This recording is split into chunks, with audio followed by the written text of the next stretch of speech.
building my empire in this buzzing town, casting my vision on the silver screen, my funded life, a vivid sheen. My funded futures light the way. Good morning, traders. Welcome to My Funded Futures and My Funded TV. I am Terry Trades, and we have our expert traders, Tom Sabo and Nick Does Futures. Happy Tuesday, everyone. Hello. What's up? Hello. We were just talking about tummy sleeping and how, Yeah. sleeping on your back helps prevent the most wrinkles. Yeah. And we also talked about how my stream actually causes nightmares. So I True fact. woke That up. did happen. That is what Terry said. I couldn't sleep, and my time during London hours, Tom is streaming, which is like I was awake at 3 a.m. my time, and I stopped over in your stream and said hi in Tom's chat, and then I fell back asleep, and then I had a nightmare that I was late to our show together here, like I was late like an hour. I was like so panicked, and everyone was doing the show, and I was like, oh my god, I haven't even brushed my hair, I haven't done my makeup. Well, the important thing is that we're all here. That's what matters. That's it. Yes, exactly. Chat, good morning. Good morning, Abhishek. Good morning, everyone. Type in 1 if you got some good sleep. Type in 2 if you did not. Hello, everybody. Yeah. So who would like to get us started first, Tom or Nick? Nick, absolutely. Go ahead, please. Hi. I thought that you were going to say, come on, man, again. Just go on. Yeah, I don't have much today. I think I'm gonna have a new strategy. It's just a long daily open. We're just ripping face here from this 4-hour gap that I have marked off. Probably the best thing to do is probably wait for the 9:30 open, which is tough to say when you see this 9 a.m. candle. We're only 4 minutes in, and it's already up, 8 points on ES, and then close to 100 on NQ. So I feel like all-time high conditions test your patience just as much as consolidation, because in consolidation, I feel like the market is still offering opportunities, but you can kind of take both ways. Whereas this, like, it just keeps ripping higher. So you just look at the charts, like 9 a.m., 9:30, it's just ripping. And you're just kind of like, well, you don't know where to target. So I think the best thing to do is probably wait till 9:30. I don't have any points of interest to work from, so I may have to wait till 9:45, 10 just to see if I can, start to see some displacement. Once we get a pullback, if we get a pullback, the only point of interest I had was this 4-hour fair value gap. But the fact that we put in the low of the day in London makes me think that this could be classic buy day. So we could see just like a trend with a small pullback during New York session. The daily candle hasn't really moved much, right? Like, I mean, this isn't much movement on the daily, especially if you look back at the average daily range. So I'm not getting too upset in terms of looking at this hourly candle, seeing it expanding, because the daily hasn't really moved much. So I could see a pullback during New York session. If we get that, I'll look to long. Probably right around previous day high is probably where I'd look to long, right around 69.16 on ES, and then 26.014 on NQ. As for gold here, let me pull up my YouTube chat. Ooh, gold. Gold. Yeah, did not hold that daily gap here, which is fine because never really offered a trade idea in here from yesterday. It just kept going lower, which is I'm cool with that. But now I want to start to see a bounce in this weekly fair value gap, at least to the upside. I think the first target, if we get some displacement higher, would be this buy side liquidity up here. Let me pull up chat just in case people don't have any questions. But yeah, that's pretty much all I got on gold and indices at the moment.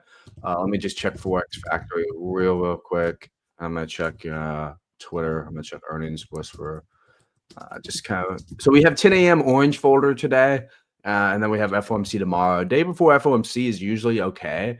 It's just usually the morning of FOMC. So if we have FOMC in the afternoon, usually the morning session isn't very good. So that's just one thing on there that you can kind of keep note of. Earnings today, nothing crazy. Before open, we have SoFi. Tomorrow, we have Facebook, Microsoft, Google after close.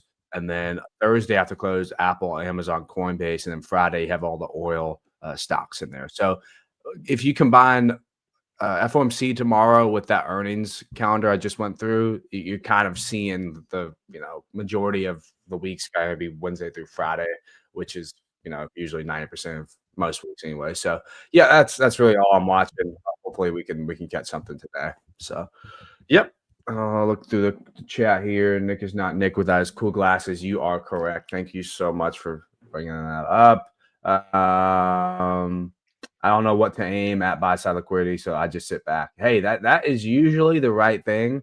I feel like the best setups are the ones that just pop out at you and they just beg you to take them.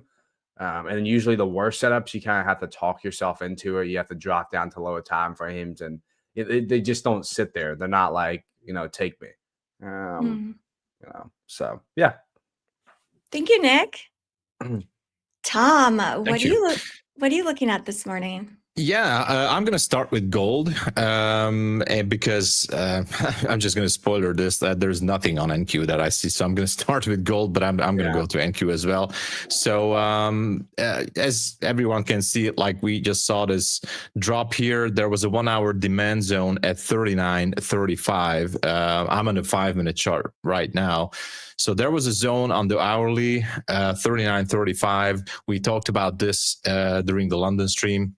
Like we should be sweeping this level and picking up some orders. I'm still bullish in the big picture or on higher time frames. I think we definitely needed this drop. It can also go further down there. I'm going to remain bullish. That being said, there is a 5-minute supply zone at 39.58, which I really like. It is a textbook level. I really like that. If after the open, we would see a pullback somewhere below that 36.4-ish levels. And, depends on how the candles are going to print on the 1 minute, 3 minute, whatever. Then maybe I will engage into a long position. I'm not sure. I think we're going to have to wait a little bit, but that's the only or closest target that I like here on gold.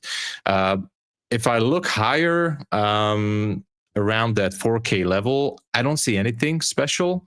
So nothing really that grabs my attention. And as Nick was saying, so if there's an obvious level or level of draw on liquidity or whatever that you would like to go for, it has to be really obvious. Otherwise, if you're second guessing yourself, like, is it really a good level or not? Should I take it? Should I not? So if you think too much about it, like, just don't take the trade, because there's it's just not worth the risk. But otherwise, if gold would decide to tank, let me just switch to the 1 hour chart. So this is the 1 hour. I see nothing extremely good if I look to the left. So I look back all the way to February on the hourly chart. Nothing that really interests me, to be honest. So it can go lower. I don't really care. As I said, I see this target at 39.58, and that's it for gold. I don't know. It might going to be a session where I'm just going to sit on my hand. We'll see. But talking about NQ a little bit, as we see, it's just busting higher, quite amazing. Yeah. I don't know. Above 26K, obviously the next number would be 26 and 100. Round numbers in this case. I'm not looking to engage into a long position. So on my end, it can go forever up there. I don't care. There is a beautiful textbook 3-minute demand zone down there at 942, which I really like. It looks amazingly good, but that's like How far is that? That's very, very far. That's like, yeah, well, not too far. 114 points away. If we see a sharp turnaround here below 26K, I might gonna get into a short targeting that 942, but that's it basically. So I'm just gonna watch this, how far it can go, but otherwise I'm not interested to take a long position. That's for sure. So that's my take. All right. Chat, what are you thinking for the day? Are you thinking you're going to hop in longs, type in 1, type in 2 if you're thinking shorts, or type in 3, you're going to sit on your hands? Yeah, prices, all-time highs. Again, overnight. Again. Yeah, obviously, if some of you guys are scalpers, and yeah, you might be watching the 1 minute chart, maybe the 30-second, which kudos to everybody who can trade on the 30-second or 15-second chart. I salute you. So if you guys are looking for levels, yeah, you can go for something, but we obviously can see a possible pullback. But otherwise, I wouldn't do anything with this. Yeah, sorry. Yeah, Philk says thinking is painful for me. Me too. Me too. So we'll just sit on our hands for now, right? There's always solution. There's always a solution against thinking, but I'm not going to say it here because it's not about. That's a different show. Yeah, so we're just going to have to wait. That's what we're going to do. So yes. Yeah. We'll wait. And Nick, you're saying wait also. Wait and see. Yeah, no, it's just it's kind of crazy that we're just ripping, so much. I mean, I cannot believe we didn't retest this new week open. I don't know why that didn't change here. I cannot believe we didn't test this new week opening gap. It makes me think if we get another day like today, yesterday, where it just kind of rips higher, I don't think we're gonna come back and retest that later in the week. So I'm very interested to see what today brings on that, because it's very rare that we never really, like, we did not come back at all yesterday. I don't even think we came back, like, for people that trade stocks and options. We didn't even come back for that regular trading hours gap, and then we had a pump up overnight. It's been crazy. So looking forward to see today if we can get a move lower to then go higher, or maybe just complete reversal and head towards that new week opening gap. But either way, I'll be ready. It's just a matter of do I get my setup. So yeah, I was kind of wondering if the market is actually waiting for the FOMC report, or maybe the market is waiting for some bigger news event or President Trump to release some fancy tweet or whatever, because I think even the bigger players are kind of want to sweep that level below 25,700. So I don't know. I mean, that's just kind of screaming that it's so close and it's so overbought on the higher time frame. I wouldn't be surprised on a bigger drop. I mean, maybe not today, but who knows? Yeah, at some point, possibly. Yeah. Yeah. Did you guys hear about the Amazon news? No. Oh, they laid off like 30,000 people, right? Yeah, 14,000 corporate workers as it invests more in AI. Jeez. Oh, wow. It's kind of scary, right? Yeah, it's already happening. It's kind of incredible, like, as far as AI starting to change people's lives and being incorporated into work. How many of you guys use AI with work? Yeah, I use it. I think work is going to be optional in about 5 to 10 years for some people. Yeah, me too. I obviously ChatGPT and the usual stuff, but I think we're going to see the time when our minds are just going to be transferred into a robot body. Do you guys think that it's going to happen? Is it the thing really, or is it just sci-fi? It could be a thing, because Elon Musk is working on that. I forgot the name of the company, but they're actually able to help people who are paraplegics move things with their mind. Yeah, like I saw a robotic that, by the arm. way. That's amazing, by the way. That's amazing. Yeah, it is amazing. So, Nick, you think that we'll have some type of universal income?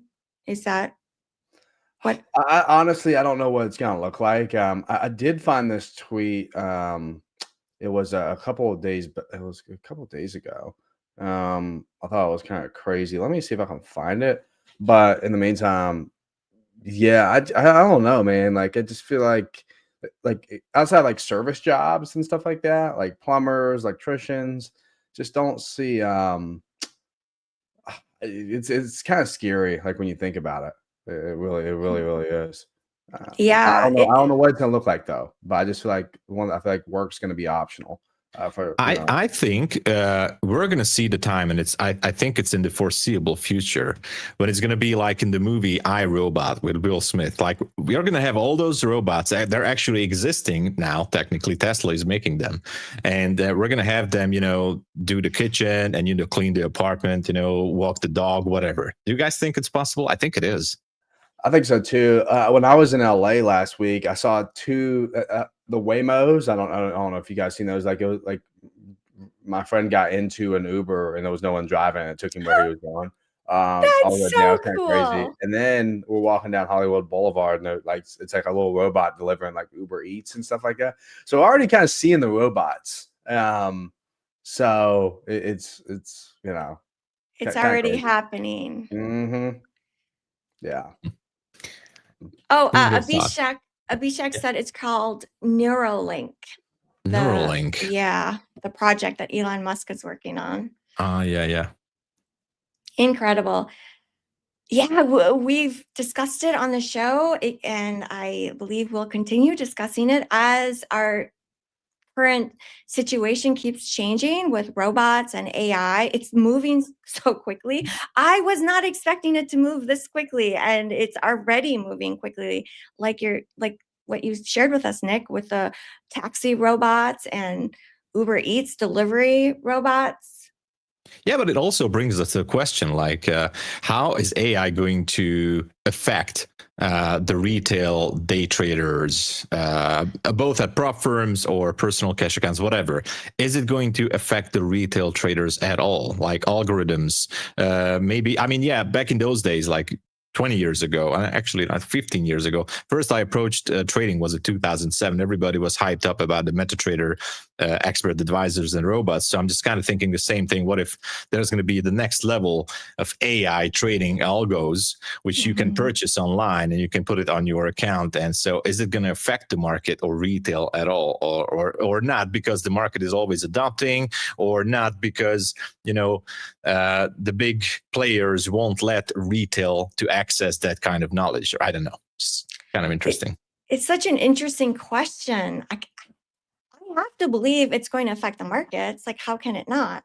Right? It has to affect the market somehow, some way. I would guess it will become more volatile. Yeah. Maybe even more so than it currently is. And yeah, I'm not sure. I know right now we can take a screenshot of a chart and we can upload it to AI and ask AI, what should I do? Like, what is your suggestion as far as a good trade? And it will give you a very good analysis and give you suggestions and targets and all of it. Yeah, lots of people are using it for that purpose, and they say it works in a certain way. So interesting. Yeah, well, I mean, trading's still trading, right? Yeah. You still have to have good psychology and good head on your shoulders. Otherwise, that whatever it's telling you, you're just gonna fumble the bag. That's true. Where's our Halloween candy? Ooh, well, we do have something cooking. We do have something cooking here. For sure. I think you guys are really, really gonna like it. It's cooking. It's happening. Certain things gonna happen. Yeah, speaking of Stranger Things, got that new season coming out here soon. That'll be good. Yeah, no, was at Ohio State campus about 2 months ago. There was actually a little Grubhub robots offer. Yep, yeah. Stick around. Yeah, no. Yeah, it's gonna be a crazy time for sure. I don't know how the market's gonna handle it. I don't know what. I think it's just best to take it day by day. I mean, obviously prepare, plan as much as you can. But it's if you just spend time worrying about that, it's just kind of gonna be like you're just gonna be paralyzed. You're never gonna get anything done. Yes, this is true, and we just have to adapt. So we need to. we have to adapt. And Yeah. part of that is learning to use these AI tools that we have. Yeah, we have to adapt. It kind of reminds me of people who got left behind because they didn't adapt and they didn't learn about computers and how to use them and, the internet. And yeah, people definitely got left behind, which is sad. And I don't want any of us to be left behind. Oh yeah. So we'll just keep adapting as traders. It also kind of reminds me of floor traders, how they had to adapt when everything, went onto the screens. Yeah, Yeah. no, I know a lot of older guys right now in the trading Twitter space that used to trade on like the old floors in Chicago, New York, and they're doing fine right now. So, yeah, it just comes with time. Like everything changes, right? Like it just, it's kind of stupid not to be not to change as well. You must adapt. And by the way, it's kind of amazing, like back in the 70s or 80s, in order to put on a day trading position, your order had to go through like at least 2 or 3 different persons. You had to phone down to the floor, and that guy went over to another guy who actually phoned another guy, and then finally you got filled. So it's amazing. It's amazing at where we got here, or how we got here into this point that we can just do the same thing with a single laptop and with a free McDonald's Wi-Fi. So Yeah. it's amazing. Free McDonald's Wi-Fi, exactly, and just click away and it's instant. And Tom, you're in Hungary right now. I'm in the United States with Nick, and it's instant information. It's incredible. We are very lucky. Everyone, smash that like button. Speaking of luck, it will bring you good luck. It helps to support the show. Every time you come in here, you smash that like button. YouTube algorithms helps to send out our show, so it does make a difference. It has to be your daily routine, everybody. So smash the like, share the stream link with everybody. Everybody has social media, Facebook, whatever you are on, smash the like and share the stream link. And obviously everybody has a phone book, so you can send bulk text messages to everyone you love and hate also, and just send a message with MyFundedFutures link. And it's so easy to do every single day until you're going to lose friends. You're going to do that every day. But you'll find new friends here. Yes, 100%. Exactly. You're going to find the best community here. Yeah. No, just joking, of course. But definitely smash the like and share the link. Let's go. No, I need to share it as well. Even though, because we got the market open here in 5 minutes. Yeah, let me just, there was a quote from this book that I was reading called Meditations. It was, it's called Frightened of Change. But what can exist without it? What's closer to nature's heart? Can you take a hot bath and leave the firewood as it was? Eat food without transforming it? Can't you see it's just the same with you, and it's just as vital to nature? So for those people that are just scared of change, like that's very, very, very good quote right there. Everything gonna change anyway. So like, what are you doing? Like, it reminds me of the town I grew up in. Like everyone just kind of sits on the front porch and just talks about how everyone else got lucky in life. So yeah. Just want something there. Need a Toronto meetup for my phone. Speaking of Toronto, man, that was a crazy game. I fell asleep. I saw the Dodgers win an 18th inning with a Freddie Freeman walk-off. That was a crazy World Series game.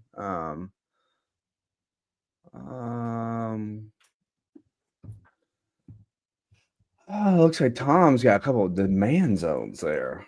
I have everything you need. So actually, this is gold. I have the 1 hour demand zone. Yeah, Tom GPT. Yeah, exactly. So this is not even matter anymore. This 1 hour demand zone is done. It's over. So the only thing we have is basically the 5 minute supply zone on gold, and I'm stuck on the gold chart for now. I'm actually curious how this open is going to go. I don't see anything that could be surprising here at the NQ open. I mean, yeah, we can go lower. Not a big surprise. We got to wait until the dust settles. I have absolutely no intention to push the button. Yes, sometimes I like to be in a small position, but right now, really nothing. So if it drops, let's see. If this one drops like 50 points, that would be good. But otherwise, I don't care what it does. It's going to go to the right. I'm sure that it's going to go to the right. So let's just hope. 100%. Yeah. It's going to the right. The overnight range, it is fairly small for NQ, about 120 points. I think 120? that, yeah, I think that's interesting. Mm-hmm. Oh, yeah. I made sure this morning that I was able to log into my broker beforehand, so I'm not scrambling here at 9:30 to get everything ready like I normally am. Let's see. Why can I not add my card to your website? I don't know, man. Maybe it's maybe it depends on the country. Let's see. Probably consolidation to FOMC tomorrow.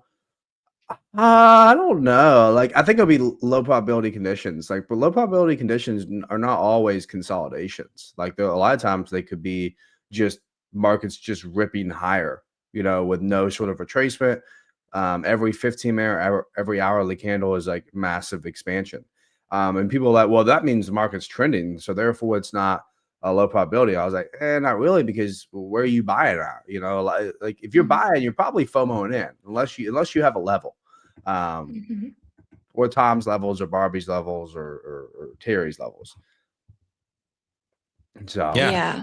And as Nick said earlier, like I really I like that, because I mean that theory, like if you really have a good level on what you're looking for, and you're definitely convinced that, okay, that's something you really like, it looks good, all your check marks are ready, everything is fine, then go for it. But if you're having doubts and second guessing yourself, just leave that. It doesn't matter. So it has to be like a really strong and good level. Like there's no such level as, I mean, absolutely perfect textbook level, but if you're having doubts, because as Nick said, it's low probability market today as well, just don't do it. Just don't do anything. Yeah. agreed. Illustrated asked, where's Barbie? Barbie is streaming with Myth at 11:30 Eastern Standard Time all this week. All week. All week. All Yes. week. Wow, And we have it's 10 been seconds, I open. think. Here we go. 8, 7, 6, 5, 4, 3, 2, 1. Market Let's is go. open. Let's go. Market is Click, open click, for click. business. Come on, everybody. Don't do anything. Okay. Let's just wait. Show me your hands. Show me your hands. Kind of feels like those Formula One circuits. They're like everybody was so hyped up. I was a big F1 fan when I was younger, and we were so hyped up, like, oh my gosh, let's go. And it kind of feels the same when the market opens up. But yesterday is definitely not the best example, but let's hope that today we're going to see something. 26,100 could be a good reach, but I'm not going to do anything with that. Yeah, all-time highs is so tricky to trade. I do. Someone asked, Terry, are you going to get into one of your signature shorts at the open? And I said, I'm tempted, but look at this. It's just so strong. So I am going to sit on my hands for now. Yeah, looks like we got ES moving lower. NQ flat body open on the 15-minute. Well, it's a 9:30 open, I guess. Well, maybe not flat body, but pretty close. Oh my gosh, almost at 100. Wow. Yeah. 26,091.50 is the new high. Look at the positive way, chat. We're making history together, every single day. We Historical moments every day at MyFunded TV.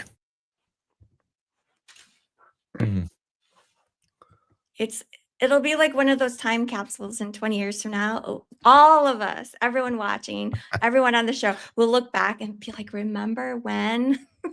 Remember when those guys said 26,100 and now it's 50 or 100K? Oh. Yes.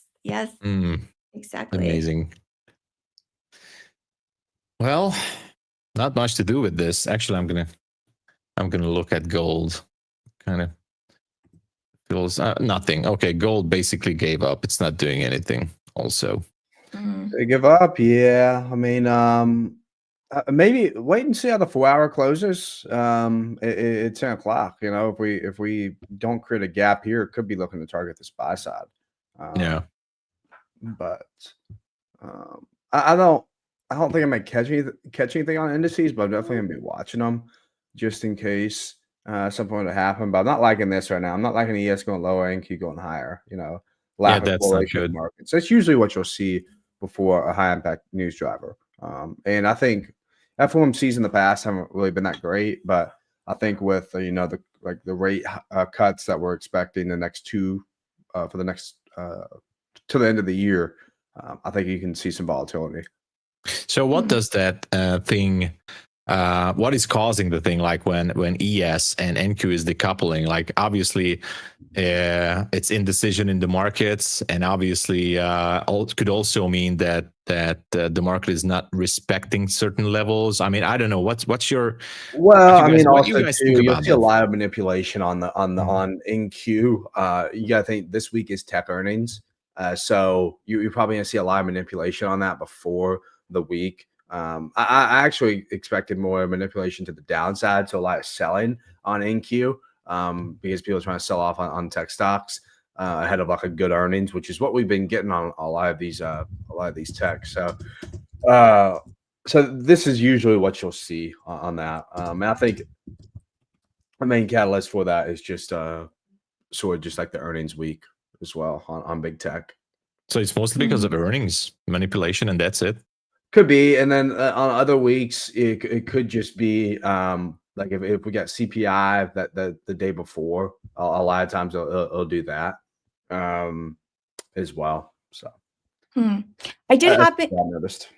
Oh, I did happen to test their position with 2 micros short, hopefully targeting yesterday's high. So it's a tester position, a small one with 2 micros.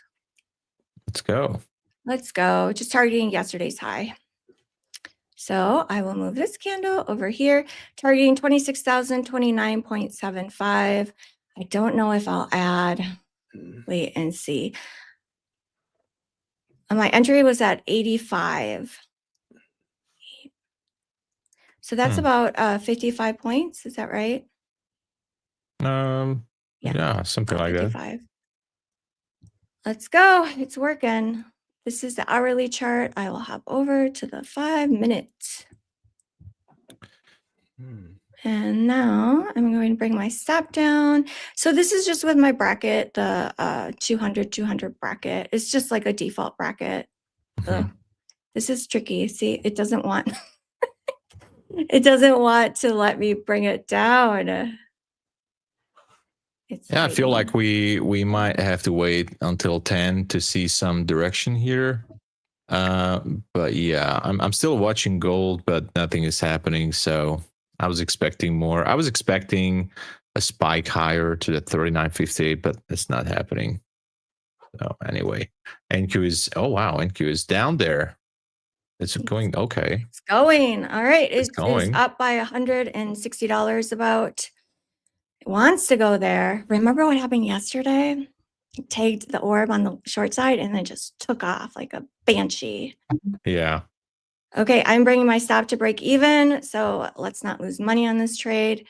I think I will scale in. I'll add another one. Nice.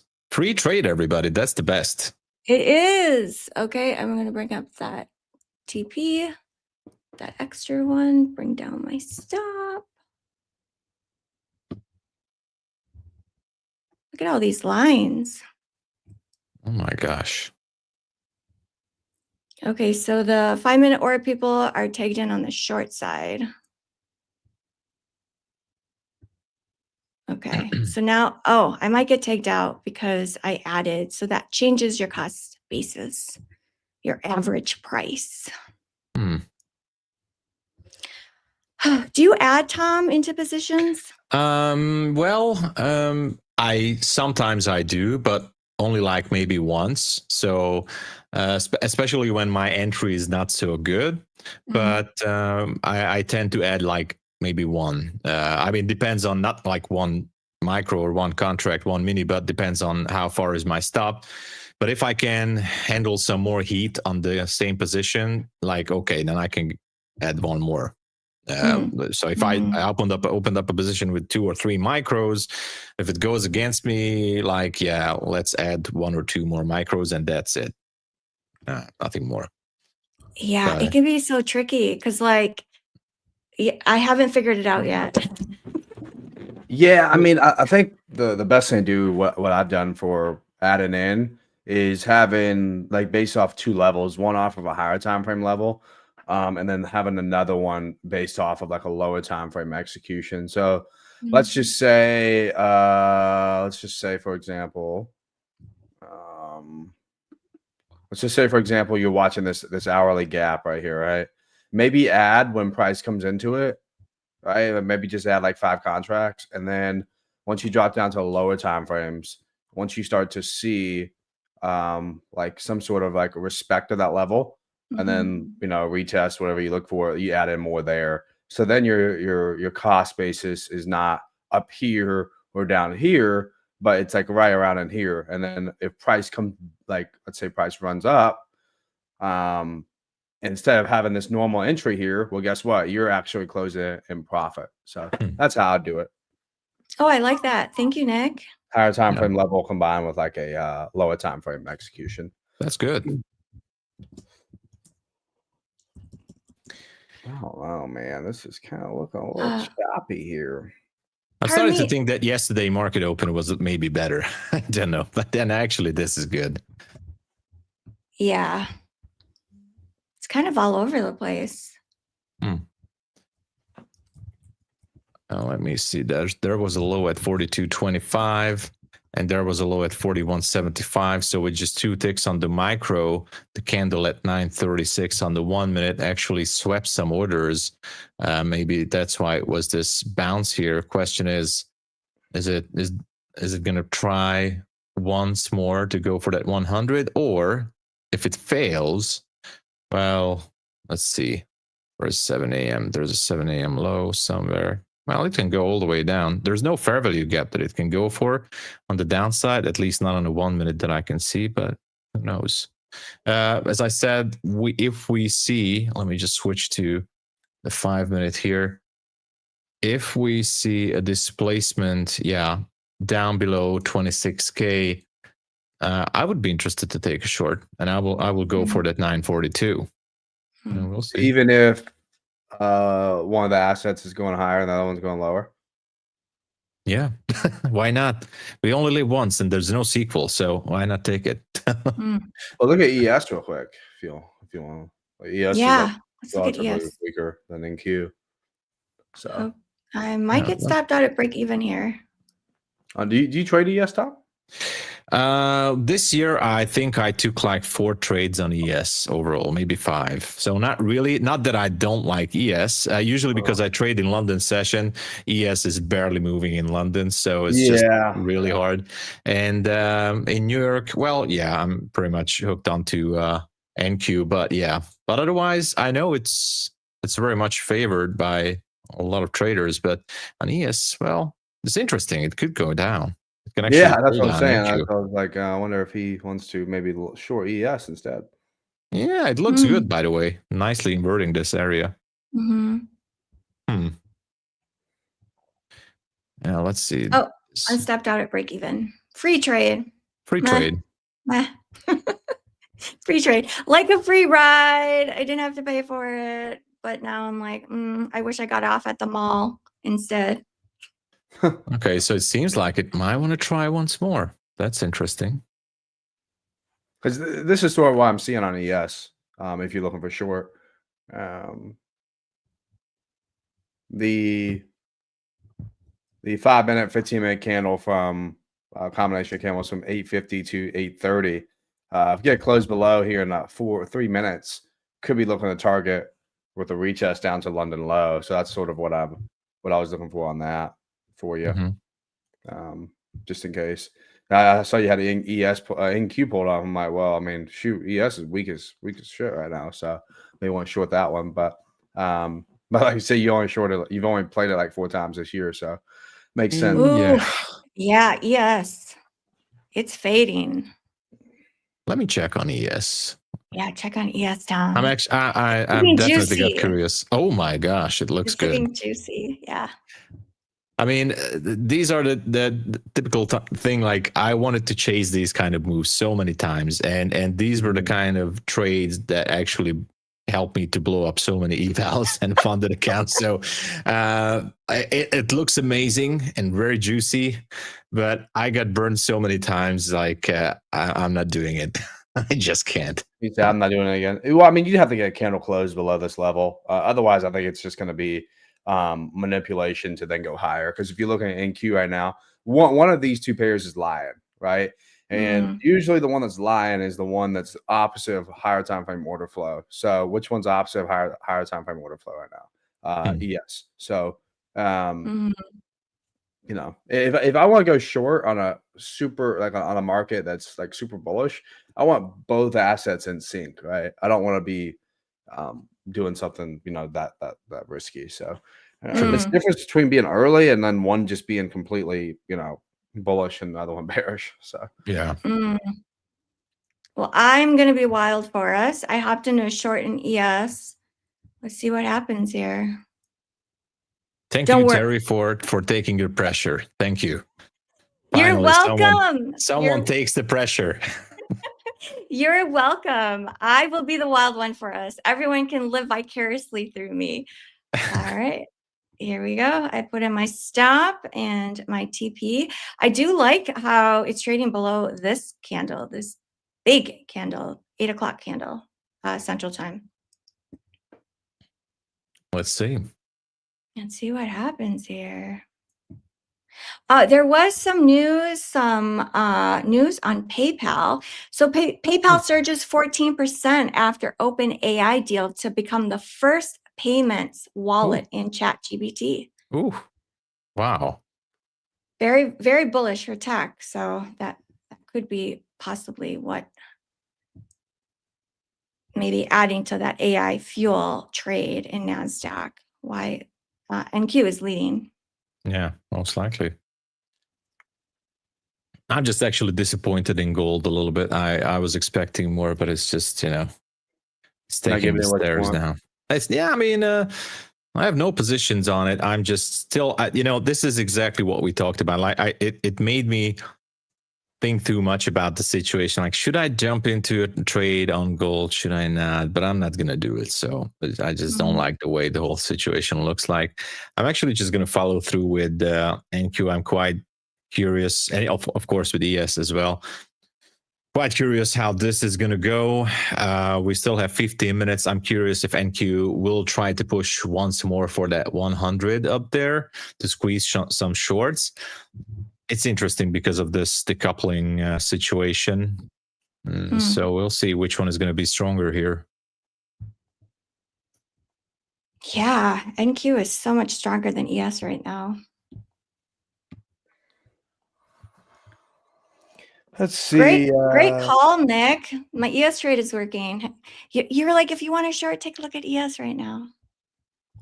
Oh yeah, I mean, well, I mean, your name is Terry Trades 100, so that literally, like, you know, you're definitely cheating on your other. You're definitely cheating. I mean, I was wondering, 100 means like 100 times correct or 100% correct, or I was wondering, does that mean like 100 mini contracts, or I don't know, like, is it? It has to be something like. One day. Oh my gosh, I can't wait till that one day happens, and I'll call you both. And I'll be like, "Hey, Tom, Nick, I just put on an order with 100 contracts." 100 contracts. Yeah. Okay. All right. No, it's 100 at a time. Yeah, 100 at a time. Like slow and steady. So not one step at a time, 100 steps at a time. All right. Exactly. That's also good. Yes, 100 steps at a time. I have a funny story I'll share with everyone. But wait, we have to see if this trade works. Speaking of taking 100 steps at a time, okay, I'll start the story. So when I was a kid, like less than 4 years old, I was playing a game with my friend, and we would go up to a few stairs and we'd jump down like kids do.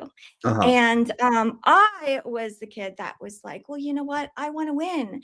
And so I went all the way up to the top and I jumped and I broke my leg because Oh, I no. went, tumbling Oh, down. no, And then Terry. I stuck out my leg to try and stop myself. I remember all of this because it was so traumatic.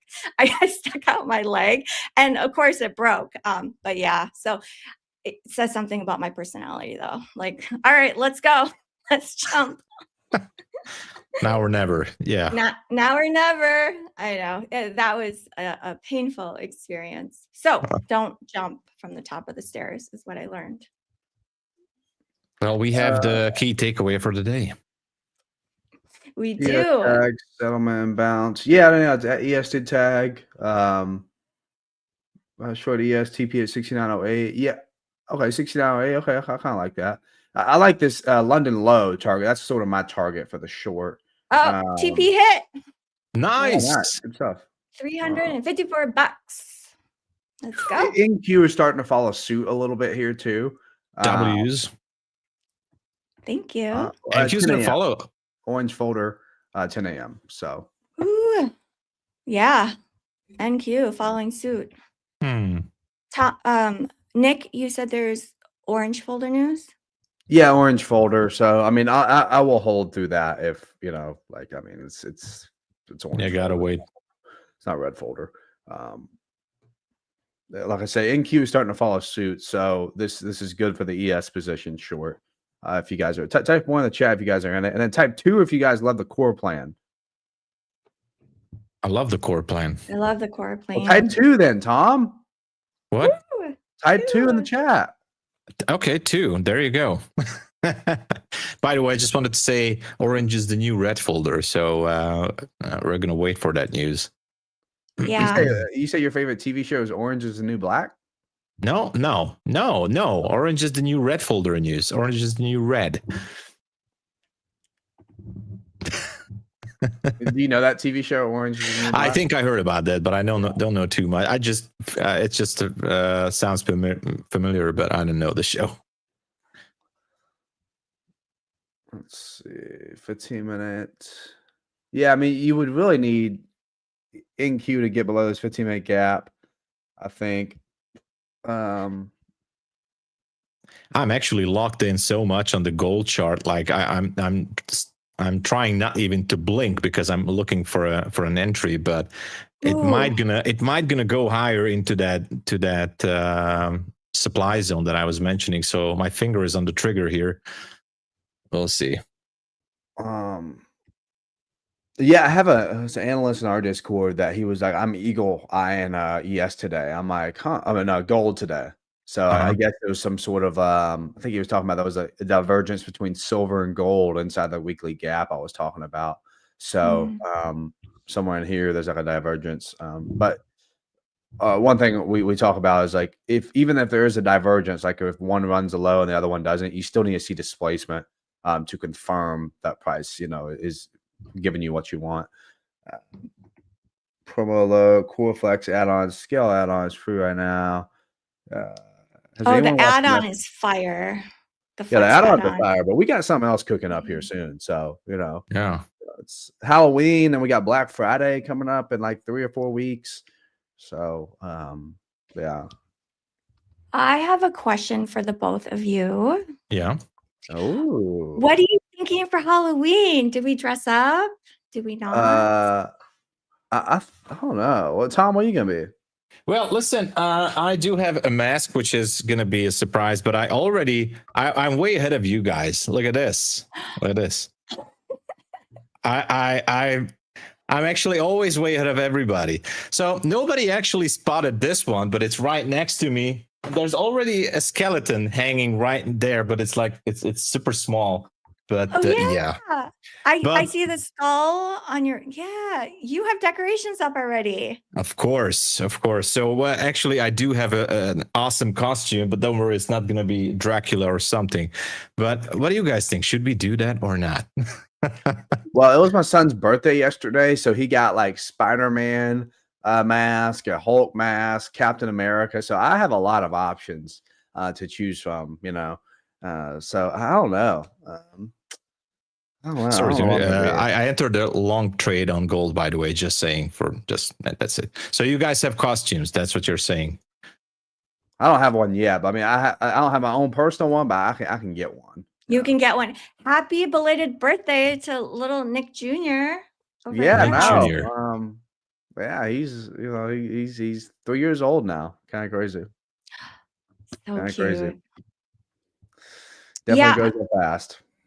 It does. And the other one is 7 months old. So. Aw, you're busy. Mhm. Busy You are over busy. there. So tell me, do you sleep at all? Oh yeah, I mean, Who are you so talking to, Tom? actually, I don't think chat knows this, but I wear I'm hard of hearing, so I wear hearing aids in my ears. So when I take those bad boys out, like I'm out for the night. So unless someone like nudges me really hard, I am like once my eyes shut, man, they ain't open for another 6 to 8 hours. Oh, all right. Oh, a massive Donald Trump's face. Yeah, no, there was actually a little kid in my neighborhood last year had the little Donald Trump outfit. And I thought it was so cool. And then we, I don't know if I say that. It was cool. It was a cool outfit. Very cool. Yeah, I was trying to think of some good costumes. I'm like, what could it be if we do dress up? What And Nick is trying to say is we can easily rob his house. Yeah, no, I don't think you want to mess with my wife, bro. No, that is Mama Bear right there. Yeah, no, yeah. My mom is my mom has cochlear implant, so it just kind of runs in the family. Most people don't notice. Like all my friends, they don't notice. But one thing, I play a lot of golf, and like if someone's like on the green and like I'm on the fairway and they say something, I'm just like, I can't hear you, dog. You know what I mean? Like you're just gonna have to text me, or you just have to wait till I get up there. So, is what it is. Okay, so ES is grinding lower here. NQ just hit that 15-minute gap here. So, want to see. I feel like if we can get lower here, ES should hit that London low or sell side liquidity. This is also a it's also that 4-hour low. Look at the 4-hour candle too. Look at this 4-hour candle on ES. Yes, 4-hour candle. Look, it's looking kind of crazy. Oh, so I want to start to see that expand towards 10 a.m. and then maybe at 10 a.m. it runs that London low and then it starts to reverse. Oh yeah, very well could happen. Nice rejection here. Yeah, it can happen easily. London low could be a good target on that one. But we gotta wait for the news. I mean, obviously, it's not about the news. It's about what the market is going to do after. So, do you typically flatten your trades, Tom, before news and Nick, or are you just like once you're in the trade, you just let it run? On orange folder, I really don't care that much. Red folder, I won't take it. I usually will not take a trade before red folder unless I feel good. Like if it's not a whole lot of points for price to. Oh wow, that was kind of crazy. Had to try to move up here. I was just about to talk about how I moved my stop down to 69.17. So I got stopped out there for a small loss. Ooh. Yeah, I'm the same on this one. So I don't care about the orange folder news. I don't trade before or after the red folder news. So yeah, that's it. Oh, yeah. I'm gonna check Twitter real quick. See what like if there's red folder news. Usually, for example, there's a news release at 8:30 Eastern Standard. I'll just don't take any position in the early New York AM session. So I'm just going to wait until the market open and that's it. So like 2 or 3 years ago, I was definitely more eager to ride the waves and try to get some positions in after the news release. But I realized that it never worked out well. So I just left it behind as well. So I don't really care anymore. Yeah, here's my position right here. I got stopped out on. Sold right here, 69.14. I don't know if I keep it going. And then moved the stop down, and luckily, like 3 seconds before, then we had that huge push up. I'm trying to figure out what that was, though. Was that like a tweet, or because that was kind of a crazy? Let me check the 1 minute. Could have This been was Yeah. kind of a crazy candle. That If- was. It was If like someone a has info, flash. let us know, because I don't know what was that. But if someone knows it, let us know. Yeah. Now watch it run towards that low. Yeah, it can very well go. Well, I'm not saying I'm liking this gold long position. It's definitely not my favorite. And as we said earlier, today is still like lower probability setups. That was the only target up there at 39.58 that I saw. And so there was a liquidity sweep lower. My entry is definitely very bad. I still can maintain a positive risk to reward ratio on this one. So this is why I took the position. Otherwise, I have nothing. So, plan the trade the plan.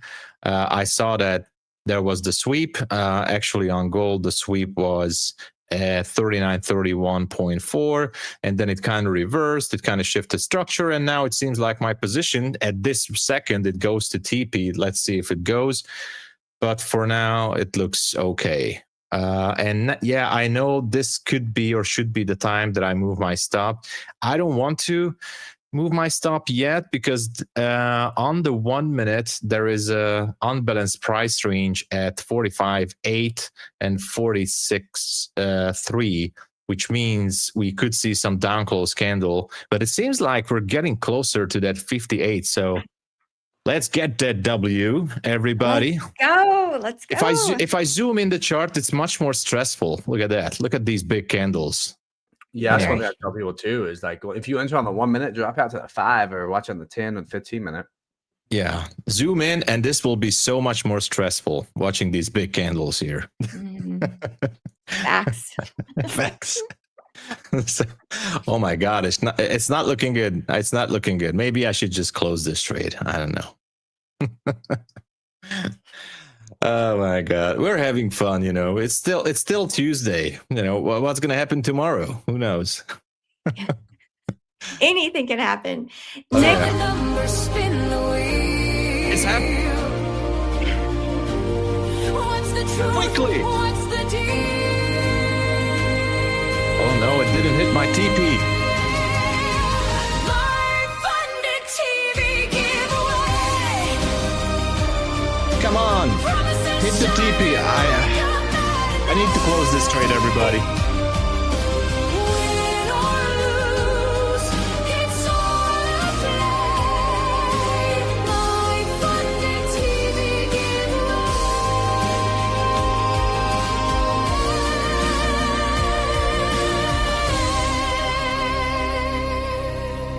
Wow.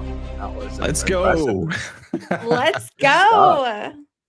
Good stuff. We like that. So I had to close the position because it kind of almost kissed my TP there, and I hate when the market just goes there and in a fraction of a second it goes to the opposite way. I hate that. That's what it triggers me absolutely. So I closed it manually. I'm still good. I made 270 something bucks on a funded account. I'm okay with that. So that's it. Winning. All right, well, I'm gonna head out here. Gotta wait and see how we do here at 10 a.m. I want to see what Price wants to do. I think watch and see if ES invalidates that level that I was watching earlier. Because if it does that, it's probably gonna go higher. But I'll see y'all back here tomorrow. See you tomorrow. Definitely. Thanks for everything, Nick. Have a good one. You too. Take it easy. Bye, Nick. Shit's here. All right. Nick has left the chat. What we're gonna do? W for Nick, W for me, W for the winners. By the way, I was so locked on the chart. So what was this? Was a reset or some account giveaway? I didn't see that. It was for a reset. Okay. Yeah. Guys, congratulations for the resets. Okay, for the winners. And yeah, it was a nice little trade. Yeah, it does this so many times. Like it just goes to my TP, just one tick away, and then it goes against me, and I just hate that. I really hate that. So, but Yeah, look at that. Now I it's hate going that for too. 58. Now it's going for it. I hate this. I hate Okay, so that. you got to watch out for these things. This is emotional trigger thing. So if you're experiencing this, like there's two things you can do: walk away from the charts, or I told you guys, you got to have that hammer anywhere near to your desk and smash the screen. You got to make sure you always have enough money on your debit card to buy a new screen, but you're definitely knocking yourself out. So, yeah, that's what we're going to do. Sorry, Terry, I interrupted you there. No, So, I totally understand. Like the missing your TP by a tick. yeah, And then, one tick, I go absolutely on tilt. Like not too much nowadays, but yeah. I know that was a piece of emotional breakdown on my end whenever that happened to me, especially on a funded account. It definitely, so I reversed engineered the whole process. Like, what was the cause of doing stupid mistakes on the chart? And this was one of the major things. Like, okay, if the market playing tricks, I'm just going to close my position and I'm walking away with the profit, and that's it. It's skills. I feel like the fact that you're able to book those profits, I have to tell you, Tom, so many times I have just let it work itself, and then it hits my stop loss, and then I'm like, dang it. That's the skill, by the way, Terry. That's the skill. The skill is not closing the trade. Actually, I'm a big fan of the Mark Douglas books like Disciplined Trader and Trading in the Zone. And so I'm always going against it, although I always say to myself, I'm not going to mess around with my TP and my stop loss. The real skill is what you're doing. Like you're staying in the trade, basically at that very second when you're putting on the trade, you're letting it go and you made peace with the outcome. And that is the real skill, like being disciplined, even if it, like misses my TP with one tick and takes my stop, it's in the cards, but you got to move on. And that's the real strength emotionally. Like, so anyway, I'm just saying, like, maybe it's not the right thing to do because I'm still kind of confused. Like, should I close this kind of trade next time? In a situation like, should I not? Mark Douglas says, no, you should not. You should leave the trade play out. But anyway, we'll see. There's so many different schools of thoughts. Like I've heard exactly. I've heard that okay, just set it, forget it. Like you accept your TP, you accept your stop loss, and that's it. Hands off, and let your numbers play out. And then I've heard other people, trail. You make a tight stop. So yeah. Look at that. The high was 57.8. My TP was 58. I think I made the right decision. Yeah. Anyway, I'm gonna justify this. I don't care. I made the right decision. I like it. Profits are profits. Profit is profit. Green is green. Exactly. So how's everybody in chat? I hope you guys made profit with Terry on that short trade, or whatever. Just make profit. Yes, someone asked what were my confluences on that trade? Like, why did I get into that short? So I can quick show you. So when Nick alerted us to ES, fading much quicker than NQ. So when I took a look at ES and I saw this little cascade here, and then when I saw that we were trading, you can see here my entry is right here. The fact that we're trading all the way down at this massive big candle is very bearish. So that is why I hopped in short. And also another reason is probability wise, it's a very high probability that if we make all new highs during pre-market, that we will at some point during the day go and test yesterday's high. And that was the idea on why my TP was where it was, because yesterday's high here. I will go to the daily here. Let's show Terry's screen. I want to check it out because. This whole time I thought my screen was being shown. Oh, yeah. Okay. No problem. No problem. I want to check your levels there on your screen. Yeah. So basically I was trying to target yesterday's high as the TP. And that is why I made that trade. So this trade idea, it didn't work yesterday, right? Like when I took a short and was targeting Friday's high, it didn't work. but I had to make myself take it again today. Just playing the probabilities on that. So Okay, that's nice. That's awesome.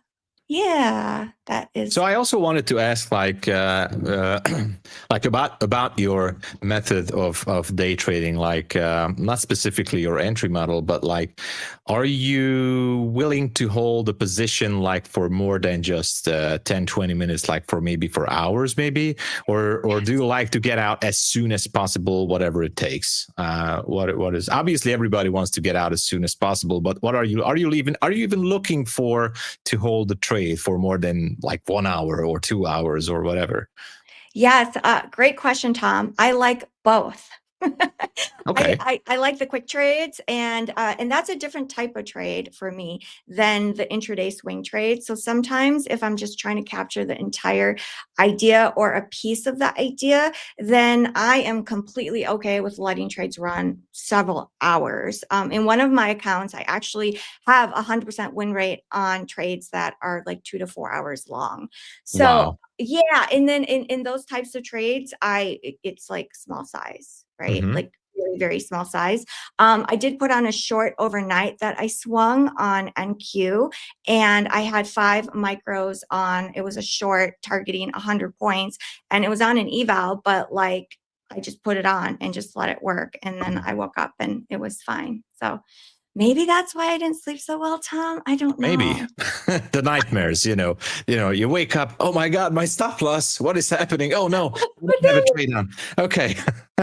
I'm going to send you, I don't have your phone number. I'm going to get your phone number. I'm going to send you a message in the middle of the night. Your stop loss hit, you wake up. No. What's happening? Have you had nightmares about the markets, Tom? All the time, every day, every night. No, but yeah, no, not really. I mean, no nightmares about the market, but I did have some nightmares when I was failing in trading a lot back in those years, and I was like, I so wanted to be, I really wanted to get those payouts, and I was like, having these, I almost throw in the towel at a point. Like, I really want to be a good trader. I really want to get those payouts. And I was waking up in the middle of the night, and obviously I was financially not in the best spot. And I was like, oh my God, what should I do? I really want this work. So I was like having these kind of nightmares. I guess it was basically frustrations, but bad risk management at those times. And by the way, you were saying like you're having a different account for small trades. That's actually good. So that is, yesterday we talked about that. That is one thing I also do. So one account is for very small positions. One account we can go a little bit more crazy. And yeah, it's good to have both. And by the way, I also wanted to ask you, like profit wise, without having any numbers or anything, but like what do you think? Like those short-term trades or the longer-term trades with smaller positions are giving more of your profits, or like what is the ratio in between those profits? Like which one is giving you more?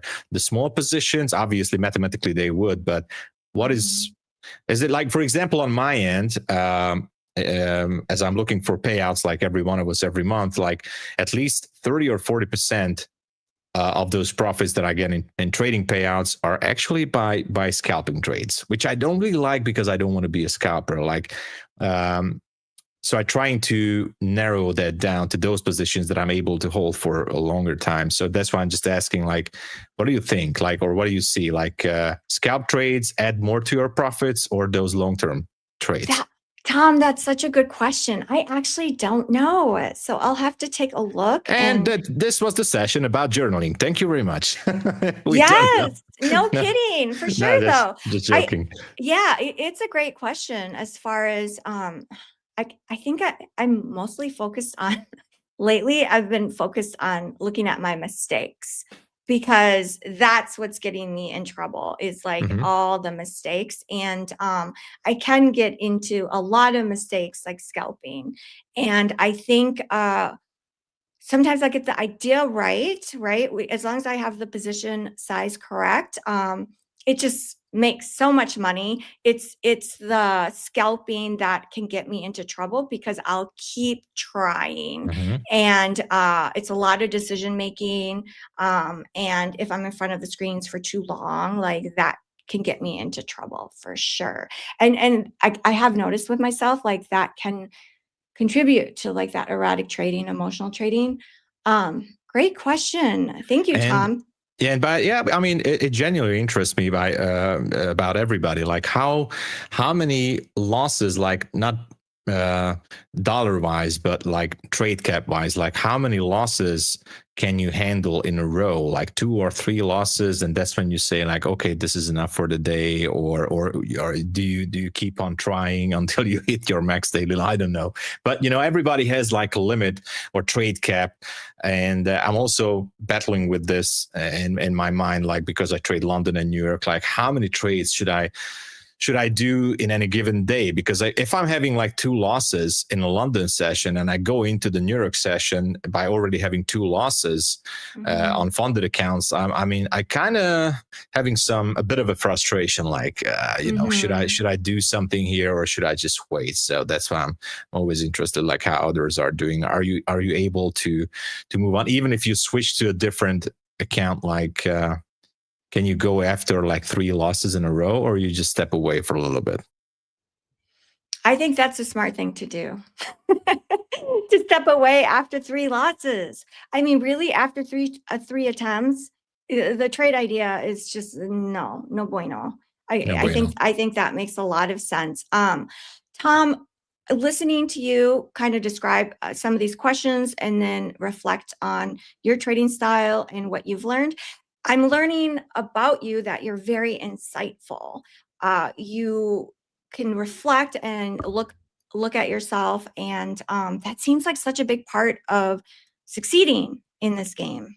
Well, I always was, and I'm still saying this to everyone, even on my channel too. And like I always say the same thing. I think, and obviously everybody knows the same mantra. Like 90% is psychology. Maybe some are saying like 70 or 80%.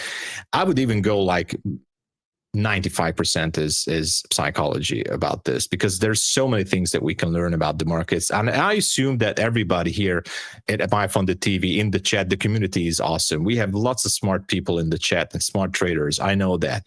And I assume that everybody can learn those basics like market structure, entry models and stuff about the market. And yesterday we also talked about this a little bit, but the learning the psychology aspect of all things, I mean, the trading is, I think that's the graduation. That's what's going to help you to become better. Basically, if you work on yourself, that's going to reflect on the charts as well. I am a true believer in that. So we can. By the way, I said this the other week in my segment that.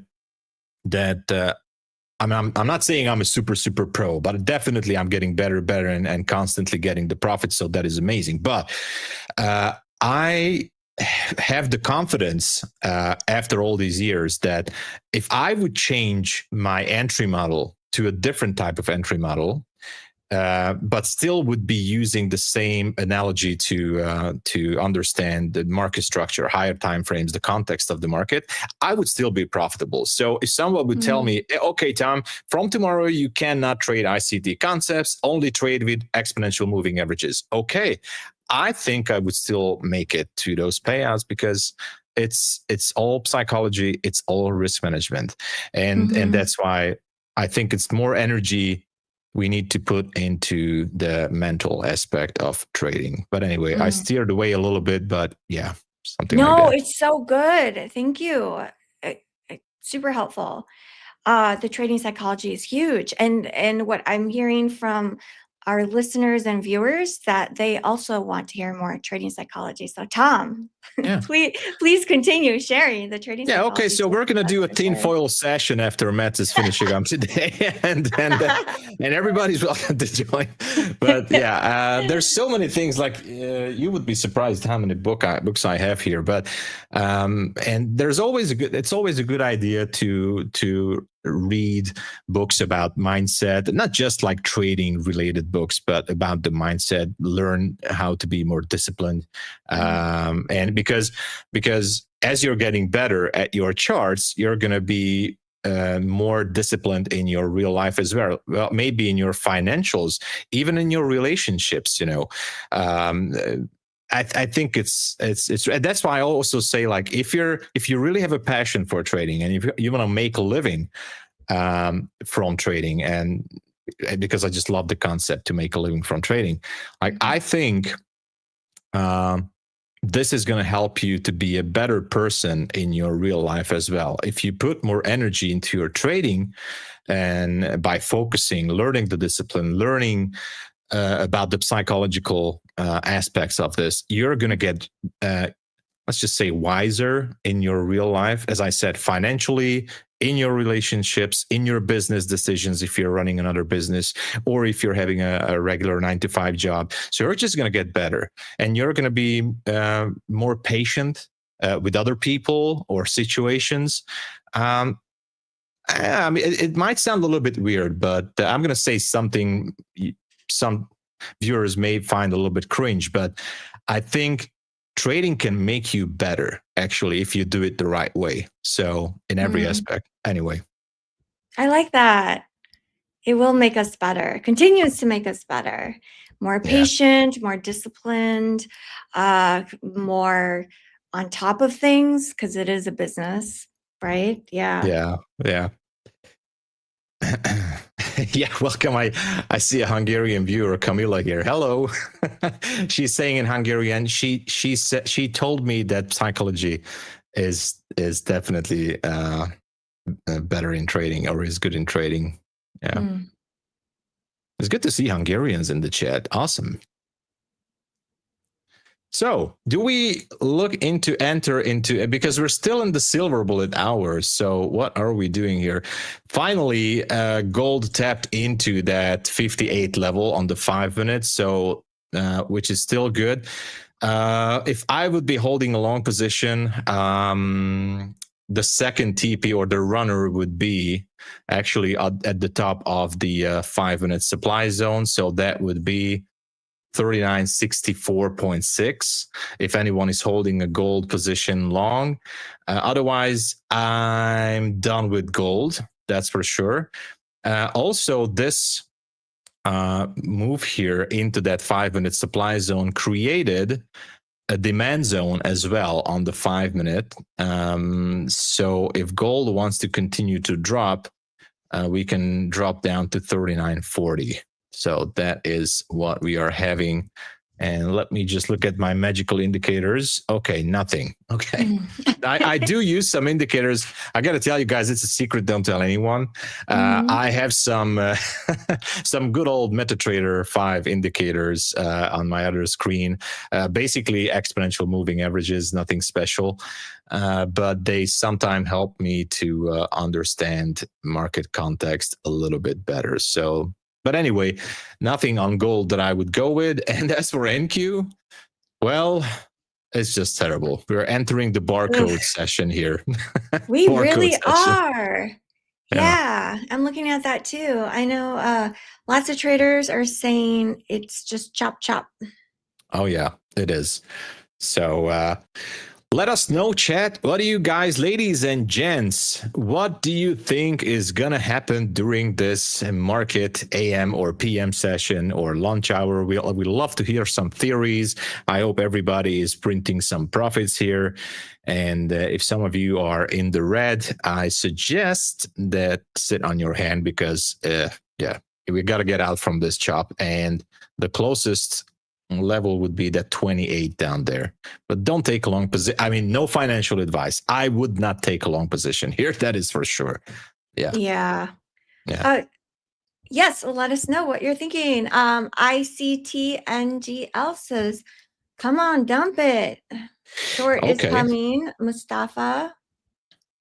Yeah. So, I'd love to see that short as well. So also on NQ on the 5 minute, what happened here? Yeah, I forgot to talk about that, but at, let's see the time here, 8:25 a.m. Eastern Standard, it also created a small minor demand zone. Now I'm not going to go into details. I promised you guys I'm going to put on a video on my channel, and which is going to happen. I actually have 2 videos, and I just have to edit them.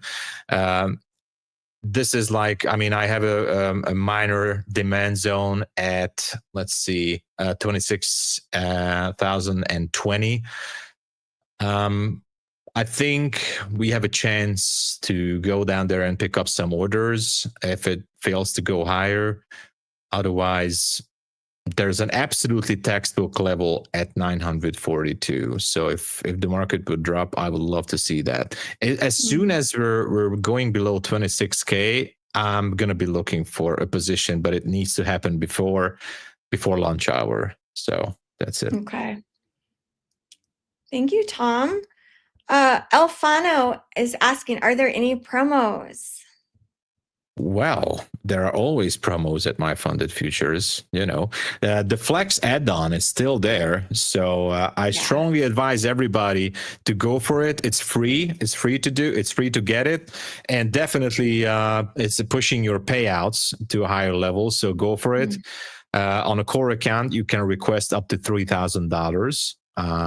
So that is absolutely great. And obviously, if you want to, and I strongly advise to build more buffer on that core account, you go for that Flex add-on. And by the way, I know, there are different prices for different prop firms, but don't forget, no activation fee. And if you look everything, you know, if you look at from the big picture, you get so many benefits, especially with the Flex add-on here.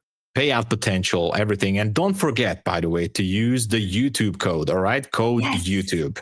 So that's very important. And by the way, not just for MyFundedFutures, but we would really love to use this promo to, you know, help out MyFunded TV to be bigger, to be better, to build a bigger community, to go through that 100K sub count and go for the 200K. And the only one of the many ways, but the best way to help us to achieve that is to use the code YouTube. All right. So definitely go for it. Yes. Use code YouTube. Thanks, guys and gals. Yeah. And there is a Halloween promo that will be coming. It's cooking right now. Oh, yeah.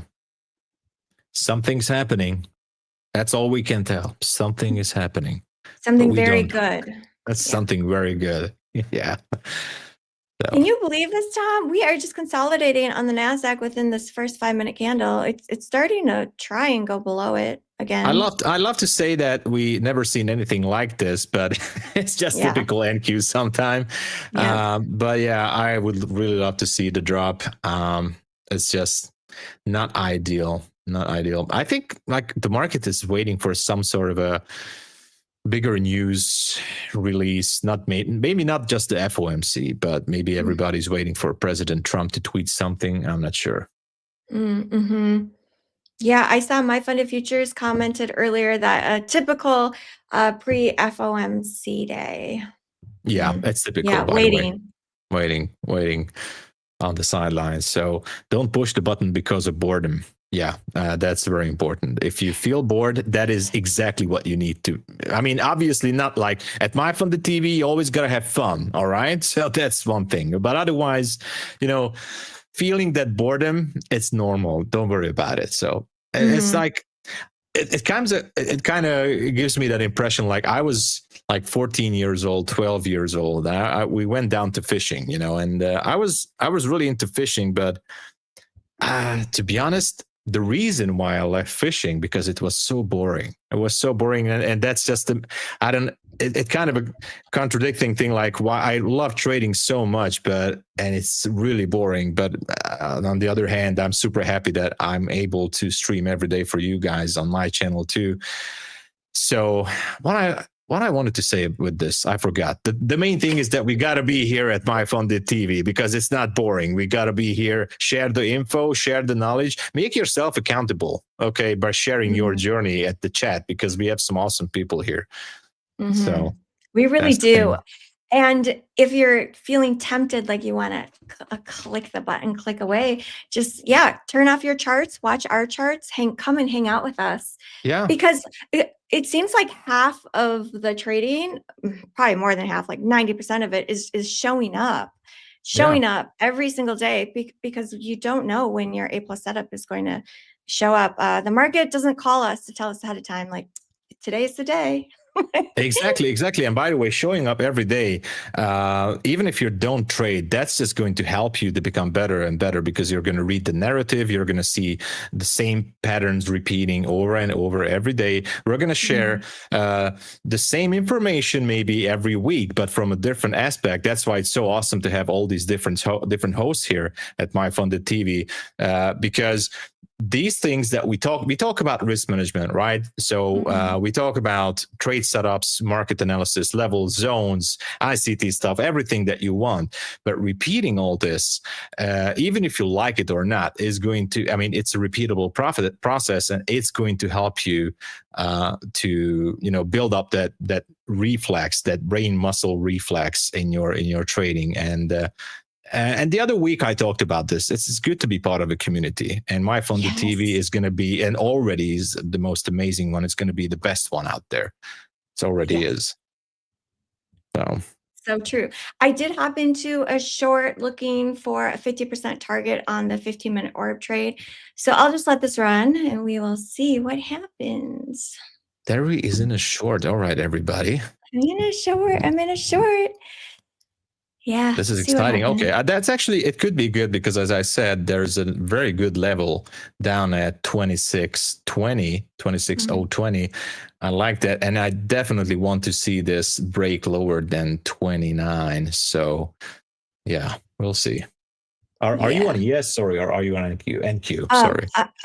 Yes, I am on MNQ. MNQ, right? Yes, MNQ with 3 micros. I have to say that slowly, otherwise it's a tongue twister. No, actually, when I was trading CFD prop firms back in the years, like, it was so different. Actually, also in my when I was trading Forex on my cash account, every market was named differently, like NAS 100, US Tech, whatever. Like, oh, hold on, what the heck is going on? Like, but that's so interesting. Right, I've heard of these terms, like on YouTube, like people calling the Dow a different name too. Yeah, so many different fantasy names, because they're creating their own price pool basically. But that's a different thing. I don't want to talk about that too much. But yeah, it's that's why it's good to trade futures, by the way, everybody. So we talked about trading crypto and stuff and everything, but, you know, trading futures, a regulated market, I love the fact that everybody sees the same price, everybody's on the same page, and that's why the levels are actually respected way better than in the CFD markets, by the way. That's my personal opinion. So it's just good. We like it. Yeah, and I heard the challenges are way less expensive for you know, us trading futures, and it's a exchange. We're actually trading off of that live data information. It's actually, sorry, go on. Sorry. Oh no, go ahead. I was just saying, like, this makes such a big difference, guys. Like back in those years, like all that, the slippage, the different prices in between brokerages and stuff like that. That's just a little bit like a Wild West. And being at futures is really a little bit more about precision and level wise. So it's definitely better. Yeah. Ash is in the house. Let's Ash is here. Ash is here. Hello there. Come on down, Ash. Finally, someone can tell us what to do. Hey, good morning. Hey, what's up, Ash? What's happening? How's everybody doing today? All is good. All is fine. We're just joking a little bit here. We're having a great time. Terry is smashing the markets. So, and some good conversations. We were talking about a lot of stuff, actually. So what's up with you? It's been a very slow morning. There's a pretty decent push there right before New York Open that kind of threw me off sides. So seeing that push into new all-time highs kind of sidelined me a bit. I wanted to push to new all-time highs, but I was waiting for New York Open for it. So then seeing it happen before New York Open made me say, whoa, like I need to slow down, have a little bit more patience here. Maybe they left without me, and that's completely fine. So what do you think? Are we going to see some further push up there to the 100, or or we are going to see some pullback here down to below 26K? What do you think? So seeing that FOMC is tomorrow, I don't know if we're really going to get any decisive move. In my opinion, I kind of think that this thing might go sideways for some time. And you can kind of see it here. We're just kind of stuck in this range for now. If we go back to that pre-market level, we had this is the level that I was referring to. The prior all-time high was the pre-market level that I was looking for. We ran above that heading into the session. So seeing that we ran above that heading into the session, that's what made me hands off. So if we do come back down to this level, that would make sense. But I don't know if, you know, a real flush lower or a real good push higher is in the books for today, just because of FOMC being tomorrow. So we'll see what happens here at this previous level. We'll see if that turns into support, right? Like the classic resistance being turned into support. But other than that, how did you guys do today? Did any positions, or what are you looking for? Yeah, I had one trade that was break even, and then another trade, it booked about $300 on the show. And then Tom also booked about 200 on the show. So yeah, it was a good morning. I was kind of trading gold a little bit because I didn't see the opportunity on NQ, so I just jumped into a bit of a gold trade. But hey, profit is profit, green is green, but otherwise just watching the charts. Yeah. Green is great. If you guys are green on the day, then I would remain green. Yeah. Stay green. Yeah. Stay green. Stay green. Have a great show, Ash. Tom and I have to take off, and we will be back tomorrow bright and early. Thank you, everyone, for tuning in. Thank you, everybody. Have a good one, Ash. All righty. Thank you again for your time. I hope you guys have a great day. Thank you.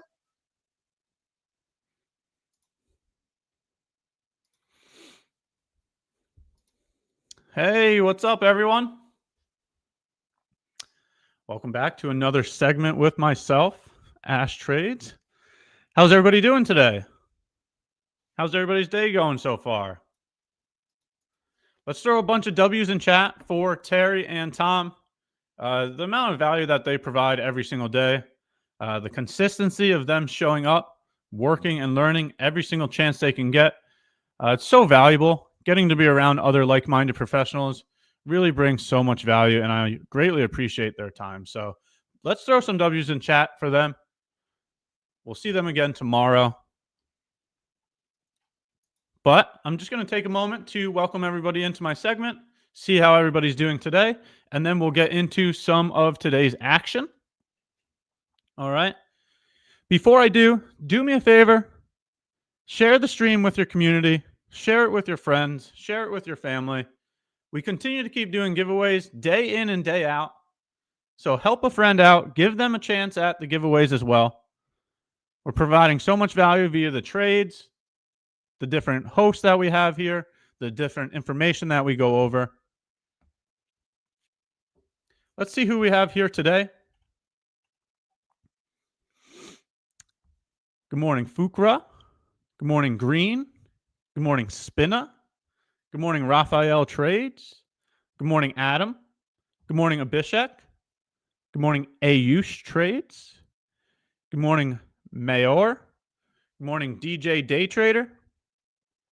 Good morning, ICT NGL. Good morning, Melvin. Good morning, good morning, good morning. Or good day, depending on where you're from. My day is going well. Thanks for asking, Raphael. I greatly appreciate the kind comments. It's been a slow morning for me. I have yet to take a trade this week. I'm a firm believer in less is more, quality over quantity. I do have to say I solely contribute the fact that I'm still in my live account, the fact that I've had 15 plus payouts, the fact that I've had 0 expenses for the past 5 months, to taking less trades, to choosing quality over quantity, to having discipline in patience, right? So having less expenses makes it much easier to become profitable, right? Bettering the bottom line, increasing the top line can simply come from being more selective, being more patient, right? So today's one of those days. And I'm going to get into the information any minute here. I do want to welcome the rest of the people into my segment. Make sure I'm saying good morning to everyone. But good morning, Abdil. Good morning, Rag. Good morning, Steve. Good morning, Guarani. Good morning, Bob.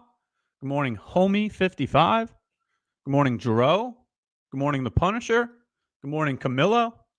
Good morning, Ati. Good morning, Heather. Good morning, Prosh. Good morning, Lee. Good morning, Juna. Grim, how are you doing today? Michael, how are you doing today? Smoke Trades, good morning. Rupid, good morning. Vavil, good morning. Achille, good morning. LG, good morning. Trading Positivo, how are you doing today? Alberto, good morning. Pigeon, good morning. Double D, good morning. MyFundedFutures, how are you doing today? No Luck Pure Skill, good morning. Green, good morning. Billy, good morning. Hope everybody's doing well. Hope everybody's day is going well. Let's see. Are you green on the day or are you red on the day? Throw a 1 in chat if you're green on the day. Throw a 2 in chat if you're red on the day. See how everybody's day is going so far. Good morning, BM. How are you? Starting off with some 1s. Love to see that. A couple 2s in there as well. That's all right. That's okay. That's okay. Couple more 1s. All right. Seems pretty 50-50. Very good job, chat. Couple more 1s coming in now. Seems like we might have some more 1s than 2s. Love to see that. Love to see that.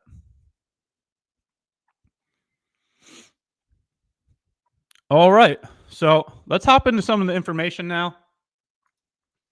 There's one of those classic sayings that I continue to keep saying time in and time again.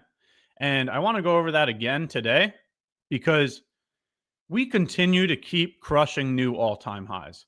So for all the people that, think that we can't just continue to keep going higher, I normally tell them the trend is your friend until the end of the trend, right? And here's another one of those examples. So we've spoke about some EMAs quite a few times now, and let's take a look at them real quick. So we're out here on the hourly time frame, and we've spoken about, let me show you real quick. We've spoken about the 9 EMA, the 21 EMA, and the 55 EMA. Okay, the 9 EMA is the red line. The 21 EMA is your favorite color, the yellow line. I forgot who that was. Who was?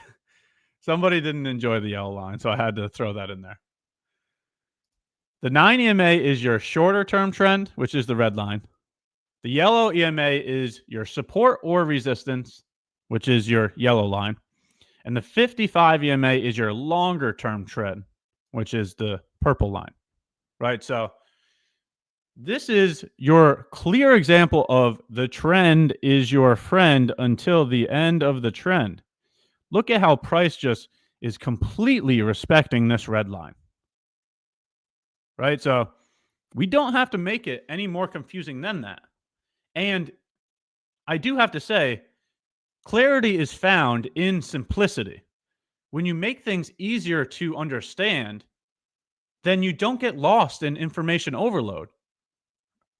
What is the name of the indicator? It's 3 EMA. So you can see it right here. The number 3 and then EMA, no spaces or anything. And when you go to that, I then changed the EMAs to 9, 21, and 55.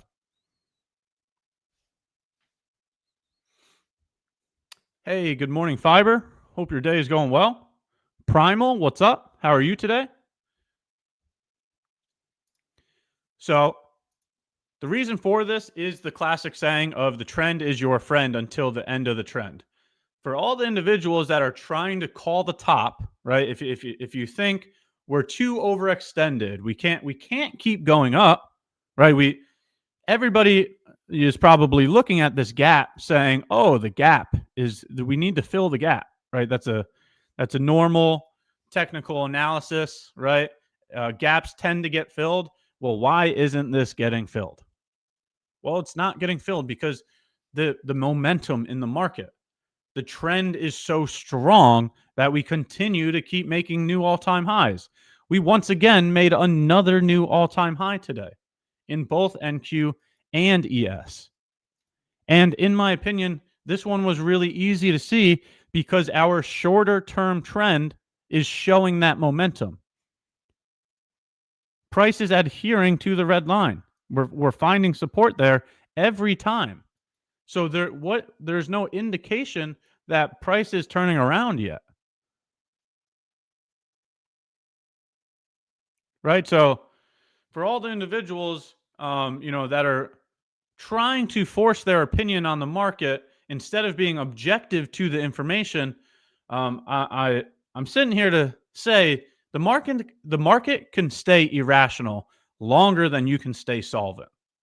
The market doesn't care about how you think, how you feel, what your opinion is. It can keep going higher.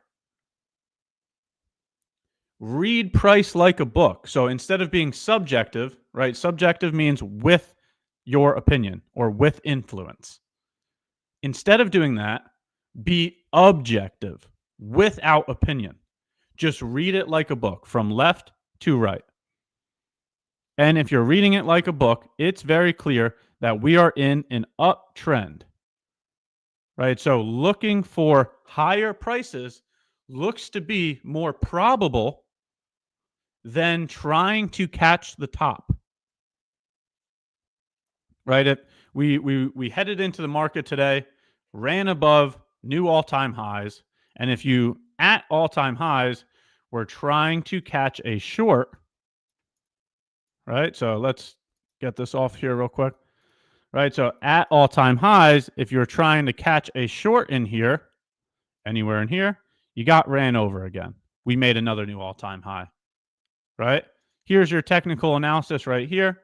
All right? So if you're sitting here saying, right, here's a change in the state of delivery. If you're sitting here saying, here's a breaker block with an FEG, right? We're above a swing high.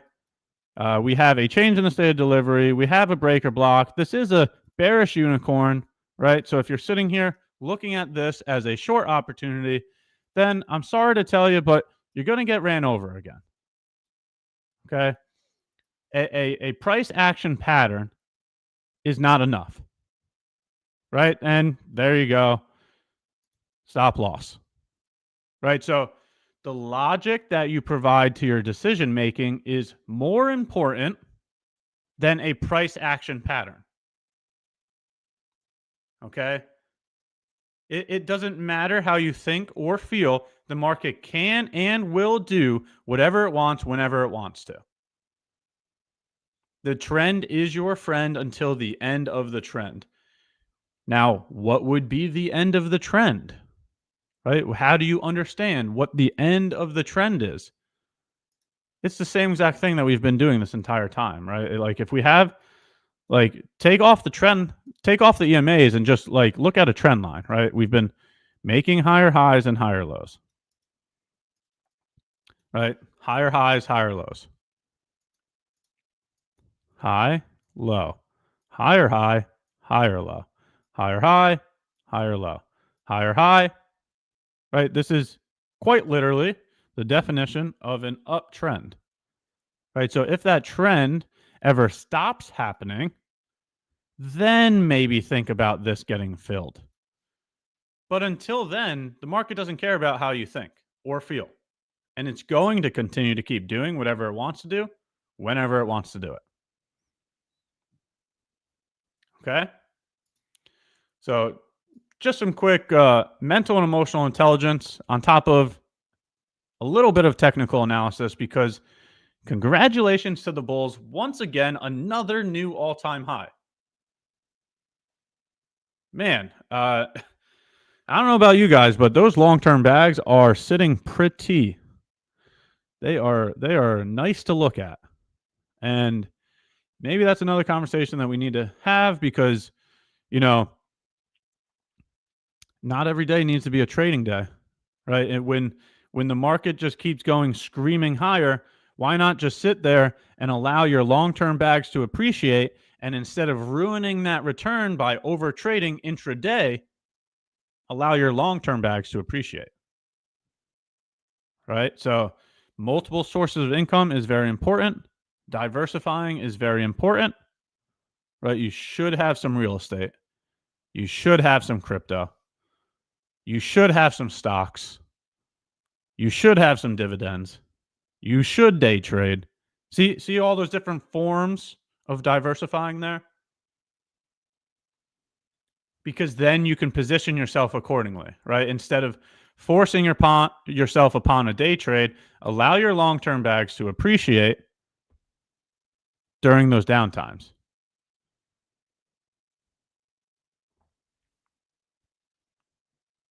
Okay, so just a quick conversation in terms of, if people are going to come in here and try to call the top, we'll start counting. Maybe we should put a counter on here. How many times you get ran over? If you're going to be the individual that's like, trying to outsmart the market, let's start counting how many times we make new all-time highs. Maybe we should get a counter going.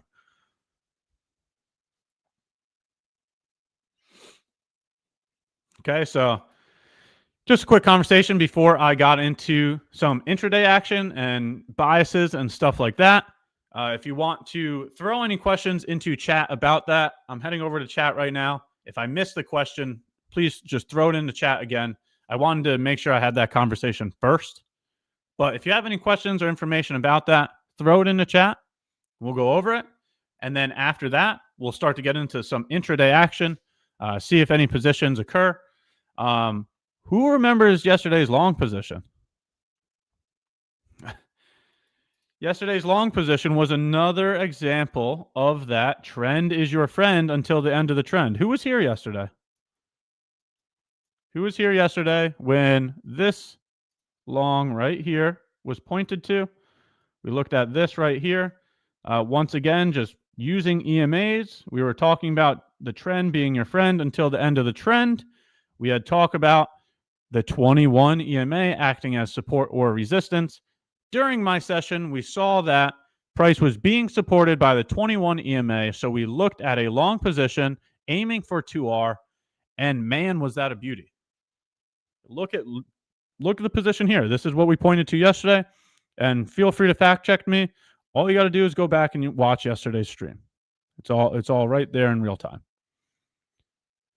Who was able to capture that W?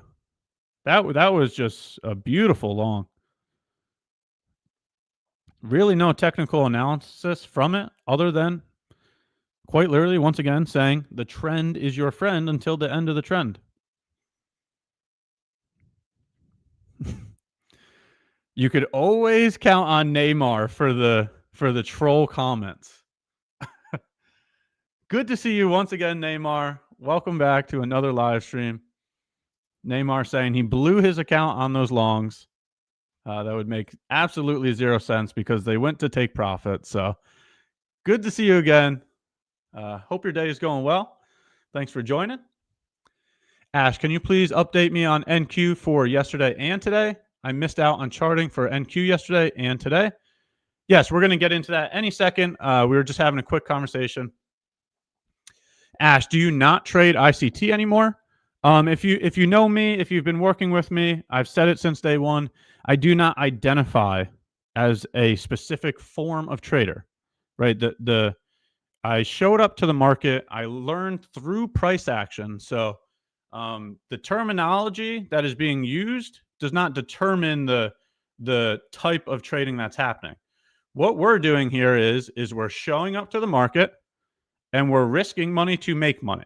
So I do not identify as a certain type of trader. I come in here trying to be a risk manager, right? I make sure I control my risk and I have a process to do that. So other than that, I just don't identify as a type of trader.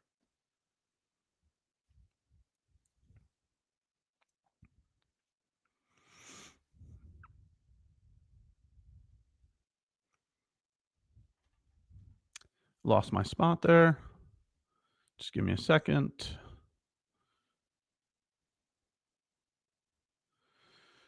Where's the market maker? Simon, we're talking about you. Where's Simon at? And if you are here, Simon, where are we going next? If you don't mind telling us the next move, that would be appreciated.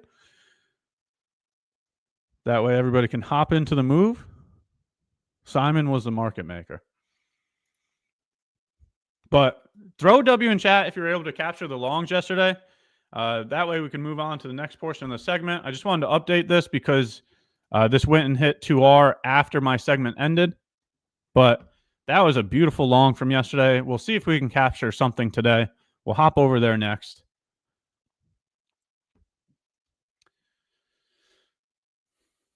Ash, why choose the 9, 21, and 55 EMA? I don't have like a statistical answer to that. One is shorter term, one is medium term, and one is longer term. That's the only really reason why.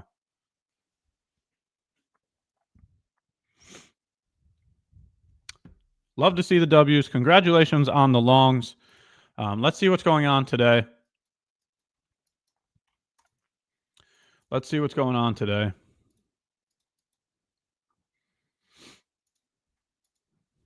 So we are dealing with them again. Are we going to do another EMA play? Yes or no? What do you guys think?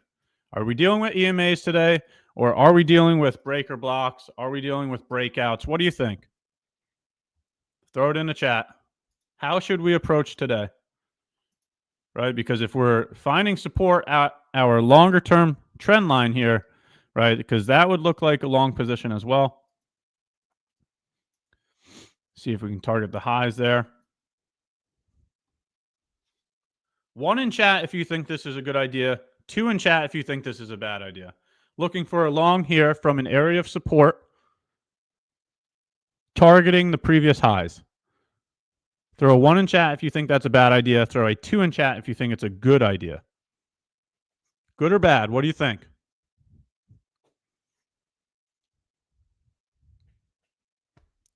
Throw a 1 in chat if you think it's a bad idea. 2 in chat if you think it's a good idea.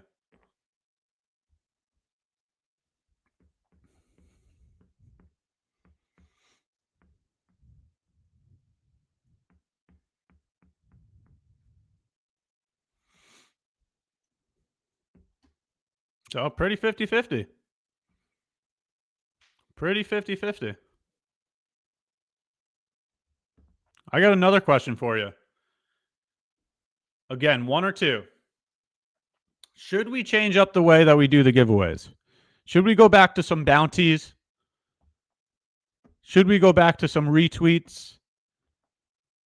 1 for a yes, 2 for a no. Should we do some bounties again? Should we do some retweets again? What do you think?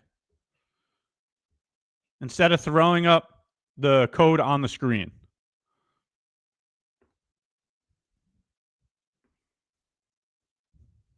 So pretty 50-50. Pretty 50-50 there.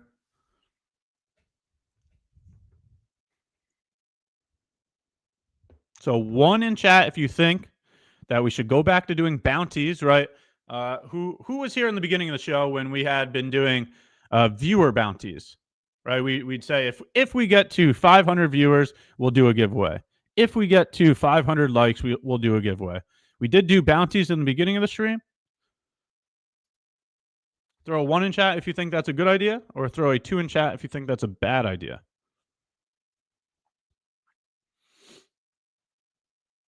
I was there, and that was so much better.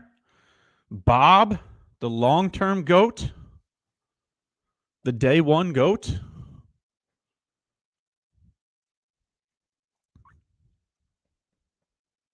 That's for Asia only. We actually started that here in the beginning. That was a New York Open thing. Back, what was that? Was that 6 months ago, chat? Has it really been 6 months already? Where did all the time go?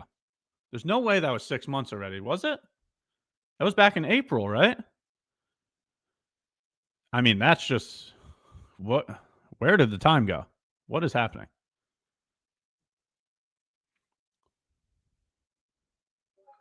That is just astonishing to think that that has been 6 months already. Oh man, do I have any grays yet? You see any grays? That is just incredible. Raphael has always been here since the beginning as well.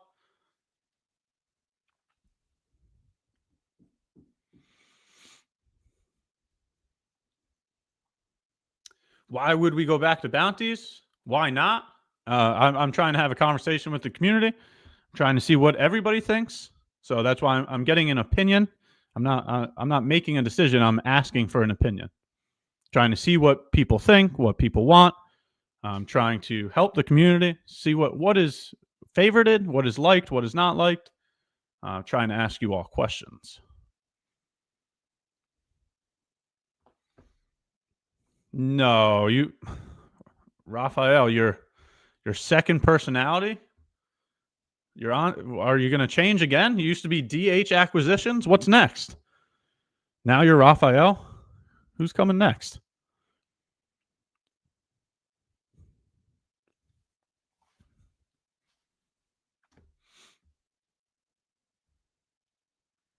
You don't have to be active for a bounty win. So maybe that's another question. Should we do top chatters? That could be another option, right? I'm just trying to see what you guys think, what you guys would like the most. Bounties, top chatters, retweets. What do you guys think would work the best? Top chatters equals spam. That is true. That is true. That is true.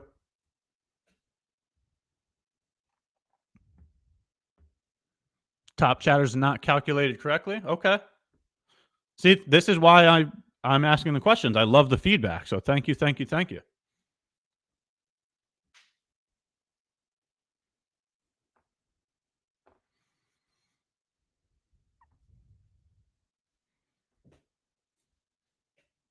Very good responses. Thank you for all the feedback. I greatly appreciate the information. I want everybody to be included. So whatever you guys think is the fairest way.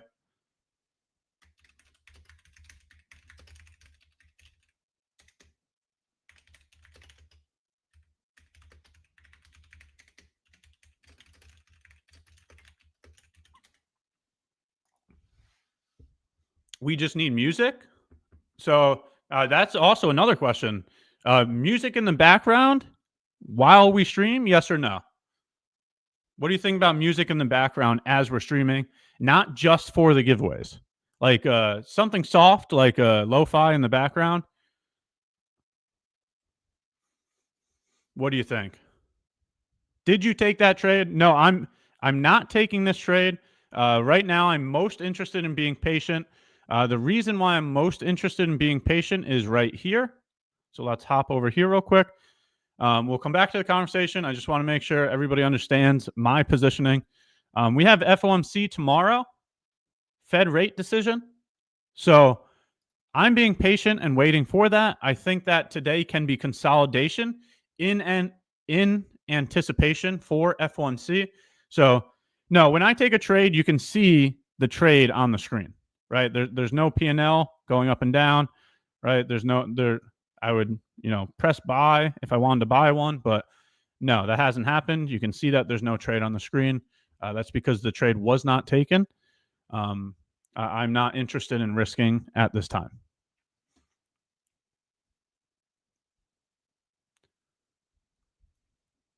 So just a quick question again, because I missed the answer to that. Yes or no to the background music? You think a little lo-fi in the background or only for the giveaways? What do you think? What do you think?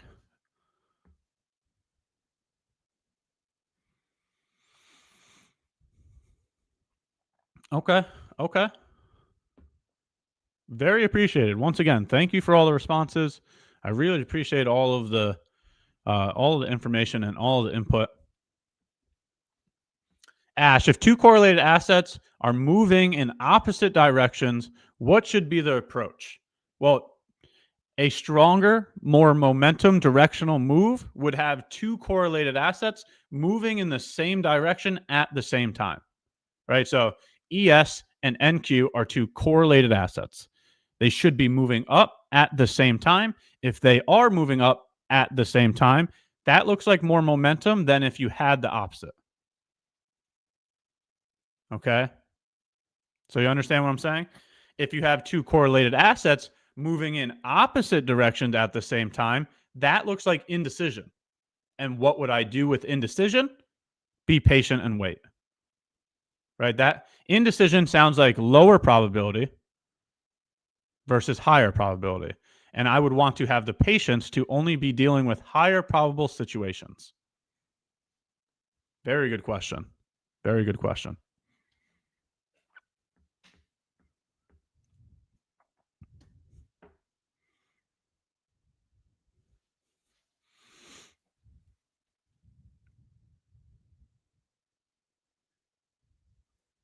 So any other questions, feel free to throw it in chat. We are watching a long position as we're going back and forth in regards to community questions and any type of technical analysis, trading questions as well.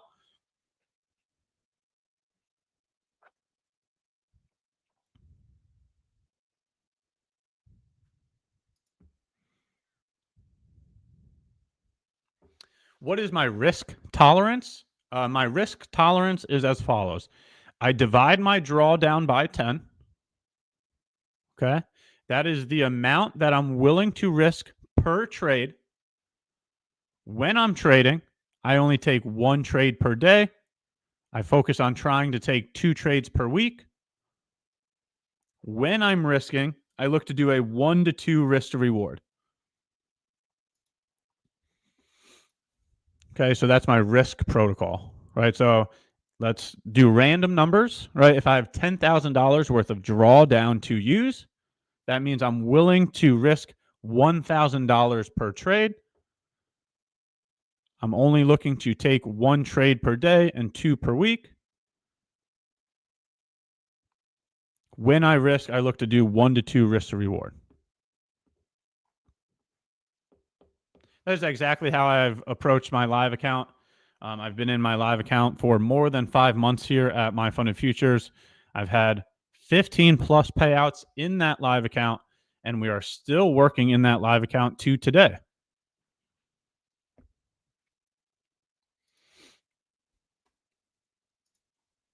Very good question.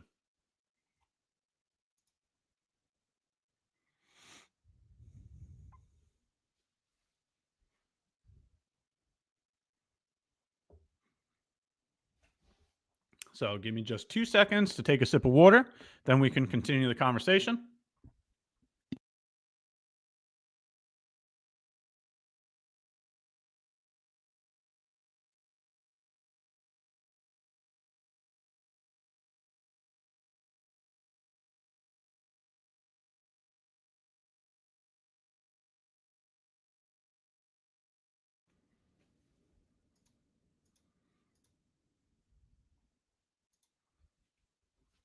All right. Thank you very much, chat. That is appreciated. Your patience is appreciated.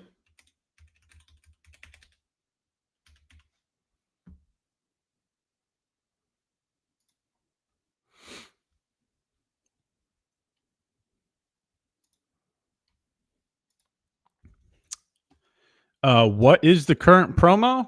Here, let me pull it up real quick and bring that over here. Give me a second. All right. Should have it up now. Okay, so the current promo, core plan. We have the Flex add-on for it. 0 activation fees. That is personally my favorite thing about MyFundedFutures. No activation fees. Absolutely astonishing. 3K payout request with the Flex add-on. The Flex add-on is free to add on. Okay. Just choose Flex add-on when you complete the purchase. That is not an additional cost. It is free. Okay. So the core plan is the current promo. Go ahead and use code YouTube if you want to get into that promo. We do have stuff coming up for Halloween as well.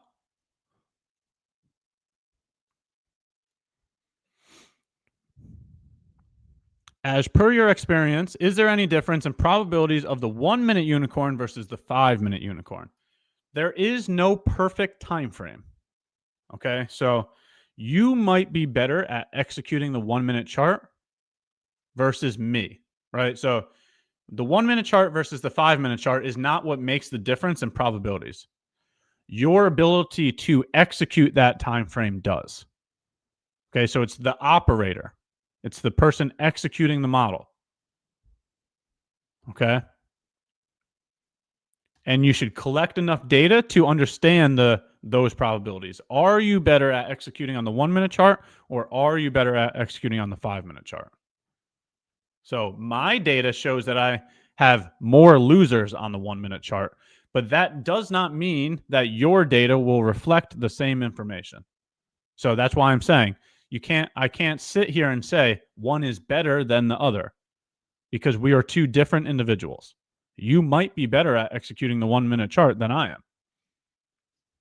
Was this a unicorn trade? I don't see any confluences. No, it is not. No, it is not. Okay. This was very simple. We've been talking about the trend being our friend until the end of the trend. What we have been looking at to understand the trend is EMAs. The 9 EMA, which is the red line, the 21 EMA, which is the yellow line, and the 55 EMA, which is the purple line. Okay. Seeing that price was finding support at our longer term trend, we had then started looking at a long position targeting the previous highs. So no, this is not a unicorn. This was a simple trend analysis using EMAs.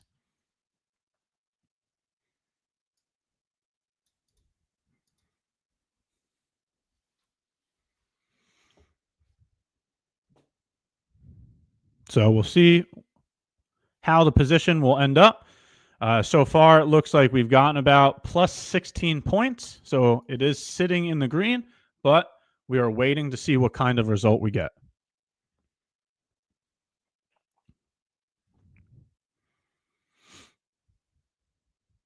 So chat, if you're finding any value in all the giveaways that we do, if you're finding any value in all of the trades that we talk about, if you're finding any value in all the hosts that we have here on the stream, do us a favor, like the video, sub to the channel, turn the notifications on.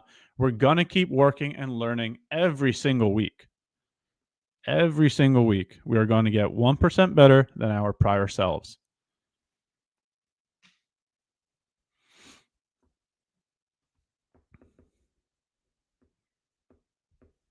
So any questions, any information, feel free to throw it in chat. I have another 20 minutes here with you all. Let's see if those longs can run up to the target. Why the 55 and not the 200? I don't have an answer for that. There's no definitive reason for saying, oh, this is the reason why 55 versus the 200. I do not have a definitive reason.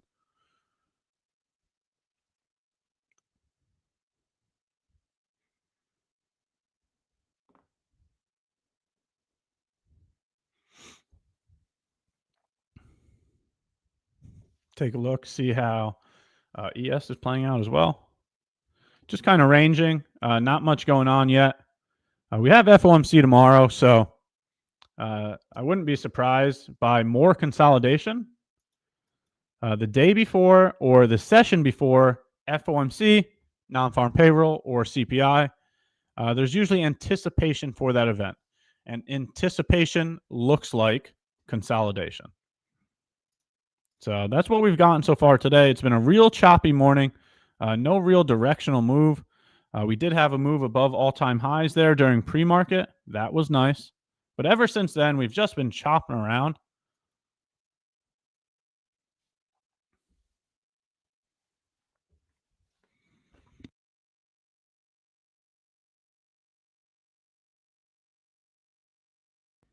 Once again, I explained earlier, you can see that there's no trade on my screen. That's because I did not take the trade. I'm not interested in risking right now because of that FOMC. I've yet to take a trade this week so far. I would like to see what happens with FOMC and then take a risk. Okay. So again, for the individuals asking, you would see the P&L fluctuating here. You would see the trade on the screen if it was happening, but I've chose not to take the trade. Anticipation for these high impact news drivers usually come in the form of consolidation. That's the reason why I chose not to.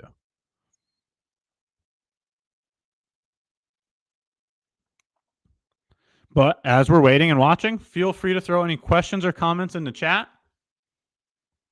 Gladly willing to go over any type of information. Do you trade minis or micros? It depends on the position, right? So if this amount of room, right? So if the location that we enter right here, this would be the entry. If the amount of points from here to the stop loss, this would be the stop loss down here. The amount of points will determine the amount of size, right? So earlier I had told you that I divide my drawdown by 10 to understand how much I'm willing to risk on any given trade. All right, so let's do an example here. This is, oh, dang it. That is not what I wanted. Hold on. All right. Let's get that back up there. All right, so this is 28 points, right? So just to use easier numbers, 25 points on one contract of NQ, that would be a $500 risk, right? So if I'm only willing to risk $1,000 per trade, I could do 2 contracts at 25 points, right? That would be $1,000. 2 contracts, 25 points equals $1,000 of risk. I can use NQ because the size fits the risk. You understand what I'm saying? So from entry to stop loss is 25 points of movement. 2 contracts of NQ at 25 points of movement would be $1,000 of risk. So you have to position size accordingly to the chart, right? Sometimes the stop loss is going to be 50 points, right? So if the stop loss is 50 points and I'm only risking $1,000, then I can only do 1 contract of NQ. You see how the position size changed there? Because the room to the stop loss changed. Right, this number right here is not always going to be the same. So do the math before the position is taken so that you understand the correct position size. Very good question. Very good question. So I'm not sure how much futures you've used real quick, but we can write it out here as well. NQ at 1 contract equals $20 per point. So when I say 1 point, that means price has moved from $26,000 to $26,001, right? So $1 change on this chart is 1 point. So for every 1 point, 1 contract is worth $20 change in your P&L. Okay, if that doesn't make any sense, please let me know and I'll try to explain it a little more clearer. ES, 1 contract equals $50 per point. MNQ, which is the micro for NQ, 1 contract is $2 per point. MES, 1 contract equals $5 per point. All right. So now do we understand the point system? How much your P&L changes per the amount of contracts you use. So that way, when you go in here and you measure your risk, right? So 28 times 20 would be how much risk this position is for one contract of NQ.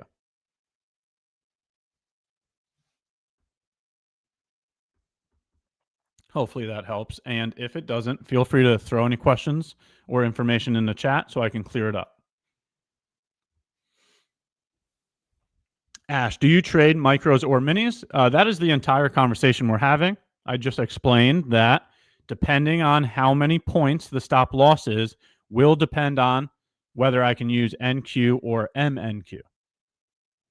Right? So depending on how much I'm willing to risk, the amount of points that the stop loss is will show which contract I can use.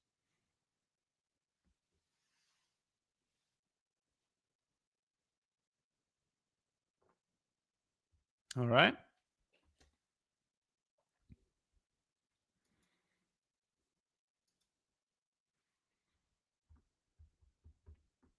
Again, feel free to throw any type of questions in the chat.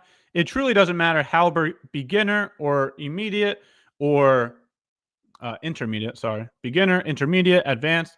Doesn't matter what the questions are. We're working and learning every single day, so we can gladly go over any type of information.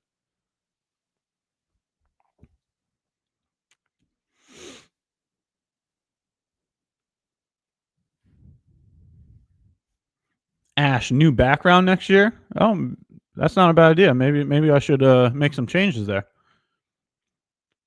When did you start scaling? When the account grew, right? So once again, I divide my drawdown by 10, right? So with additional drawdown, that means I can scale my position size, right? So let's do an example real quick. If I have 10K of drawdown, I divide that by 10. How do I do divide by 10 equals $1,000 of risk. Okay, so if I have 40K of drawdown, if I divide that by 10, then I have 4K worth of risk, right? So when the drawdown becomes larger, so can the position sizes, right? Because you're allowed more risk per trade. So scaling came with larger drawdown is the answer to that.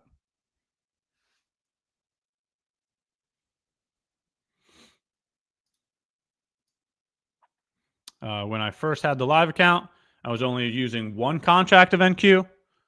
Then when the balance grew, I moved to 2 contracts of NQ. When the balance grew again, then I moved to 4 contracts of NQ. Again, fully based upon the balance of the account.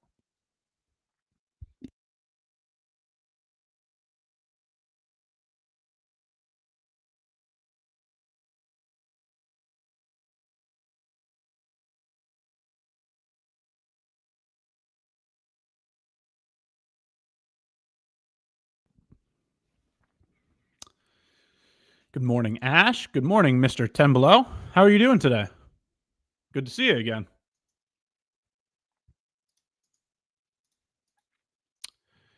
$5:30 a.m. unicorn model was present in both NQ and ES. How will you choose each pair? So I don't know what time frame you're looking at, but I did see one on the 1 minute time frame. So are you referring to the 1 minute time frame? Yes or no? That's the first question.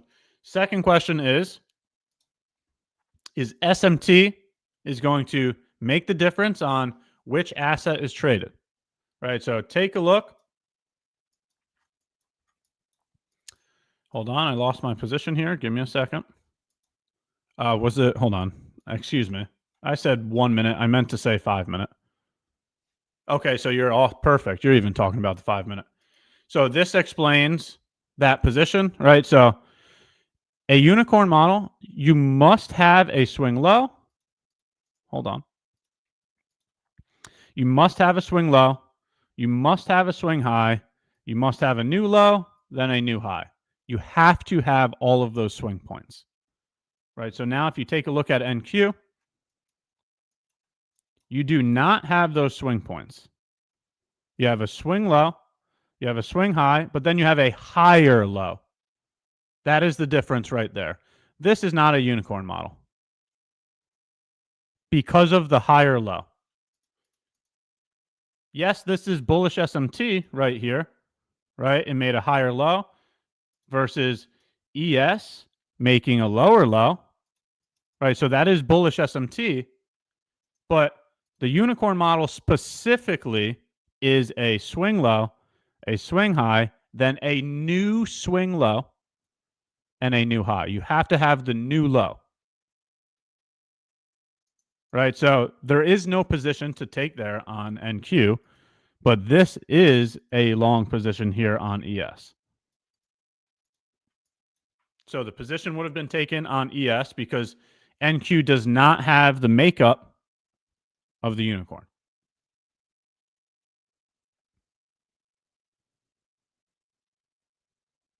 Very good question. Thank you for pointing that out. I did document that this morning as well. So if you want to take a look on my Twitter, you'll also see that there.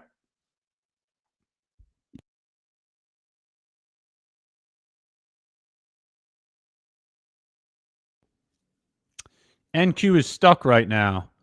Yeah, so what would be the reason why NQ is stuck right now? Oh, never mind. Sorry, I just need to get better at reading because it's right below. Oh, man. Maybe my eyes are going. Maybe that's what it is. Maybe I need to get my eyes checked out. We got FOMC tomorrow, Fed rate decision. So heading into CPI, heading into FOMC, heading into non-farm payroll, I would expect consolidation. Those are very large news events that play a role in this market. Okay, so it makes sense that we're not having a directional move because FOMC is tomorrow. There's anticipation for FOMC. And usually anticipation looks like consolidation, right? Look at all, we're just chopping. We're not moving in one direction. We're just going sideways. Right? It's just sideways. And I've said it multiple times. I'll continue to keep saying it. That's why I'm not taking a trade today, right? It's very simple. The logic you provide to your decision making is going to drastically change the outcome of your trades, right? So I'm not stuck in the long position here, right? This one that we had pointed to earlier, I'm not stuck in this long position because I chose not to take the trade because of FOMC being tomorrow. It's that simple of logic. You do not need to take a trade every day. If you can't create sound logic to your decision making, then just don't take a trade.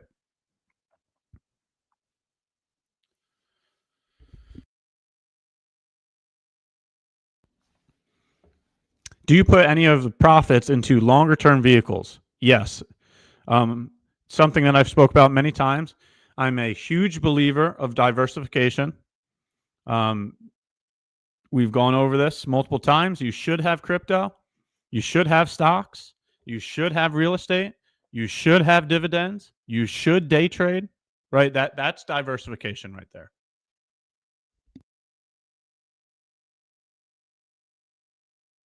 So, for example, I use my day trading profits to create those other portfolios.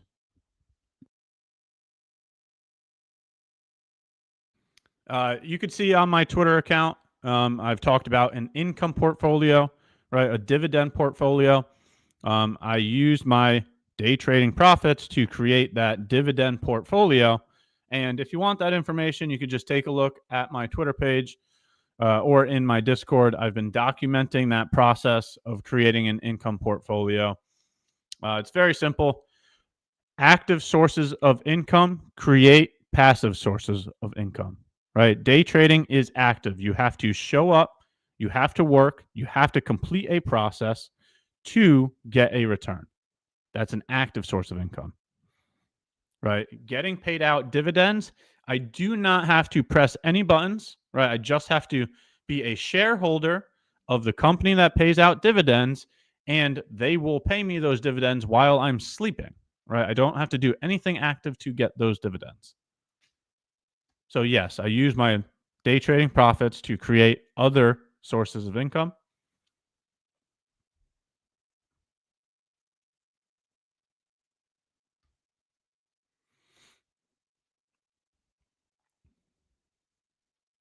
How long did it take you to become profitable? It took me multiple years. Okay. Now this is not like guaranteed. Everybody is their own individual. So my timeline will be different than your timeline. We're all independent thinkers. We have our own experiences. So it may take you a shorter period. It may take you a longer period. There's no comparison here. But my experience was my first year, I had a good year. I truthfully do think that it was just beginner's luck. So I don't really take credit for that first year. I was just randomly trying things, and one of them worked out. So I was very happy about that. But the first year, I made a couple $1,000s. I took my wife on a nice vacation. I was nicely profitable that year. But again, I truthfully think that that was beginner's luck. That's okay. I have no problem saying that. My second and third year were awful. They were very red. I was strategy hopping. I was trying new theories, getting bad results. So then I would try something else. It wouldn't work. I would blow an account. I would ruin another account. I would ruin another account. I just kept failing over and over and over and over again. But that was the best learning opportunity. In my opinion, you have to be able to learn from your losers, right? So I showed up to the market. I tried some kind of idea. It didn't work. I blew up the account.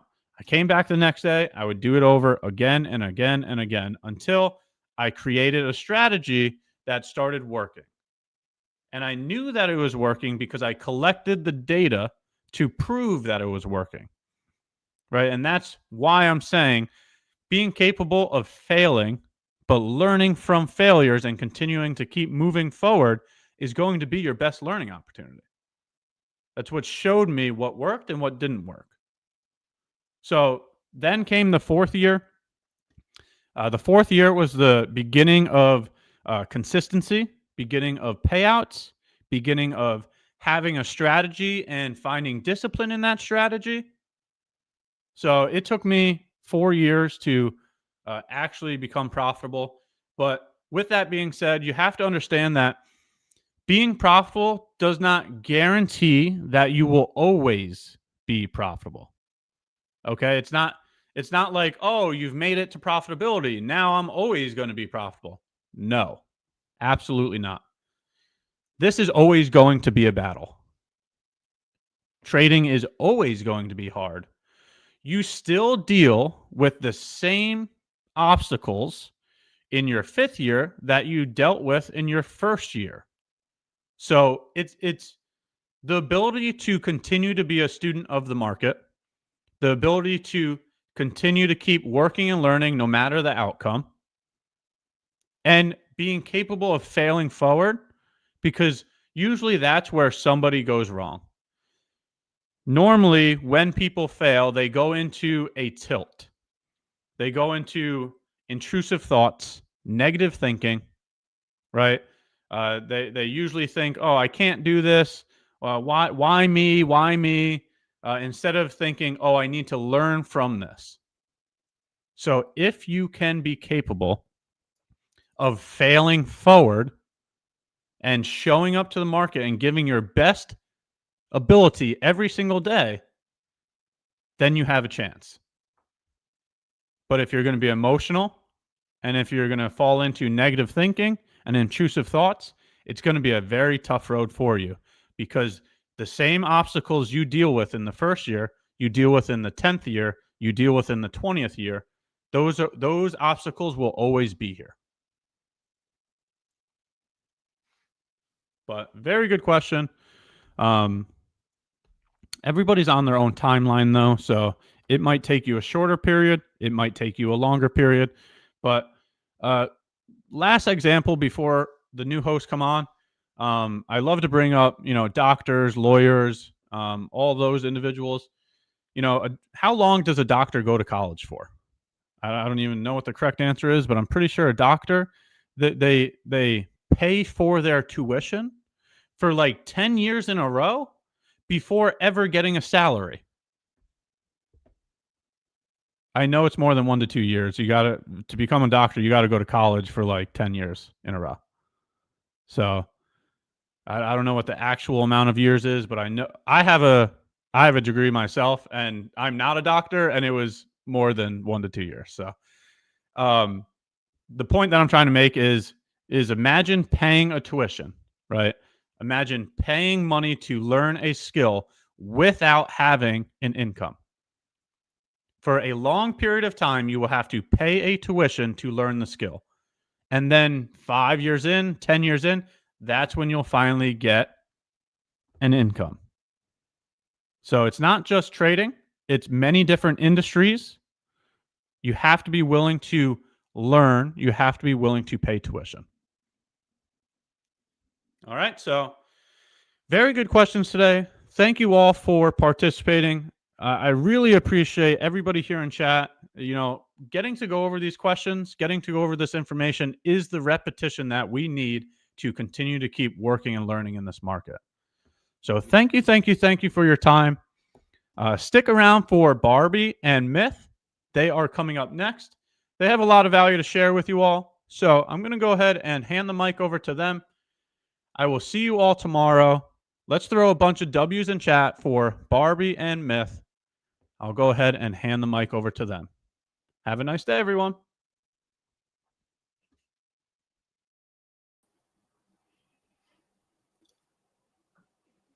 Howdy. Good morning. How you doing?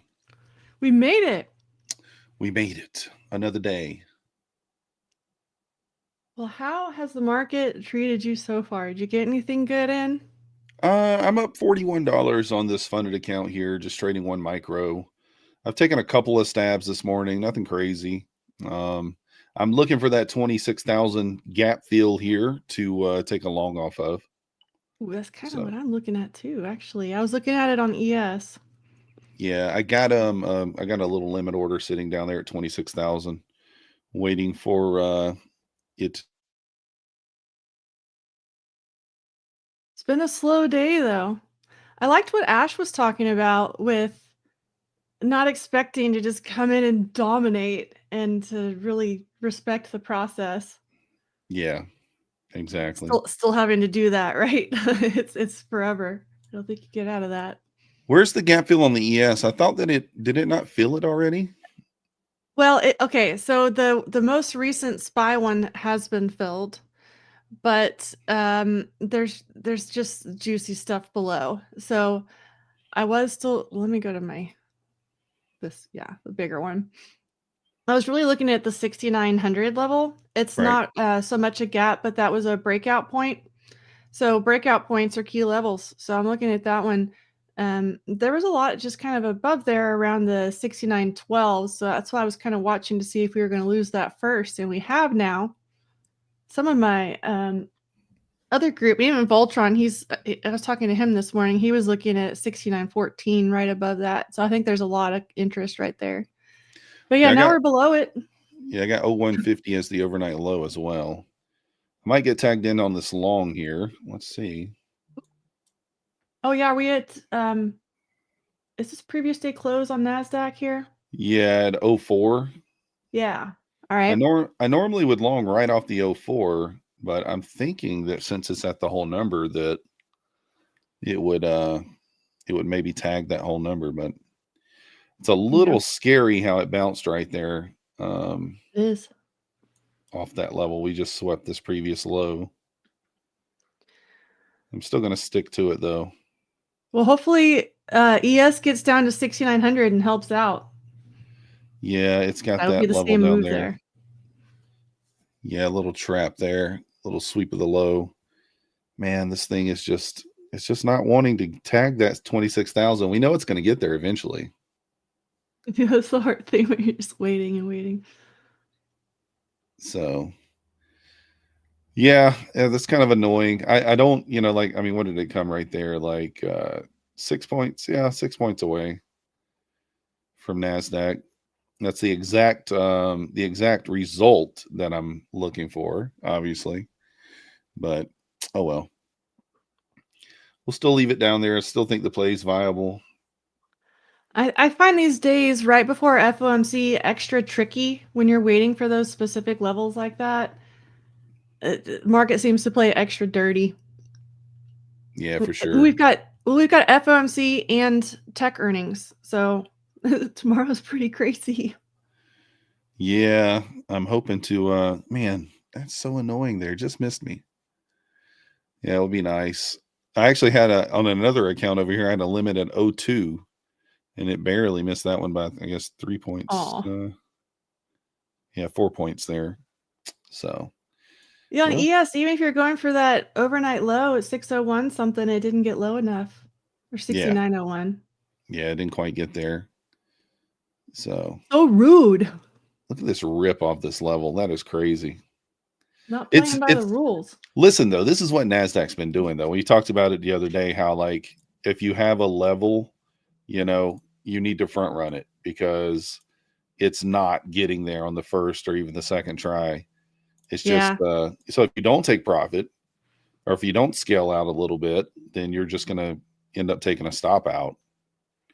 You know what's interesting about that is I've been doing really well in options, and I don't trade options so precise. I'm just like, I'll do a starter here because I looked at it, and then I'll add if it moves down a little bit. And I've been getting in and out of those really nice. So you're probably onto something there.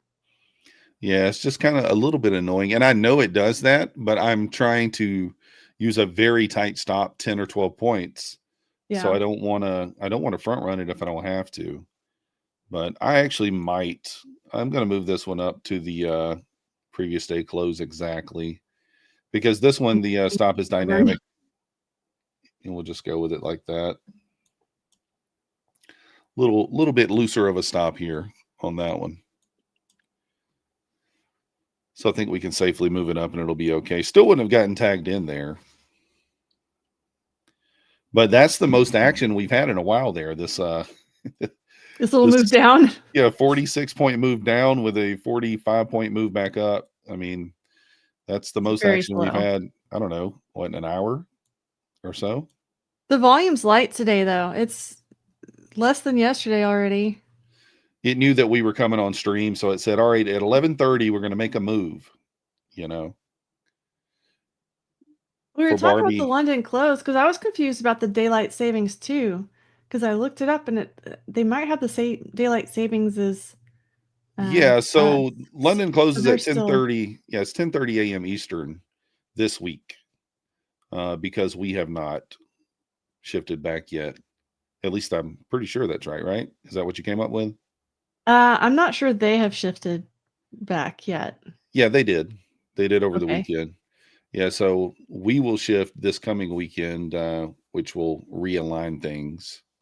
Yeah, I've been a little bit mixed up on that too, because I like that time for reversals. We didn't really get a good move for reversal anyway today, but ideally, that's when I'm looking for that move. And ideally, that's a big move. Cheater wants to know if I have another job or just the trading. Cheater, this is all I do. This is it. So full-time trading hero. Yeah, just fun times. But full transparency from me here. I don't live off my trading profits. Obviously there's affiliations and things like that. And that's kind of, I never hide that fact. So just one of those things. I have a negative job with 8 children. Exactly. So in the UK, you've shifted back 1 hour. There we go. Yeah. Yeah, different sources saying different things. So I was really confused about that this morning. And then I remembered you were saying yesterday that it had. So I was like, what is going on? Yeah, man, I am a little tempted to short here. I'm going to wait, though. I think it makes more sense. Just kind of momentum here. Yeah. There's I see it more on NASDAQ too. They got a little room to catch up with ES if NASDAQ goes short. the only thing is, like, if you did short here, it could potentially rip your face off. Don't get your 10-point stop there, huh? Yeah, I'm just gonna wait. I'm just gonna wait and see if we can get the bounce down here at the whole number. My bot's running, but I guess on the orb trade yet, it's taken another orb re-entry, but it hasn't done much today too. It keeps getting break-even stop outs. I was gonna say, did it get stopped on the like, I don't know, on this right here? 27 points. How's your stop on that bot? Is it a full 1-to-1, or is it just Yeah, well, it's a 1-to-1, but when we get halfway, I trail to break even. And that's how I got the risk, because the win rate's only like 55% on it. Yep. And I couldn't really increase that, but I was able to decrease the loss rate by taking all these break-even stops. Yeah. Well, that's good. I mean, a break even is better than a loss any day, for sure. It does a lot of break-even stops. Yeah. We took That's a few all of those today. So I've paid like $20 in commissions, but maybe we'll get the short. It's in 2 shorts. My my mental bot, which is me, it takes a lot of break even stops too. I do when we're in stuff like this with the FOMC coming and earnings coming and who knows what Trump's going to do. Like, I tend to trail a little tight. We have not gotten this previous day close opportunity at all this week, or, obviously not Monday. And then I believe Friday, we also did not get the previous day close bounce either, or either an opportunity for a bounce. So that is one of my favorite trades. I love the previous day close level. So especially when we're climbing up like this. Yeah. In these bull markets. So it is short there. I see you're up 7 points. Yeah, I got it. I didn't realize it wasn't pulled up. So it's pulled up now. This is the one that's trading MES, and it's trailed to break even. So the stop starts at the full orb, or it starts way back there, and then it trails. I need to the set. NASDAQ one is kind of crazy right now. It hasn't trailed yet. It did, and then it re-entered. Yeah, I need to set that 15-minute one up, or the 5-minute. No, it is 15-minute one up on my ES Yeah, I'm chart. doing 15. I only have the hourly one. I don't have the 15 on there. I need to put that on there. Well, what we've noticed is when the orbs kind of look similar. I mean, this is kind of back. I like trading when the patterns are the same and the structures are the same anyway. But like this morning, ES stayed in the bottom half the whole time. It was making new lows the whole time. It just gives a really good visual when you have this box on here. NASDAQ was really choppy. It was just hanging around the middle.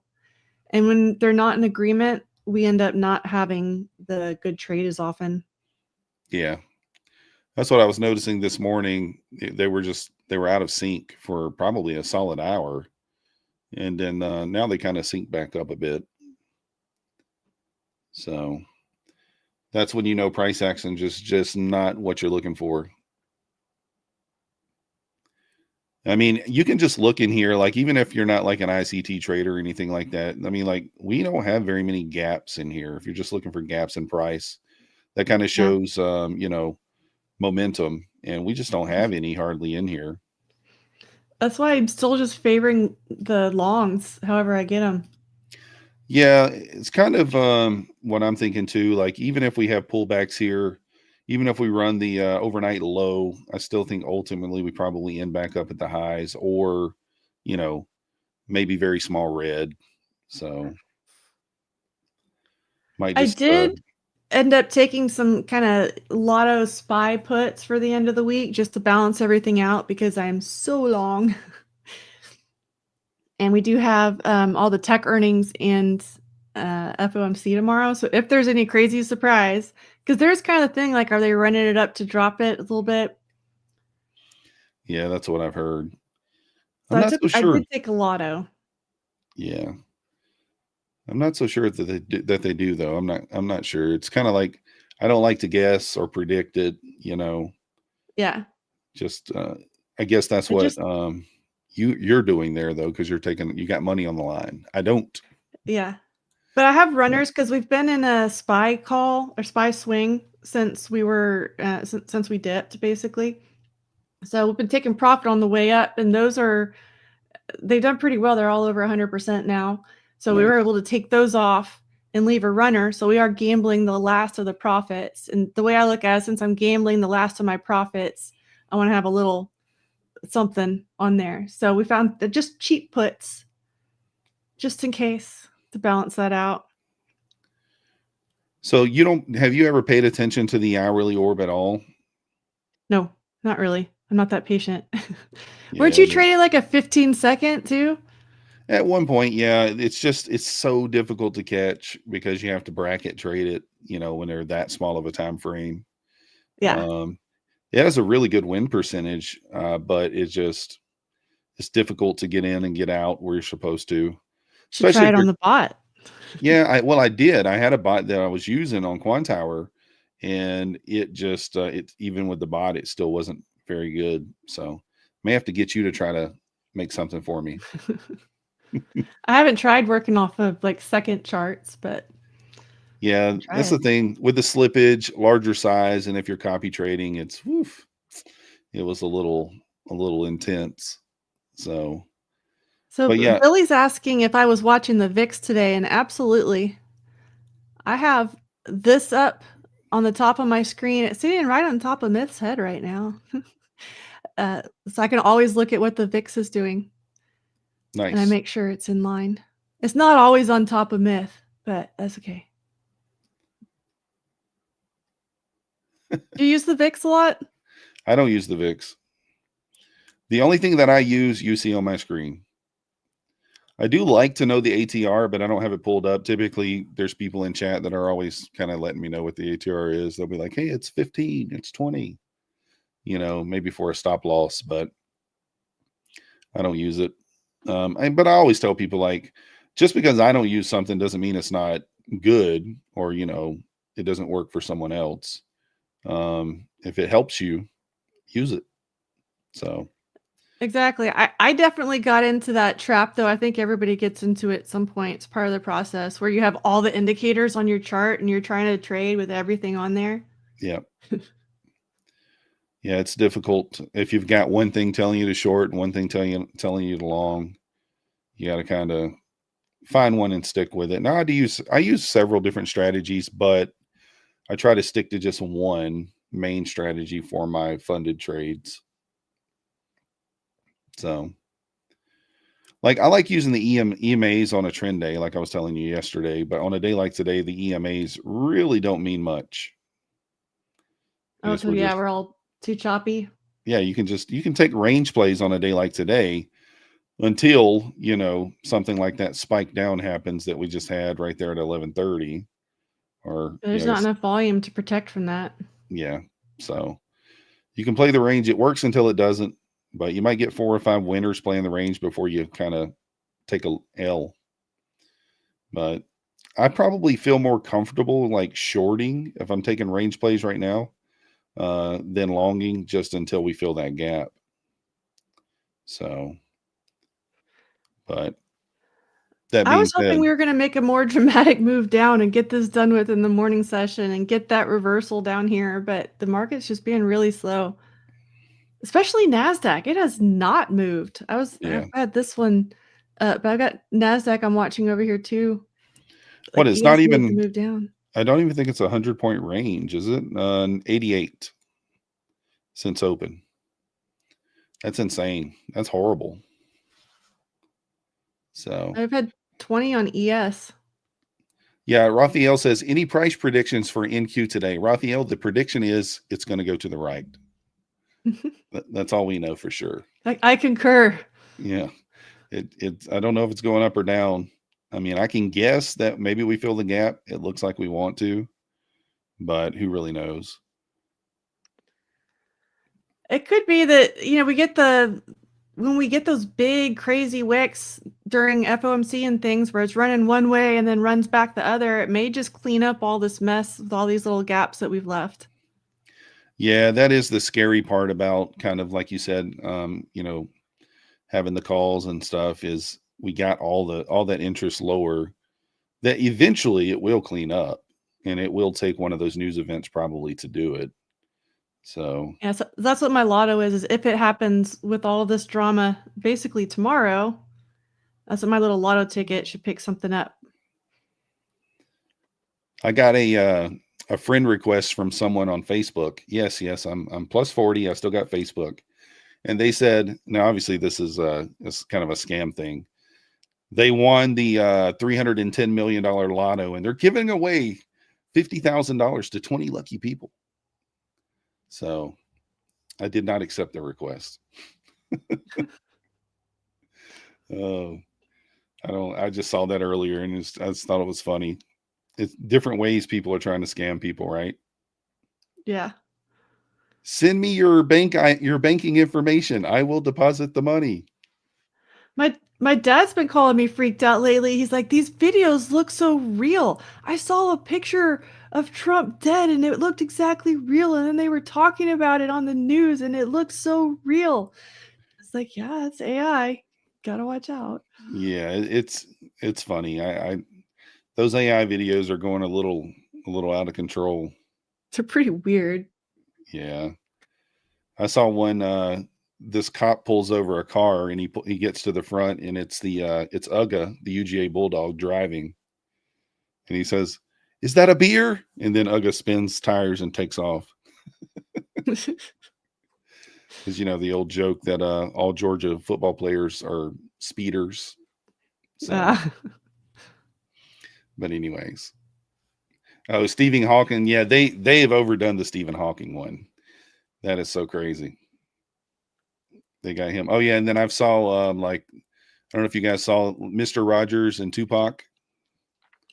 I've seen a lot of Mr. Rogers and a lot of oh gosh, what's his face? The painter with the hair. Bob Ross. Yeah, Bob Ross. Yeah, for sure. I've seen Bob Ross talking to like everybody who's ever lived, basically. And Mr. Rogers. He's talked to Mr. Rogers too.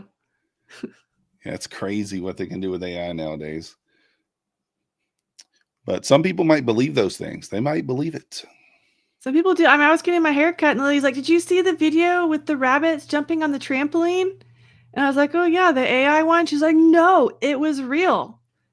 And I'm like, "But why would there be a security camera perfectly lit like that and the bunnies get on there all at the same time?" Like, come on. That's funny. I let her have it. She thinks the bunnies were real. My son, my 2-year-old, is scared of bunnies. Ah. I don't know why. He sees a bunny. He goes, I cared. I cared. So he loves deer, though. He thinks he can pet a deer. So the deer's probably more likely to hurt you. I don't know, knock you down. That may not go as well. Well, I did have my resting order sitting here, but now that we're 50 points away, I'm going to take it off just in case we get a Trump tweet or something crazy. I don't want to have, an order sitting there. So if we get closer, I'll put it back there. Well, speaking of AI, though, I mean, NASDAQ is kind of on an AI boost because that was the Microsoft news. So Microsoft shot up overnight, and it was on AI news. And Microsoft dragged NASDAQ higher. It's come back down a little bit now. Is anybody using AI to assist in their charting? I've heard a few people tell me that it's helped transform their trading. I don't know. It's not something I've really looked into, but I have had a couple of people that have told me that. I've heard of people doing it, but I've never really heard how. So I don't know. Might be fake news somehow or so far. I'm sure you can, though. I've also seen the ones that are using AI to automatically invest in things, and I haven't used any of those myself, but I do know people who have used them, and they've kind of asked me about them, and I've gotten emails about promoting them on the channel and things, but I haven't really looked into them that much. That kind of sounds interesting because then you can set up, your risk and all your kind of goals with that and see what it can do. Augustine says, I use AI to talk to me like Wendy Rhodes, and I'm Bobby Axelrod. Oh my gosh. I love it.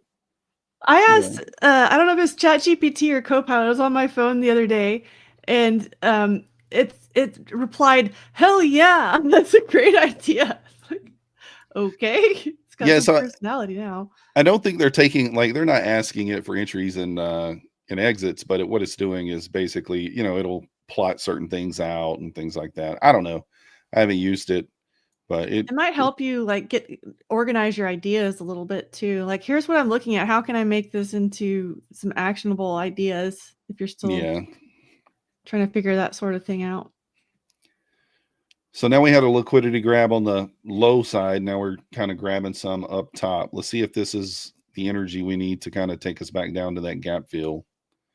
Yeah, if Maybe you it's look at ES, it is kind of, it just made a new lower low for the day. So maybe if we put in a higher low here around VWAP or something. Yeah. I'm looking at it right here. That would be the move on ES. Maybe it'll help NASDAQ out there. Like, come on, girl, let's go. Down to 6,900. That's the spot. Yeah, if it holds that VWAP there, I think your stop is in a great spot there. I like that. It's kind of right there at the VWAP. So let's see if it wants to push down here. I think maybe just trapping longs here, breaking out of this range. We'll see if it has any continuation. We haven't had any all day, and then, then all of a sudden it does. This is kind of how it works.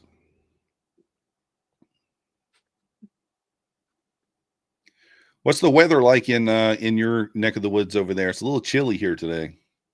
Well, in the morning it's fall, and then by about this time it's starting to be kind of summer again. I think we have a big cold front coming tomorrow though. So the high today is in the 80s. Oh, wow. That's quite warm then. Yeah, it was 90 the other day. What is our high? Yeah, it says we have wind coming, and then the high tomorrow is 65. So our high is 53 with a low of 49. It's currently 52. And it rained all day yesterday. So the ES 6,900 is a good level. I agree. Yeah. I like this. I like hoodie weather. It's nice. 50 degrees, pretty comfortable. As long as I can go in the hot tub. Anyone know what they're having for dinner today? You're already thinking about it? Let me think. Probably Chick-fil-A. I have not gotten that far. Yeah, Denny, I'm in Georgia, Northeast Georgia. Barbie, are you a Chick-fil-A fan? Well, yeah, but I don't like dealing with the lines. I could do without that. I try to go at like odd times. Yeah, I like Chick-fil-A. I mean, they usually move pretty quickly. There is a couple that are sluggish. You can get in the parking lot, but I mean, there's only one here you probably have to drive 20 minutes to get to the next one. So that's part of the problem. But Denny is in North Carolina, 6 hours away from Atlanta. Yeah, Denny, I'm 2 hours and 17 minutes away from Harris, Cherokee. From my door to their door. Yes, I know the exact amount. The exact mileage, the exact time. Because I make that drive quite often. well, today has been not that exciting. What do you think about tomorrow? I think tomorrow is going to be a lot of excitement. Yeah. Yeah. I mean, maybe early in the morning we might, it may not be that great, but tomorrow afternoon's trading is going to be fun. So, I won't trade the FOMC, but afterwards I will look to take some entries. I'm not going to trade it for real, but we are doing a Ninja arena competition. So we're going to trade sim to try to get real prize money. Okay, so you yours can join us if you want. Yours is tomorrow? Yeah, it's tomorrow only. It's a private one, so they don't have it listed. You have to have my link, but I can share it with y'all. Yeah, sure. I'll join yours. I didn't know. I'm signed up for that thing on Monday, but I signed up for this one and I forgot to do it. But so this is the one that we're doing. So you can get first prize is $250 and they're rewarding all the way down to 9th place. But this is a new thing they're trying where it's private. Look at this Oh, thing go. nuts. It This got is me. insane. This thing Yeah, is just here's a little ripping. lift off. I mean, that is crazy. Top of the hour. Lunchtime reversal. I'm not sure. Apparently. Look at this thing go. Holy cow. Man, why can't it just I dropped the link if y'all want to join that one. I would be so much more comfortable taking the long if it would have filled the gap.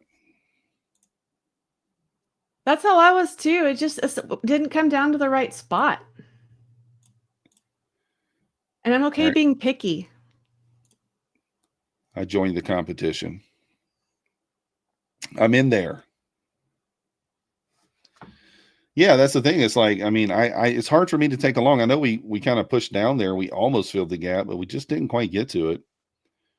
I'd be much more comfortable taking the longs if we fill the gap, and with it not doing it, I'm just kind of sitting on my hands. But who knows?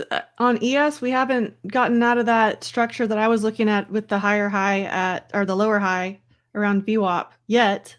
That's true. Yeah, we probably will have a huge SMT here. I think NASDAQ's just being crazy because it's earnings week for tech. Yeah, it's already almost at the high. You see, we pushed yesterday afternoon. We pushed up above 26,000. I was kind of I was looking for that into the close, and then it did not happen until after hours, unfortunately. So I wasn't able to take advantage of it.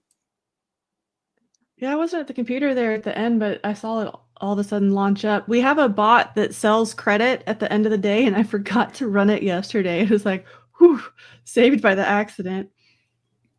Happy mistake.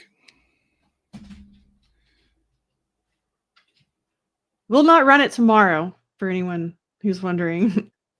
Why not? Take advantage of the earnings. What could go wrong? So during when we're leading up to those events, the contracts don't lose value either. I've tried doing all kinds of different things, but because the IV is increasing, the contract values don't decrease, and you can't make any money selling premium. Yeah, I guess kind of makes sense. So ES right there at the VWAP, trying to hold below it. I mean, we are kind of pushing up. You know, this could be a decent short spot, but man, it's so scary.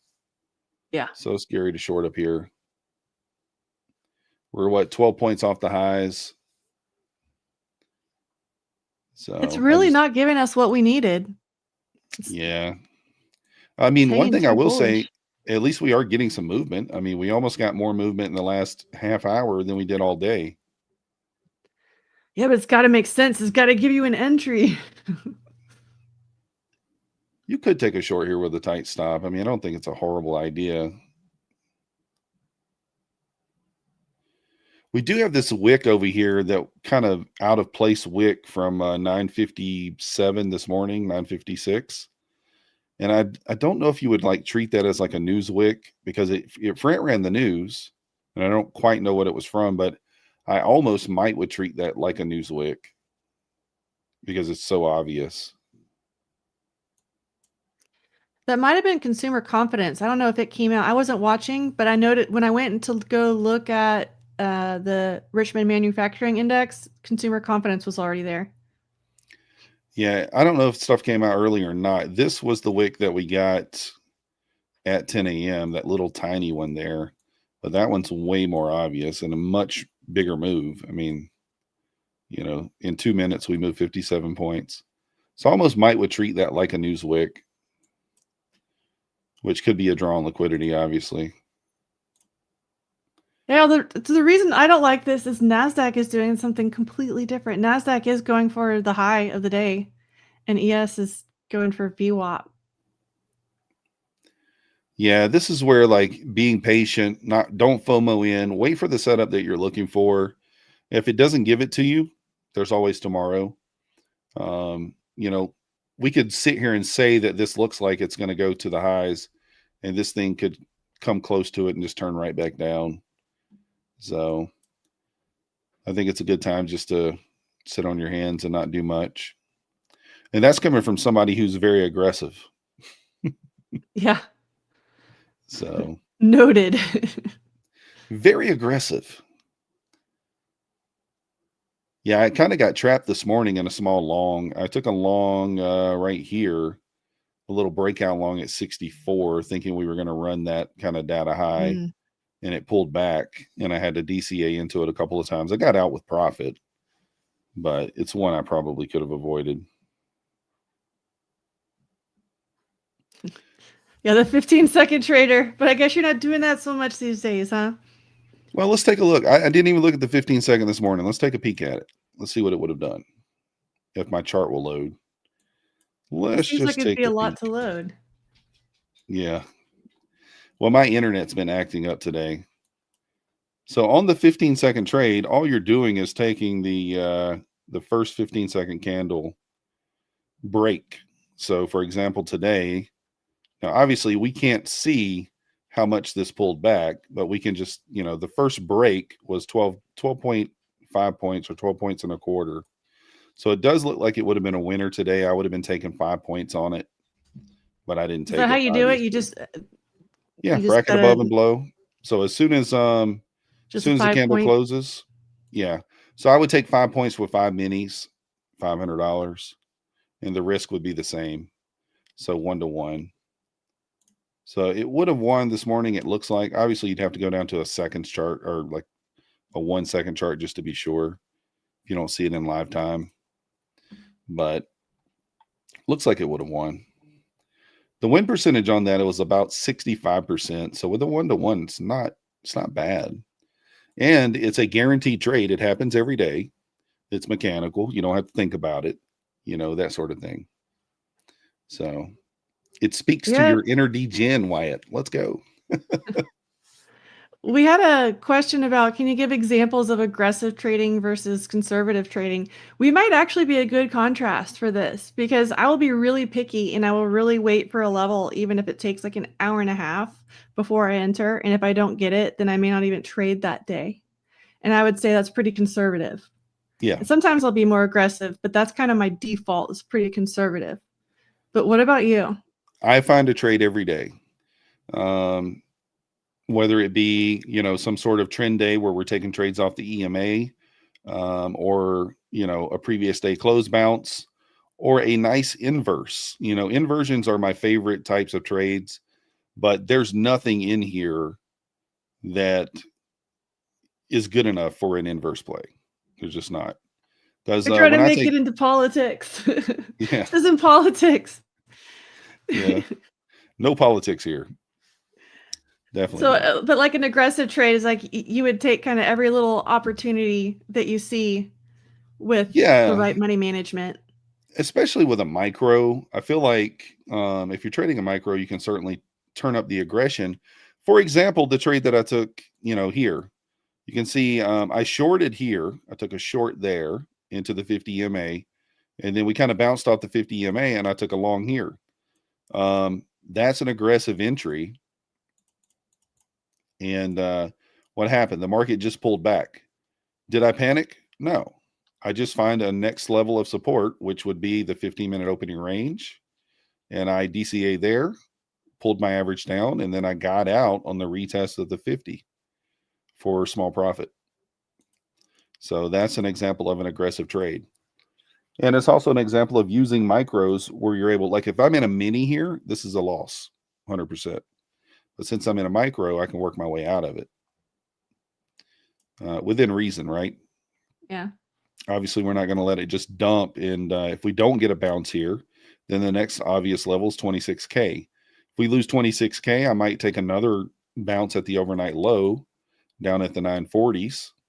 And then if we get below that, I know we're probably going for Sunday's gap fill. So I'd probably just kill the trade at that point. So just adding at levels that make sense. Now sometimes that can get you in trouble, even with a micro. Add too quickly, sometimes you might be up to 6, 7, 8 micros, and next thing you know, you're basically a mini. So you just have to be careful.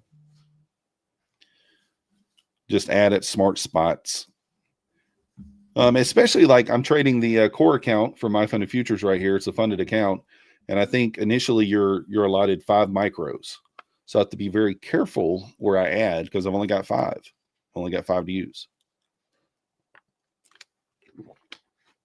Whereas in the eval, you know, I got up to 30. So much more leniency there in the eval. You do have to pay be able to do attention it. to that if you like micros. I like the micros too, which is why I kind of started trading the scales instead of the pros. Yeah. So, but yeah, that's kind of, you know, and today I have not been that aggressive. You can tell, like, if it's bad price action when I've taken 2 trades, you know, that's pretty bad. Normally we would We be are finding finally at spots. VWAP. This is what I'm watching to see if ES is going to put in the higher high here. I mean, the lower high. I'm so used to saying higher high. Oh my gosh. What time frame are you using for the lower high? 5 Just minute. the 5 minute? Okay. It's close. What do you got? 6 more points or something? Yeah, I guess not that bad. It's on the 15 too. Those are my kind of main intraday. Yeah, there's just not a lot to do here until you get, you know, again, I mean, we're going to obviously have an SMTF ES if NASDAQ runs the highs. But does that mean anything? I don't know. Lately, they haven't meant that much.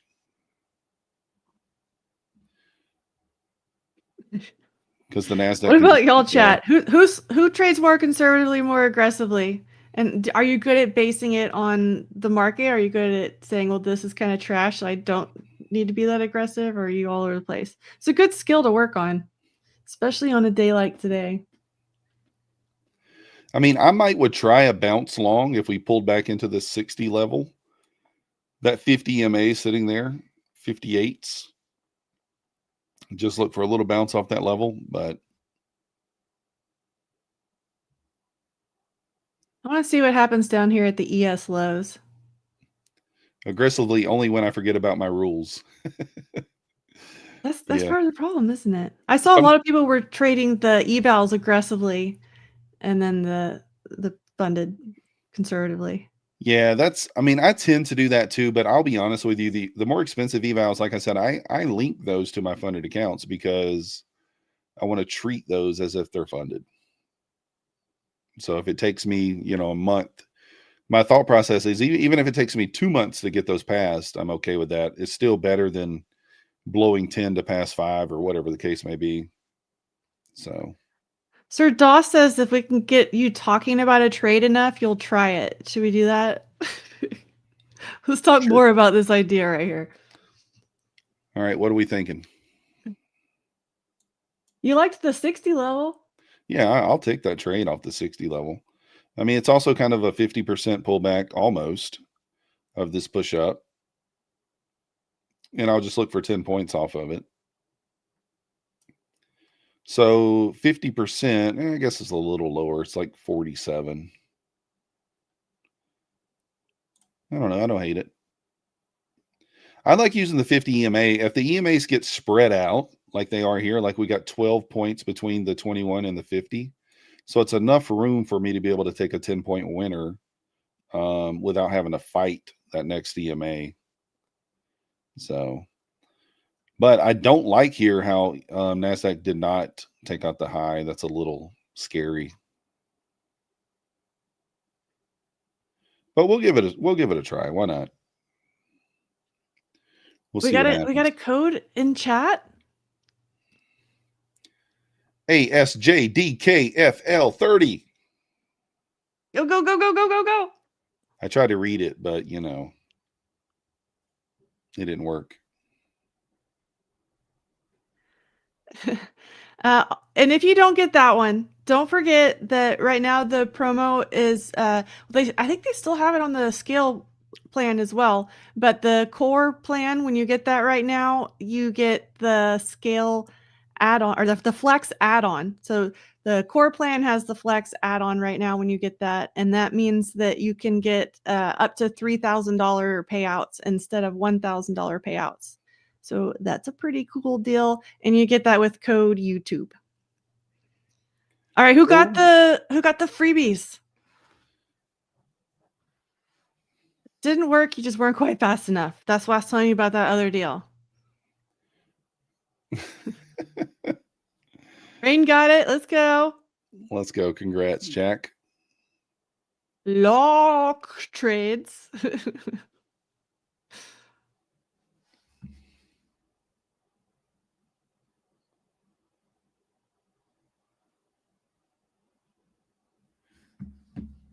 Yeah, it looks like ES is holding that VWAP there. I think this will be the test here if it starts breaking this little swing high or puts in a lower high. So, I mean, I guess the way you can kind of trade that is just watching. This high is just so ugly. It's way too far up there. That's why the low is almost better. Like watching break the low of this in here. That Epic was a Tuss weird says, tool to grab for that. he says, how are you guys blowing accounts every day? I mean, it's not that hard. I'm Push the not. button too much. Yeah, I try not to, but it does happen. From my perspective, with the traders that I help, it's the people who really, really feel like they have to push the button every single day and every single time without running it through the filter of, is this the setup or not? Right. And it's hard to do in the moment. Not only that is like, does it make sense to trade today? Like every day is not a trade day, and not taking a trade is a trade sometimes. So on a day like today, where we have a very tight range, it's okay to just go do something else. Don't stick on the charts. Don't be in front of the computer. Just walk away. Like right now, I'm frustrated because I see the short setting up on ES, but I don't see it setting up on NASDAQ, and that's not something I would ever take in my live account. For sure. Yeah, they're out of sync today for sure. ES is the weaker indice right now. Maybe they catch up, but that's just where we're at for now. And in my opinion, until we get the gap fill, nothing really is safe because we're so close to it. I mean, even now we're 80 points away. At any moment, it could just decide to go and take that gap. Yep. So that's why I really wanted to wait for it to come lower to try anything long, and I didn't really want to just short the highs. So it's breaking all my rules to take trades right here. So that's why I'm cool sitting. But I think you have to develop that over time because you have to trust that the opportunity is coming. I know I always felt like if I didn't get that trade, I was missing an opportunity and I didn't know when the next one was ever going to come. Yeah. And you don't know when the next one's going to come, but you start to trust that it is coming. I think that's part of the experience factor. Yeah, that's all you can do. I'm not loving, I'm going to be honest, we bounced at the 21, so I don't know. I don't hate the 62 buy, but I'm not a huge fan of it.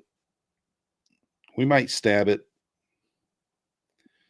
But like what I just talked about, I mean, that could get us in trouble because this thing, it could just, decide to go for the gap fill here, and then we'll be fighting for our lives to get out of this.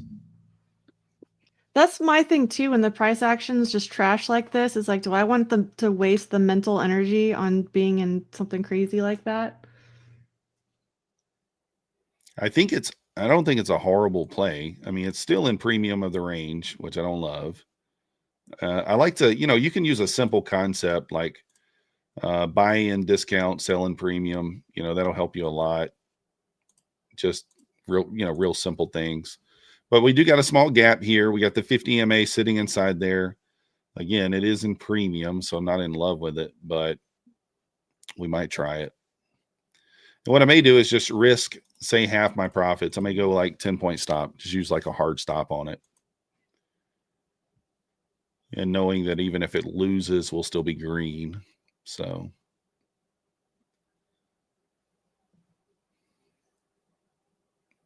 I don't like the fact that the ES is kind of back to that VWAP, kind of sneaking below it already. Yeah, because that's the short I like on it. It's just if NASDAQ was set up better, that's when I would want to take it. It's just not.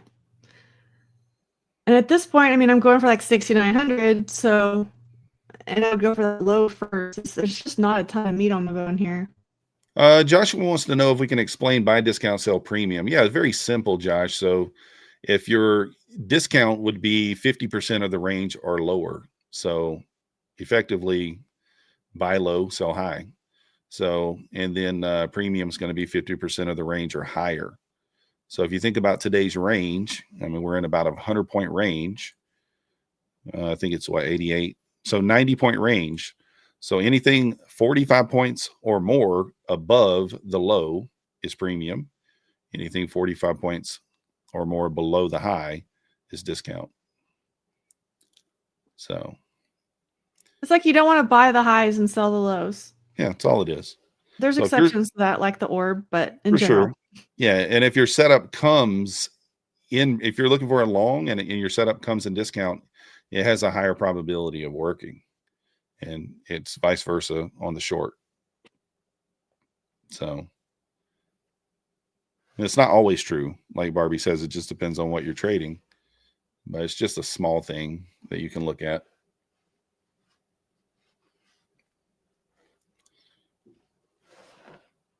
They say I'm AI. You are? Touch your nose and rub your head at the same time. Do something.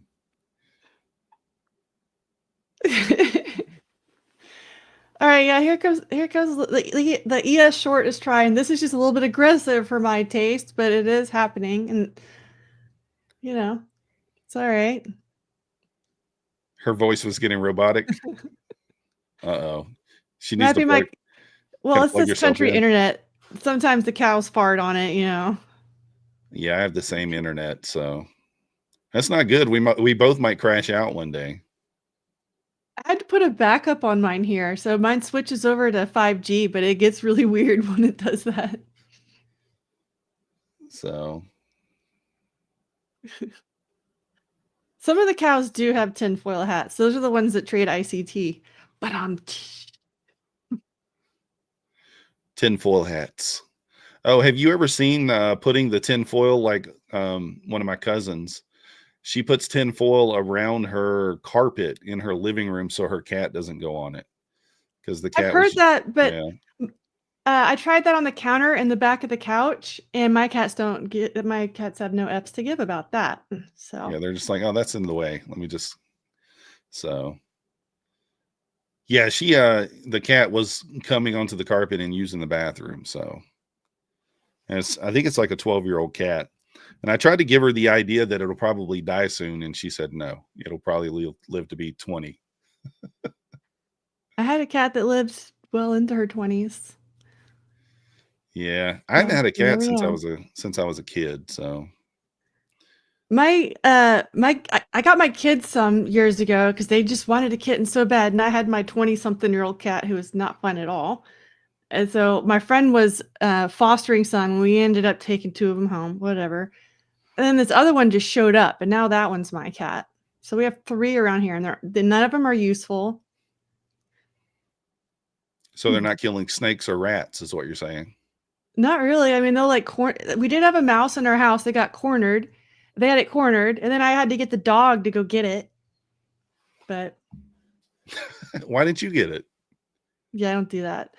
I deal with pests with pew pew. So Oh, didn't want to do that in the house. be in the house shooting at a rat. I do shoot in the barn. I should send you pictures of my kill piles. Oh goodness, My record was like 14 in one day. rats. Yep, in the barn. Hmm. We don't have that big of a problem right now. We never made it back to the 50 EMA there. No, and we're just glued to VWAP on the ES. That's what I'm saying. It's just not setting up right. And then I end up like sitting there like, oh, I don't want to be in this trade. Should I get out? Should I not get out? And then end up losing a few points on it. And it's just, yeah. Don't trespass on Barbie's farm. Yeah. Yeah, I wouldn't. Don't do it. The DPS agents who trained me suggested that I not leave witnesses if I ever have to use my skills. Just saying. Shoot first, ask questions later.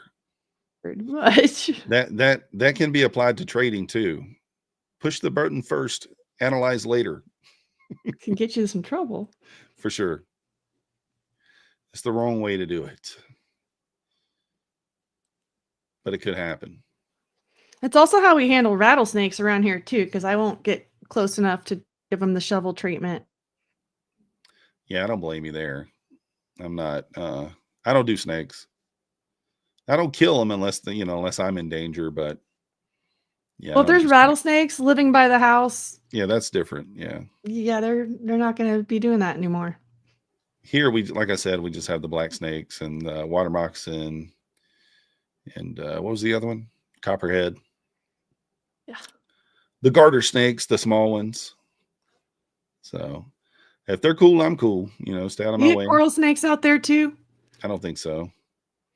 Those I'm not ones a are big scary. snake. I'm not a big snake expert, but I think the only poisonous ones we have are water moccasin, copperhead, and some rattlesnakes that are just not very common. If you have coral snakes, you grow up learning the rhyme, red touch, yellow, kill a fellow. So yeah, I just don't. red touch, black, friend of Jack. Venomous. Yes. I'm sorry, Karen. I said the wrong word. Oh no. I have a semantic police child, so I get that all the time. All right, NASDAQ is about to do it, about to make the high. Woo, look at that spike. That's crazy. Nice little wick. Might be breaking the structure on ES.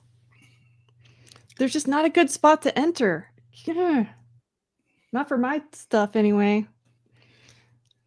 Because this is NASDAQ all-time highs, right? Yep, indeed. You could, if you're an aggressive person, this could be a spot to short. Could be for maybe 10 or 12 points. I am religiously opposed to shorting all-time highs. It's against my religion.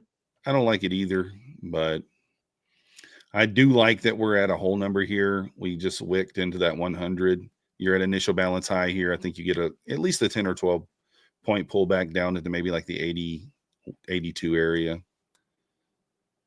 Potentially. ES is also approaching that resistance level there at 69.18. So kind of lines up together just for a short profit. Venomous. That's right. Venomous. So snake soup. No snake soup. I don't do snake soup. Yeah. You see those shows where it's like whatever the show is, like Naked and Afraid or whatever, where they'll eat snakes and stuff. I can't do that. Oh, Abhishek says they have cobras there. Cobras. No, I wouldn't want to just run into one of those. So let's see if we can kind of like retest that previous candle open. I'm not going to take it, but we'll just watch it. Yeah, I mean, this looks more bullish to me. Yeah, for sure. For sure. This is wild. No pressing the button. It's just not high probability enough. Or do we press the button? Yeah, I'm tempted here too on ES. There's not a real good stop loss. Well, ES, yeah, that's I guess it'd have to be what, 25? I think I kind of missed it when it broke VWAP. Let's see. Come back. Come back. It probably will. 30K before the end of the year. I mean, like that sounds crazy, but not that crazy. All right, here's the pullback. They said Bitcoin wasn't going to get to 100,000. Yeah. I sold a lot of Bitcoin at 20,000 because I thought that was ridiculous. Woo! What was that? Oh shit! That's got to be some news. What? NVIDIA unveils new line of products. Is that it? What's going on here? ES just made a new high there. No, that was too long ago. Hamas postponed today's handover of Israeli hostage. No. Don't know yet. That was right at 12:30, but I don't know. There's no news. We have 1 o'clock small bond auction at 1 o'clock.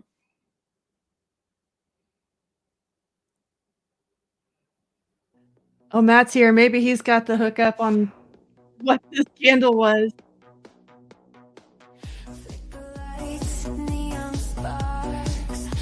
What the hell's going on with the market? The minute I What get did you here, do to it, Matt? Did you break it? I don't know, but I was long.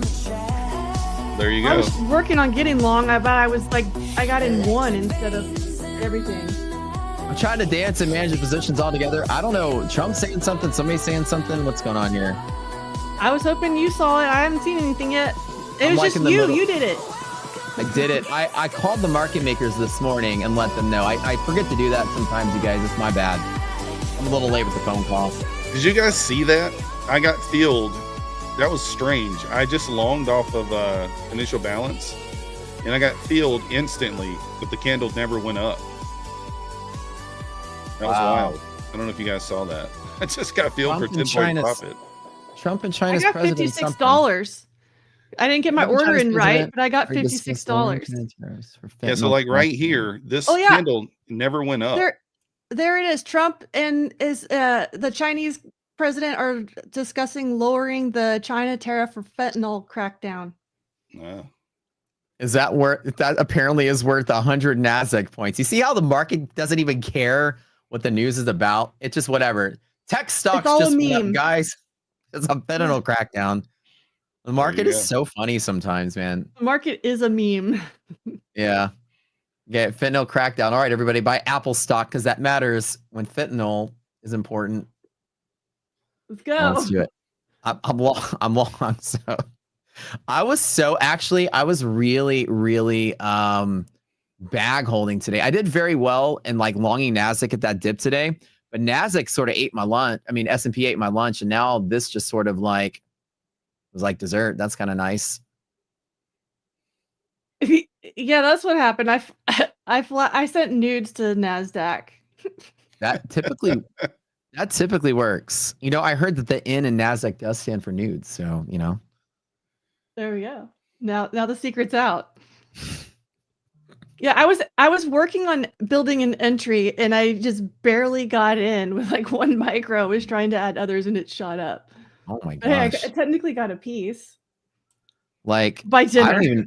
I don't even know what to do. Like the whole time I'm logging into the stream, I could have closed out like 15 points ago. Now I'm just kind of bag holding again, kind of. Well, I'm slightly green, but I had bought at the start of the day and I closed out. I basically longed and decided I didn't want it. Then I longed again and decided I didn't want it. Then I waited. Then I got in here on the second dip at yesterday's close on SPY, and then I just been chilling on that and finally made it back. Some of my accounts, the red ones down here, these are the S&Ps, but the Nasdaq, man, was paying the bills all day today. Nasdaq was separated. I was having a hard S&P, time figuring out Nasdaq. yeah. I And you were honestly chopped a nailing little it, huh? bit. Yeah, I just held through it. I got lucky, I guess. I don't know. Insane. I could How'd you not guys- find an entry on Nasdaq at all. No, I guessed. I was like, I'm gonna long at half gap, which is the halfway point between yesterday's open and close is always a pivot. And I kind of took a guess. My indicator said it was a terrible idea, and I just traded it small, All right. small-ish in some accounts, and then big in one account. I did take it big trade in one account, I guess. But what a day. Well, you guys know the market's a meme, man. Trump's gonna push this market wherever he wants it to go, and who knows? It's on fentanyl. Yeah. The U.S. is going to cut half of the 20% levels on Chinese goods imposed in retaliation for the export of chemicals that make deadly synthetic opioids. Okay. Just watch out. Make sure So- the market doesn't get the fentanyl bend later. I'm telling you, man. It's just like, that is the weirdest thing. I see videos of that all the time post up on like Instagram. People just walking by and filming that. It literally I turns drive- people into zombies. Yeah, if you go drive downtown Austin, you go find one right now. Yeah. It's so crazy. Yeah. Well, good deal. Trump's fighting the good fight out there. How about that? All right. What do y'all think about Fed tomorrow? Rate cut?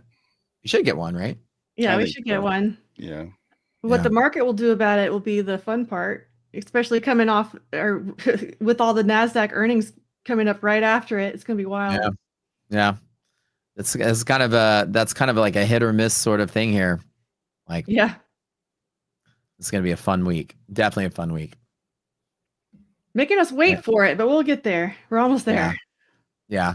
Man, 69.30 was my target. And as I'm logging into the Oh stream, gosh. it tapped it and fell off of it. Now it's down to like when I was looking at my stream on here, I saw the DOMs going crazy and I was like, wait, what's going on?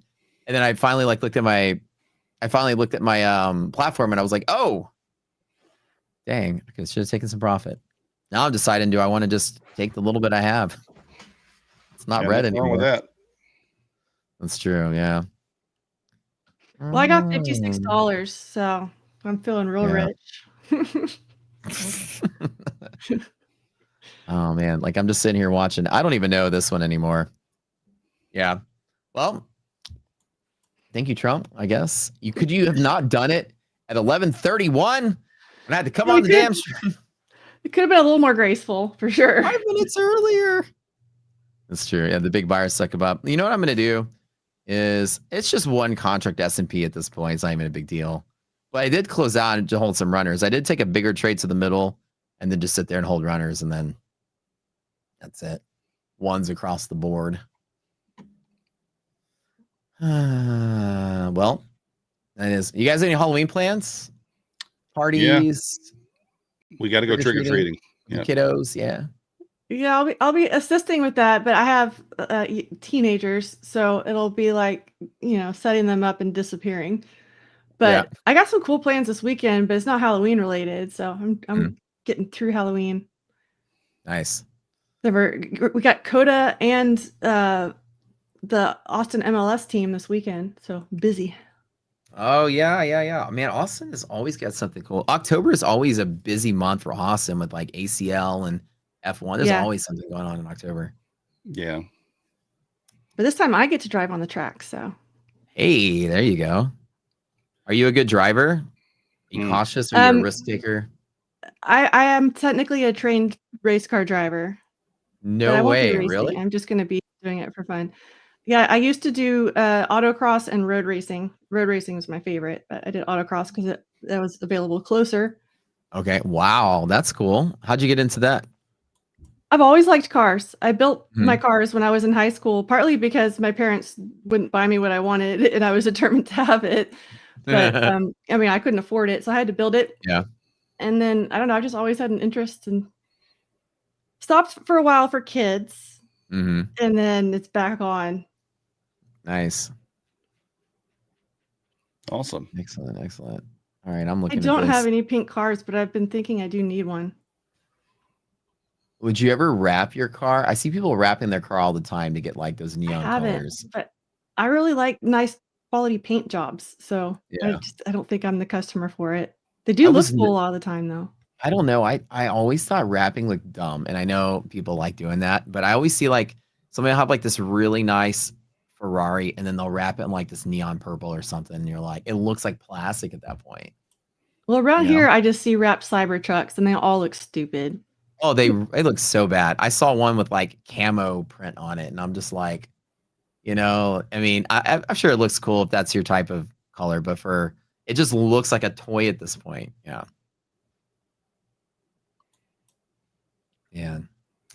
Well, the market was only exciting when you first got on here. What happened?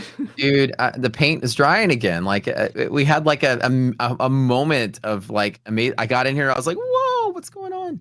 Now I'm actually back to just even-ish on my trade. I don't even know what I want to do. I'm right now, while you guys are talking, I'm just kind of doing some analysis to figure out what I even want to do here. You in NASDAQ or ES? I had ES. So basically like today, my trades are pretty, this is what I did today, right? When the market opened, I whenever we gap up and I don't have my strong, if you look on my screen, like I'll show you, I have strong pivots that are like all of these lines down here. All the strong stuff is down here. So we're really far away from any of my good pivots. These are like my weaker-ish pivots. And I have an influence indicator for it, the white lines. This is just the gap. We've gapped up and now we're sitting in the middle. And all I did was just out the door, I tried the long and then I closed out very quick because when the indicator goes negative, we're going to fill the gap to the downside, which is what I did. I longed, fell down to here, and right when we hit here, I longed again, and I longed in a lot of my NASDAQs here. Then we got to there, and that was pretty much the big trades you see. Like that was probably my best trades. And then the S&P, I've just been bag holding, not really bag holding, but like holding this one trade. Like it's definitely up, but that account is down maybe like $2,000 because I took like a couple stabs at it and closed out early. And now I'm just sort of deciding, do I just want to hold for a run or not? 2,000 in the hole in the one that I'm long in though. It feels like it pushes back up here. That's what It it's does, looking right? like to me too, honestly. Yeah. I was debating if I wanted to add a little bit more or not, and I don't know. I think I'm done, but it's not looking like a short. No. I don't know. I would rather be long. I think Fed probability. Let me see what the Fed, hold on, Fed Watch says. The probability of rate cuts should be very high. It was over 98 earlier when I looked. Let me see. I have to load that up. 98%. Yep. It has dropped a little. It was like 98.8 earlier. Yeah, and viewers, if you guys are checking out CME Fed Watch, great tool to go to, Fed Watch, and it'll tell you these probabilities. So current target rate is where we are now, and pretty much, you can trade. There's a futures contract you can actually trade called the 30-day Fed Funds Futures. It's a tradable instrument. People can actually, it's like the one thing the CME Group has. It's like Kalshi. You can just bet on the Fed, right? Like they need more stuff like that officially. And then use like basically it's converted to the percentage. So about 98% chance that we get that rate cut there. So that's what they were talking about. That's real transparent about this in the dot plots. And Powell's, if you add the commentary together, Powell said no 50-point cuts. He said that's too drastic. And then they're targeting a total of 5 rate cuts since the last meeting. If you look at the dot plot on average. So if you add it up, they were going to have 3 this year. We already got 1, 2 months left, 25 each month. It's probably the case. So people are betting on anything. Oh yeah, they are. You can literally bet on anything. Dude. Yeah, you can. Like you can bet like, is it going to be 72 degrees this afternoon in my city? This is the new thing. I mean, Robinhood has it too now, right? I mean, yeah. yeah. Oh, that's right. That's right. Yeah. That's crazy. Sports betting there now. Future sports betting. Mm-hmm. I wonder if you can make bets on what traders are going to do. Like you can bet on your favorite trader. Like if my favorite trader is green today or not. It's like a side bet on someone's bet. That would be kind of interesting. don't give them too many ideas. That'll get crazy. All right. So you guys now, are y'all thinking this is tradable or are y'all kind of like stay on the sidelines waiting for in this the to settle last out? Yeah, in the last hour, I think it's tradable. Yeah. But I haven't taken too many trades. I did take that one stab long. But that was what I got too. I was mostly managing options this morning because we're kind of at that spot for me, but that was my little futures thing. I got a little tiny trade in. I was waiting for us to really come lower and we just didn't get to my spot. So I was just kind of looking to pick up some scraps here. But I'm probably about done for the day because I'm going to switch into mom mode here in a little bit. Nice. So how are your options doing, by the way? Oh, go ahead. How are what? How are your options doing, by the way? Because you had January 2027s, right? You said? Yeah, those are doing pretty well. I've actually made kind of an obscene amount of money in the past couple weeks on options because I went long on the dip. Yeah. So I've just been taking profits like crazy. That's awesome. So I'm just in runners now. And I still have a little bit of November calls too. That's what we were in. I've been trimming all the way up. So I'm just leaving some runners. And because I'm leaving those runners, I got some really cheap SPY puts just as a lotto for the end of the week. In case we get something crazy tomorrow. Yeah, that's true. How far out are your puts? Just Friday. Okay. So you're So you're like hedging cheap. through the week. Yeah. Yeah. So that's just for cool. CPI or not CPI, FOMC and earnings. Yeah, and we also have because we're so high up. Well, Friday we have PCE and core PCE this week, right? I think Friday. Is it coming out? I think that's what I don't remember. That's the part that confuses me so much. I don't really deal with a lot of government shutdowns. Like what is and isn't coming out these days? You know what I mean? I don't think it's coming out. So if it comes from BLS, Bureau of Labor and Statistics, it's not coming out unless there's an emergency sort of order requirement like or there the was. Fed, the Fed needs it like the CPI. Yeah, exactly. So Otherwise, like the stuff that comes out of Michigan will still come out, but the stuff that Yeah. comes from BLS is done unless it's required by Yeah. law and they have to bring a skeleton crew in. Here goes your long. Yeah, I am Printing long. over there. There we go. There we go. Come on, rip it. Nice. I'm looking for 127 here. On NASDAQ, 127. I think that's a good price. Yeah. All right, when you get to 127, I'm probably gonna close my S&P, the one I got on my screen. Yeah. With the opening range high is at 27.5. So Yeah. Let me take a little profit ahead of that 30. on that one. Well, 25 was my target from yesterday that we hit overnight. So we're back up there now. Let's go. Ha ha ha. Just hit All my right. target. All right. I just exited that long. That's cool. That's where I should exit it earlier. Yeah, I just took 395 on that on my funded account. Very Made it nice. work. Very nice. Well done. Yay. Go team. Let's go. Green, green, green. Let's go. Team green. Let's go. Nice. I had a hard time squeaking it in there, but I got a little bit. Yeah. So do It's you all right. guys, I'm going to reset, kill it tomorrow. you're going to kill it tomorrow, I feel like. I'm So ready. I have a question. This stuff is boring before FOMC, so I'm ready for it. Yeah. Do you guys normally trade at lunch, or do you guys normally eat lunch, or do you do neither or both? Are y'all lunch people Yes. in general? I love lunch. I'm usually not at the charts. I usually need a break. I need to detox from screens. So I'm usually outside with the dogs, actually eating, hopefully. Sometimes I forget to eat and I get working. I'm usually on my way to Chick-fil-A right now. Oh my God, that sounds so good. I could definitely use a Chick-fil-A sandwich right now. So Do you like the spicy chicken or the regular chicken? I just go with the regular chicken. Yeah. You know, I could eat Chick-fil-A twice a day and be good. I think anybody could. Are you guys in chat? What's your favorite thing for lunch, chat? When you do lunch? When I used to work, I used to hate lunch because when I would eat when I was an engineer, they would all go out to lunch and you hang out with a bunch of engineers. It was like a bunch of people at a table quiet, just eating their food. It was the most boring thing ever. And then I would eat something and then I go back to work and like an hour later, I'm like sleeping at my desk. So I started not eating lunch for the longest time as a kid. And then I never really did until like recently. Now I snack at lunchtime, but I do love lunch. Yeah, me too.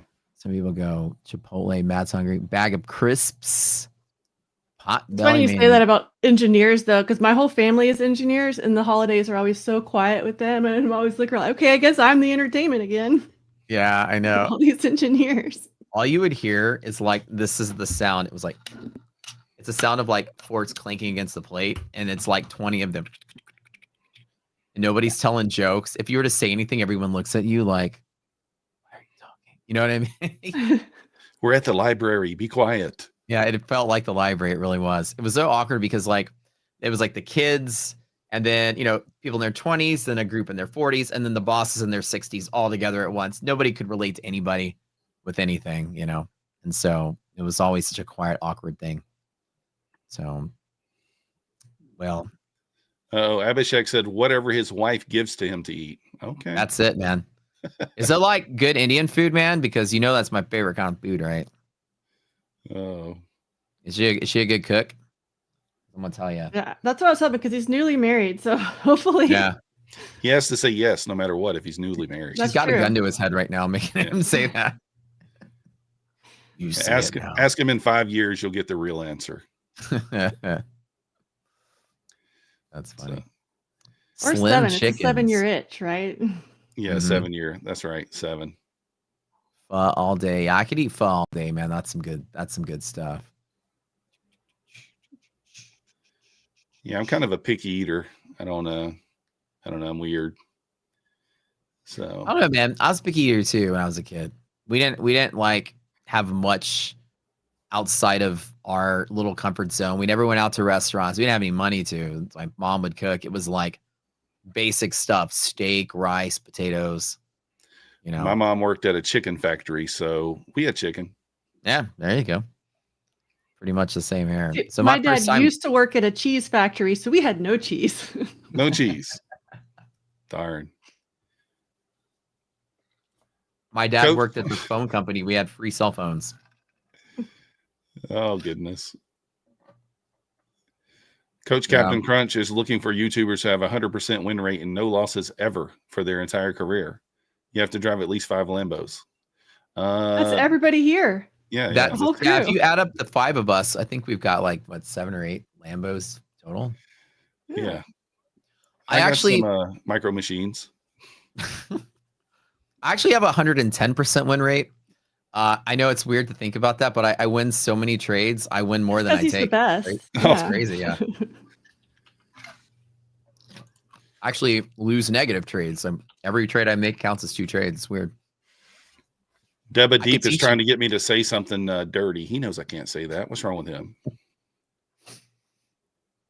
Yeah. That's funny. Methodical's cozy background. That's really nice. Yeah. Yeah. This is my real house. It's not AI at all. No, 100%. No.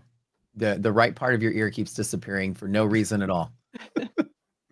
This is my real casting couch. Uh-oh. Very nice. Very nice. Let's wait to see if how y'all are going to pick up on that one. That's all right. All right, guys. That was when I was on Cove's stream, of course. I gotta head and I gotta head to get some Chick-fil-A. I'm starving. Oh yeah. You know, I kind of want Chick-fil-A now too, man. There's always DoorDash. There you go. Ah, that is true. But anyways, This is my real background too. People sometimes wonder. yeah, I see get the people same walk through your door questions, like- sometimes. And they ask if it's a real guitar, so sometimes I change it out with a different guitar to see if anybody notices. Oh yeah, I don't even see a guitar. Oh, there Well, it is. it used to be more visible. I need to move it down or something. Just so you know it's fake. Yeah. Very nice. All right, well, I'm out of here, guys. Enjoy your day. We'll see y'all All tomorrow. right, buddy. We will Appreciate see you tomorrow. Bye. Finish it up. All right. How's this market going today, man? Are we going to be rallying or what? Thank you guys for being here, hanging out, loving there, chilling here with us. What do y'all think, traders? Oh my gosh, this hourly chart is just monster. Straight up. No retracement, no sell, no nothing. Trump giving us the goods at the end of the day. Very nice. Well, thank you for tuning in. Lunch Money. We love having you guys here. Obviously, it's good to see y'all. So, quickie. And you guys know today, where it counts, I've got, I trade MyFundedFutures and I trade a couple other props. Somebody says, what's casting couch?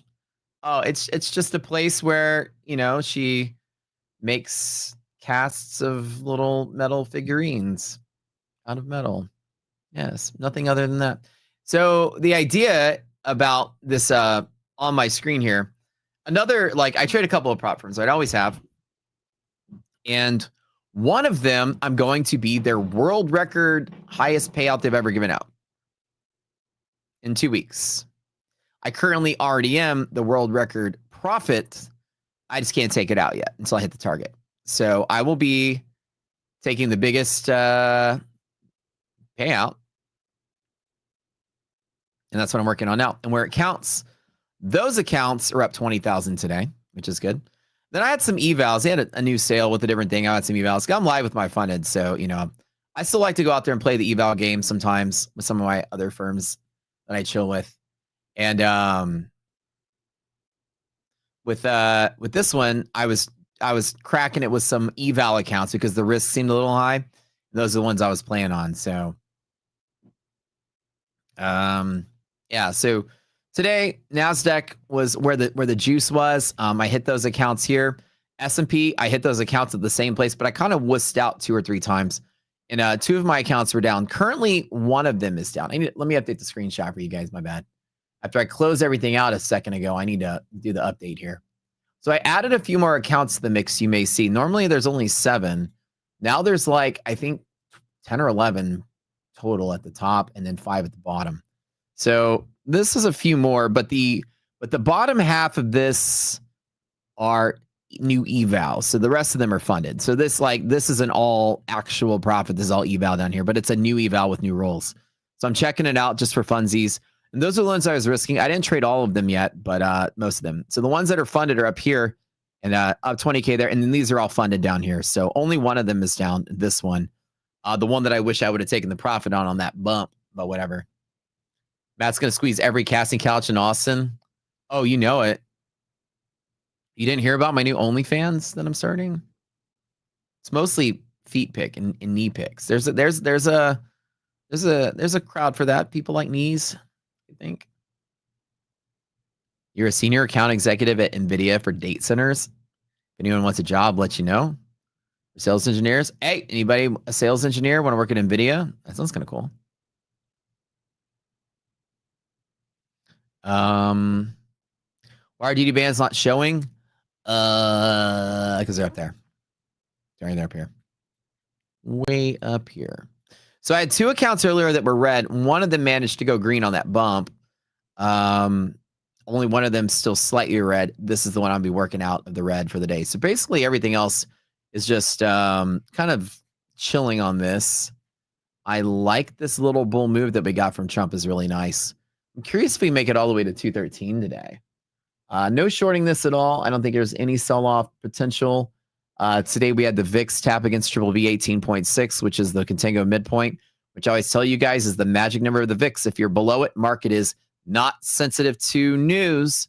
So we're below it. The market didn't really die on that news. That candle was nice and tight below this 18.6 level. This is going to stay here for the entirety of the month, which is going to be nice.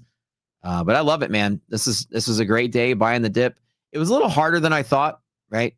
The market certainly dipped a little bit, and we did get some A+ setups, but I managed to turn just about all the accounts green today, which is good. Yeah, so I'm on this is like week 8 win streak, which is crazy. Like I have not had a day that was red overall in 2 months. This has been insane. Every day I show up, every day it's the same thing. Every day on my stream it's the same thing. I've been longing and longing and longing and longing and longing. And at one point the market's going to just humble me with the deadly day, and I happen to be long on it, whatever. But at least for now, winning streak is continuing. So this is the 100-year anniversary of the Great Depression. I think we're off by a little bit. Wasn't that 1930 to like 1940 or something like that coming up? Long that the risk interval increase. Let's double check.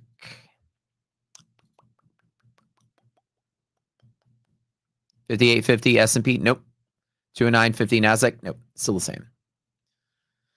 I just keep longing and it keeps working, man. I'm telling you, not going to jinx it. Was it 1929 was the market crash, but then the depression followed the crash, which I don't know when it ended. Was it 37? Okay. So 29 would have been the crash, and then the depression was like somewhere after that, somewhere in there.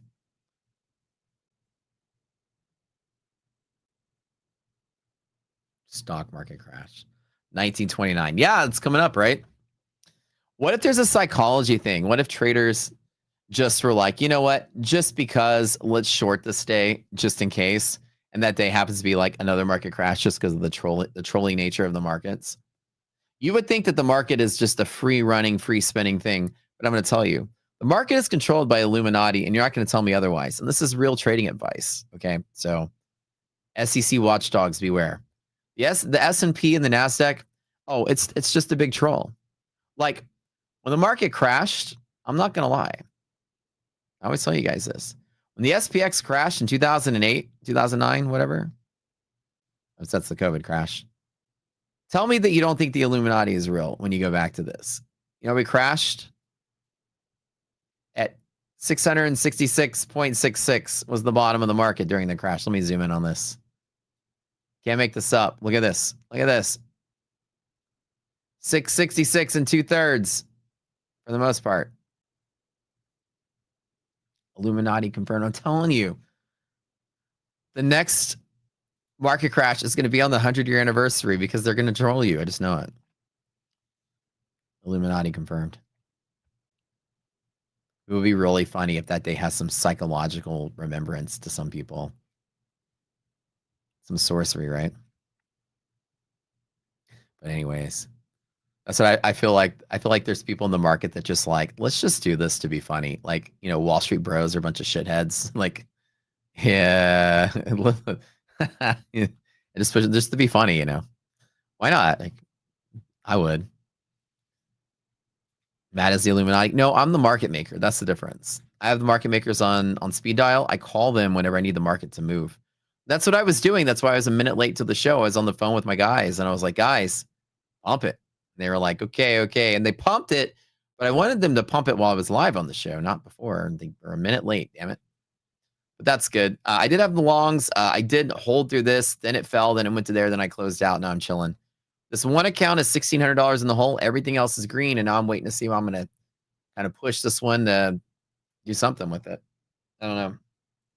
I'm about to go live with my third prop firm, by the way. I'm about 10K of payouts away from going live with the third prop firm. If you guys are wondering what it's like to be funded or get payouts, maybe you're struggling with both, maybe you're still in the eval stage, live is the ultimate goal. And MyFundedFutures is a fantastic live program. I'm part of it. Once you make enough or make your targets with the funded accounts, you go live, and live is real money. And live is kind of cool because you don't have all the same rules as you have in the evals. Live is significantly easier. You know, you're typically going to have a daily loss limit and a contract limit, and that's it. There's no consistency or minimum days to trade or any of that stuff. You're pretty much free to do whatever, just as long as you don't have like your DLL hit or whatever. It's kind of fun. So going live with my third prop firm has been quite a journey. I only started doing props earlier this year. I haven't, well, seriously, I kind of actually started late last year casually, but like I started hitting it hard like earlier this year. And it's about a year less total doing it. And just from my point of view, I'll let you know, props are, it's been an interesting journey. And I've learned a whole lot, even as a trader that was doing okay before props, I've learned a whole lot about my trading and holes in my style and strategy by actually trading props, finding out strengths and weaknesses I had. Props are an extremely controlled environment. And I really feel like trading in props has refined my strategy a lot more than I ever did without it. So it's been kind of neat. So I'm about to go to my third live account, which should be fun. And then starting in November on my stream, I'm going to be doing a real account challenge. I'm going to put 100K on the line and do my random trading challenge. And here's what I'm going to do with it. You guys are going to, I'm going to see if I can do this. The goal is that I don't get to trade my favorite trades. You guys are going to pick like when and where randomly that I do something that I get to pick long or short. And then I get to manage the trade, get out when I want, hold where I want. And you guys control when I trade. And I'm going to try to still make money without a trading strategy.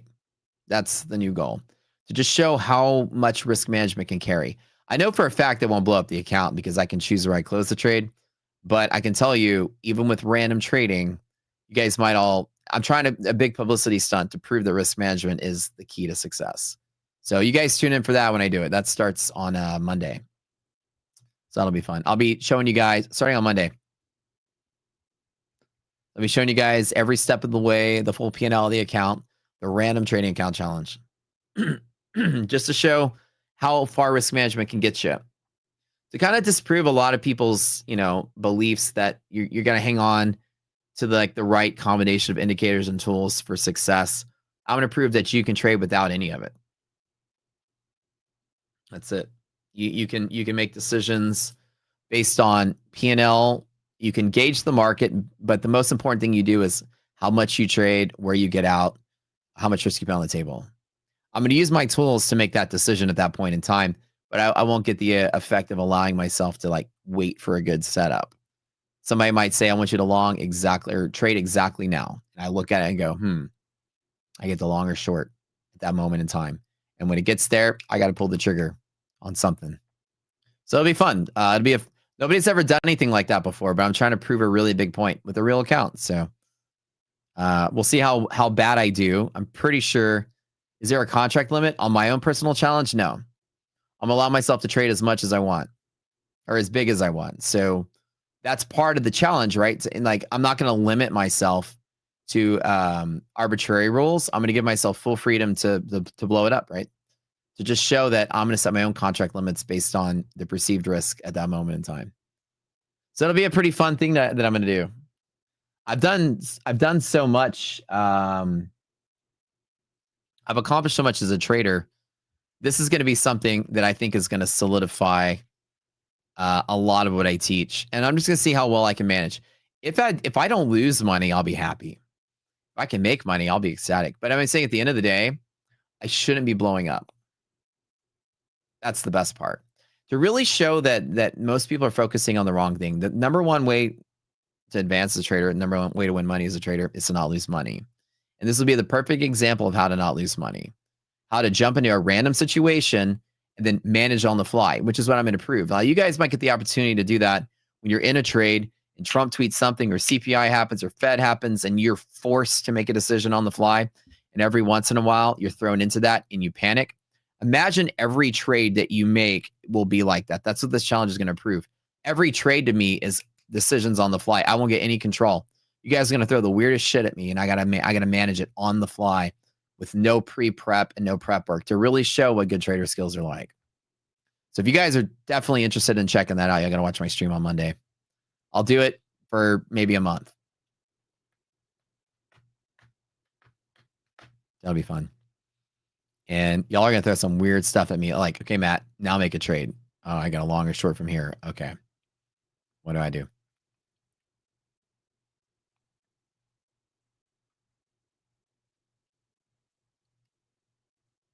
Glasses are dirty. Well, for now, I have fully flat out my positions. I don't really have much on the table for this particular run. I think that, leading up in the Fed, I don't think the market's going to make any drastic decisions by end of the day. I think Fed with the rate cut is going to be probably a non-event. I don't think we're going to get big moves up or down off of it. I think the Fed rate cut is going to look exactly like this. NASDAQ up or down, probably 40 points. S&P up or down, probably 10. I don't think it's 100 points of difference. I think it's already priced in. I think this week of rallying is pricing a little bit of that in. I feel like the fact that there's a little bit less volatility, it's a buy the dip opportunity. If the Fed happens to pop and drop and it sells off for the day, the next day is a dip to buy. So I'm probably excited to see if the Fed stirs up some volatility, but I don't think it will. I think the Fed's going to be more of a non-event than anything.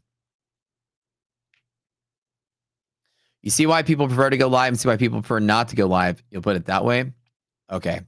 So the difference between live and not live is that you want to be live. You absolutely want to be live or self-funded as a trader at whatever point in your future. The reason to be in the prop side of things or the sim side of things is for practice or for getting payouts or for earning your way to get to live. The taxes on live are infinitely better. The taxes on your own personal account infinitely better. Personal account doesn't even have profit split with the firm. So personal account, hour for hour trading, you will make more than a live account. Hour for hour trading, you'll make more than a prop account. So the lineage of a trader is to develop. It's not to stay in the live system forever. It's to grow and learn, make some money, go to live, make some money, get really good, fund yourself. I mean, that's what really every trader wants to be. And in the prop environment, people see that as like a place to leverage, cheap accounts and et cetera to try to make a profit. But at the end of the day, profit split and the tax man take most of your gains away. You walk away with less than half. So this is where you want to be. Prop is fantastic. And even as an experienced trader, I'm having some fun in prop. I'm learning more. I'm actually wanting to be relatable to the people that, use Rocket Scooter because everyone uses props. And so now I'm in the middle of the industry. I still do prop trading, live trading, and my own personal trading. I do all three of them currently. And the most benefit I get out of trading is my own personal account, 100%.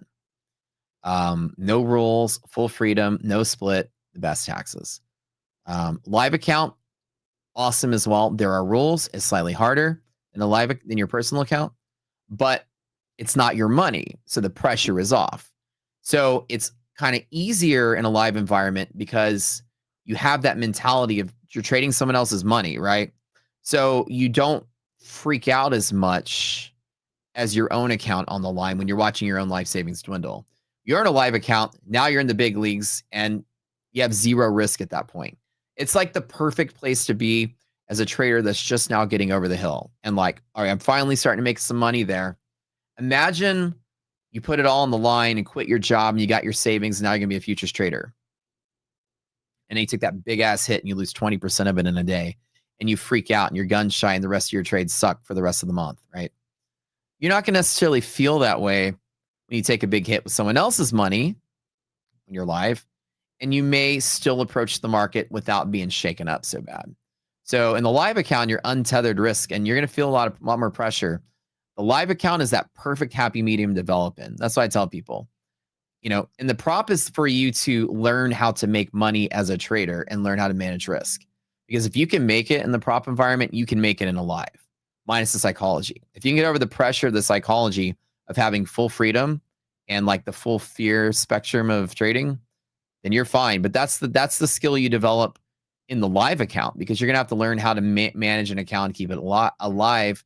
The pressure is just not as hard because it's not your money. So each step is crucial for a trader. They're all worth something. Yeah.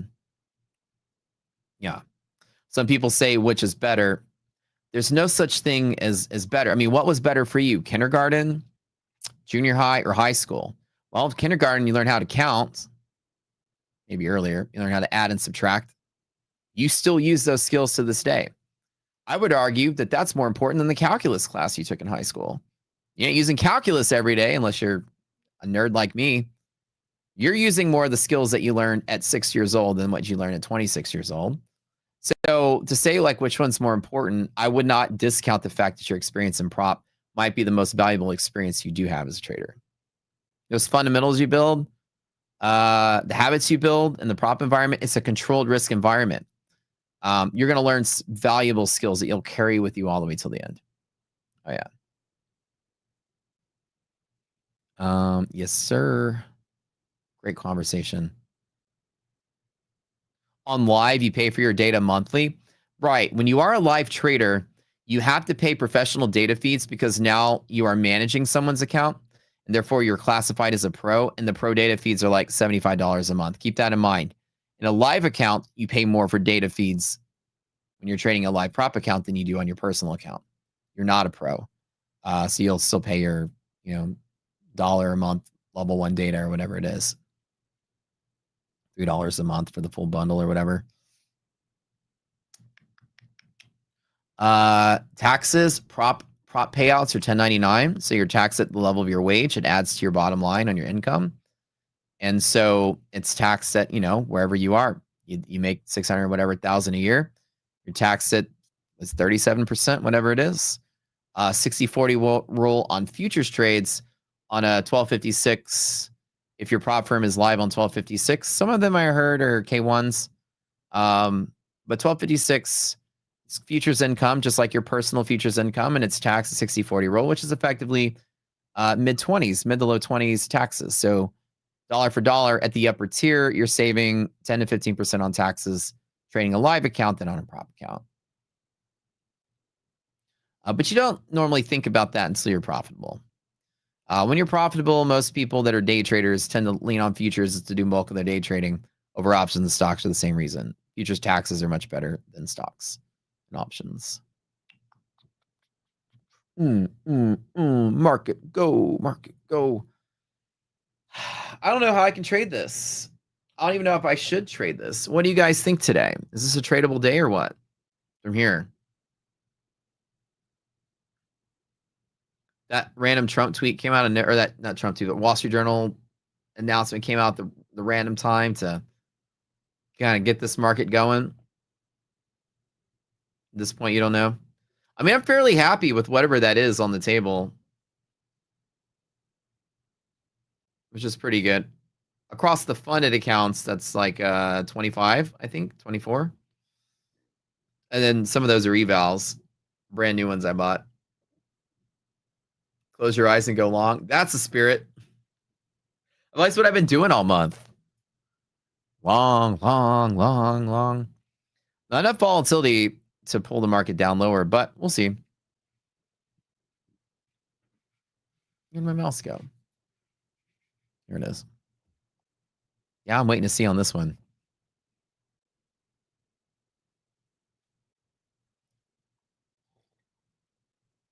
Keep what I have. I'm pretty happy with what I have. I think I'll do that. Back to half gap, maybe. It's very possible. It's definitely possible.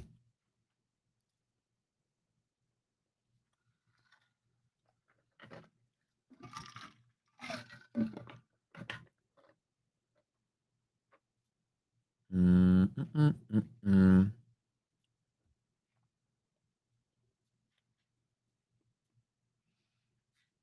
Yeah, I wouldn't be shorting this with the conditions we have now, though.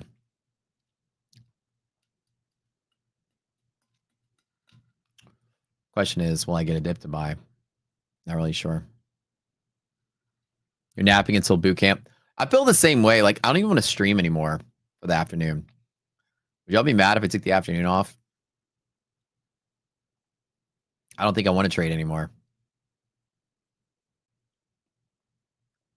But you get to write off all the losses in your accounts. Well, yeah, as a prop trader, you get to write off everything because you are working for a prop firm, getting a 1099. So everything is an expense, from your computers to your prop accounts to your education to your rocket scooter membership, because you're training on the job training, being a prop trader for a prop firm. All that stuff is a write-off. Is a business expense. You're a contractor as a trader. So all that's, you now can write off everything. Yeah, I mean, you are getting 1099 income for trading. Anything that you spend for that trading business is a business expense, including your Lambo. I don't know. I'm not an accountant. It's not tax advice. Ask your accountant these things. But I mean, you're getting paid a 1099. I mean, it's a wage. So mortgage, internet, haircut, lunch. There you go. Even your haircut. Not financial. I'm not your accountant, but ask your accountant these things. You don't even need an LLC. You're an independent contractor. You don't have to have an LLC to write off stuff. Can you write off the pleasure trip to Thailand? It's a business expense, man. Just ask the masseuse question, about their Apple stock. And all of a sudden it's a business trip. You should be fine. Femboy write-offs. I'm very curious. You invest in Bitcoin? Check. Business expense. Matt said you can wrap your Lambo. Matt didn't say anything. Matt's just making jokes. I don't know if you buy a Lambo and you put your business name on the side of it, I bet you can write it off. Like, do you think Pat Whelan's got only props on the side of all of his cars because he wants to put it on there? I bet you his business buys those cars. He probably leases those cars from his own business. The cars are purchased as a business expense, and he can prove that because the name of the business is on the side of the cars for advertising. So I bet you he's got a tax thing going on there with all that.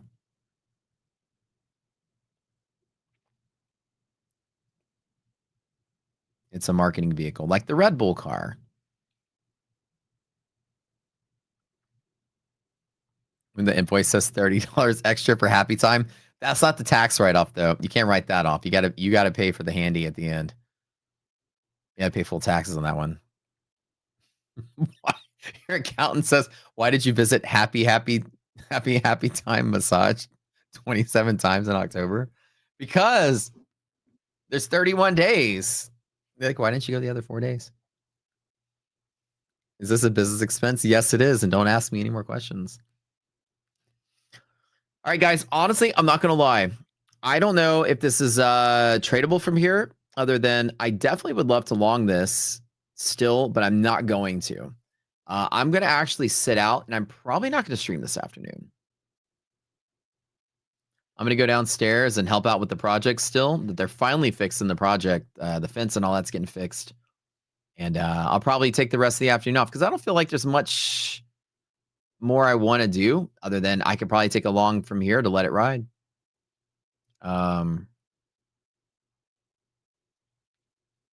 Yeah. It's been quite an interesting day. But I think the bulk of it's over, and I don't really think that there's going to be much left to do. But this market's been great. We have not seen like red selling nothing. It's just moving straight up, which I love seeing that. We'll see what ends up happening. I think we do close long and strong, though. You never know what's going to happen in like the last hour, Let me like load this up real quick.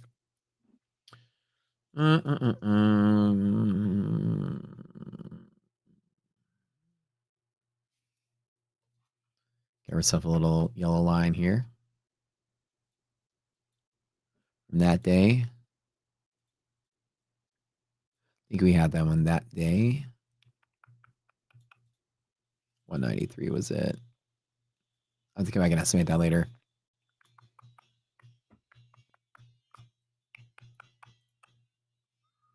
Okay, let me go back to that day.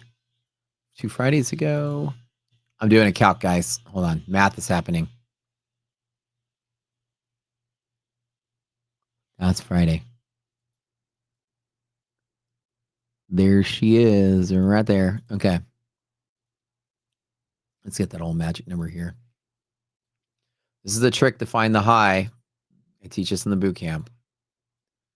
I didn't think we were close. Yeah, but we're getting close. That'll be the high maybe today.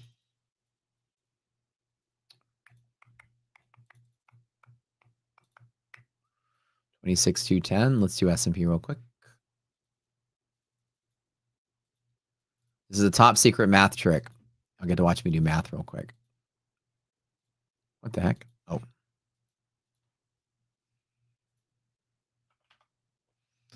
Alrighty, let's go back to that Friday. I already did that Friday.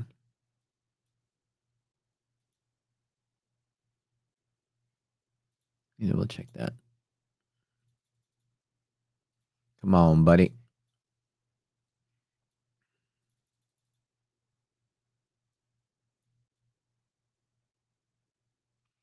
Not this Friday, that Friday. Hold on.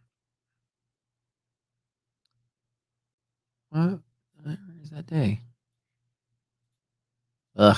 Okay, I lost it. Let me go back again. I'm gonna give you guys a really solid number to take a look at. This Friday here, okay? Yeah, I drew that.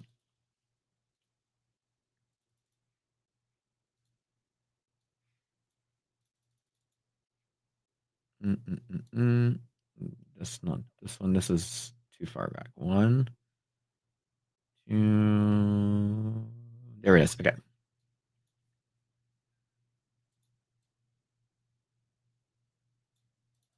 Did already draw that one, didn't I? Okay. Where's the S&P target?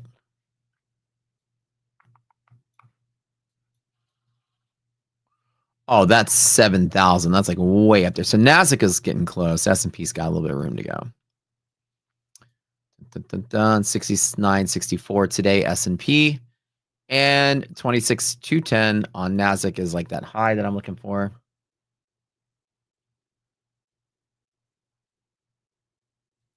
Solid.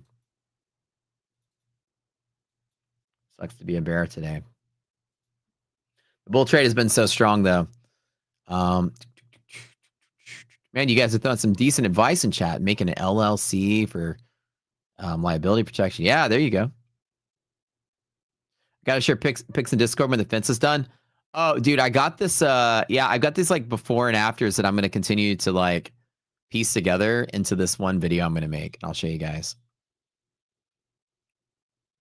And Gina Cat, Matt is happening. What's up? What you doing? Your count looks like Matt for ants. All right. Well, we'll see how this market plays out today. I feel like when you have this pop like this, the market's going to try to achieve this high and maybe go higher. We shall see. Nothing until 213 upper DD band is probably at 220 is that yellow line. So I feel like that's probably the limit today if we do keep going. Yeah, or sorry, 210, my bad. Oh, let's draw it because it is here. It's that's the one. So I got 2 really solid targets there as resistance. And an hour, 2.5 hours left in the trading day. Anything can happen.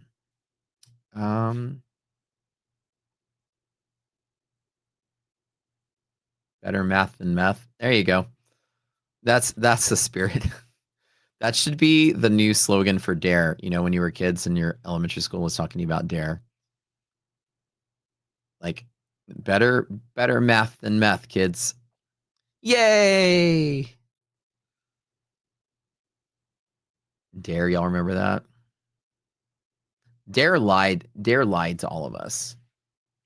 Dare made you think some weirdo in a trench coat would like walk up to you on the playground and be like, "Hey kid, you want some drugs?" Like the joke, if I was a comedian, this is not advocating drugs by any means. As a comedian, here's the punchline of that joke. When I was in college, where was the guy handing out free drugs? Where was the guy we all needed? Just kidding. I was broke at that time. That's the punchline. Say no to drugs, kids. It's just a joke. And giving out, junkie giving out free drugs. That don't happen. And the crowd goes mild. That's funny. Like, hey kid, you want a beer? Actually, yes, mister, I'd like a beer. I've had a really, really hard day at recess. It's been tough.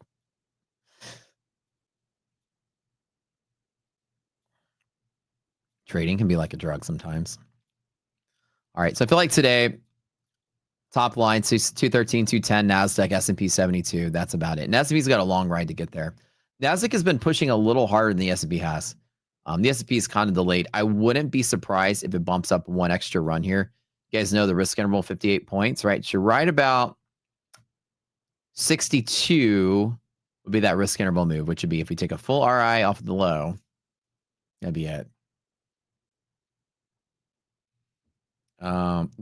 That stop, drop, and roll. I was never on fire as much as they'd make you think. Oh, that's hilarious. Yeah, that's true. See, I'm telling you, and even this to this day, you remember how to stop, drop, and roll. It's the skills you earn and learn in the prop firm world that you carry through till the end. Stopping early is like stop, drop, and roll. You'll never forget. Boot camp today. Yeah, boot camp today for sure. I'm probably gonna take the afternoon off and go drink by the pool. All this talk about needing a beer makes me want a beer. I'm gonna protect the profits I have. Not gonna go out there and waste it all. I should put cheesy music in the yard video. I should play that song that's like O Fortuna, or like do do do do do do do do do do do pum pum, because it was like that epic of a freaking project.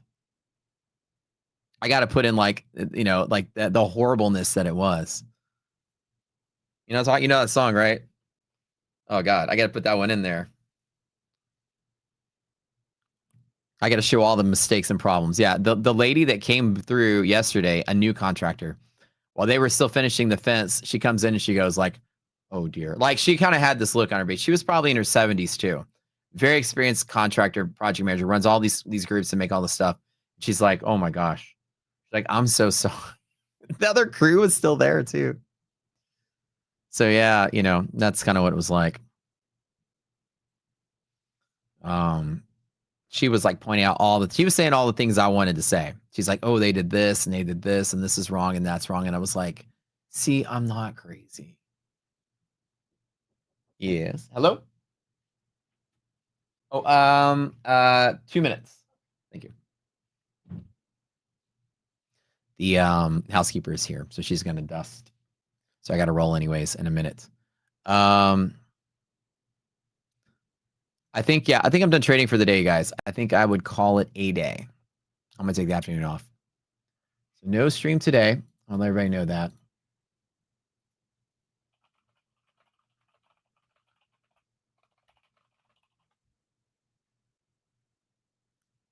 I know I have it up there, but no trades. I don't really see.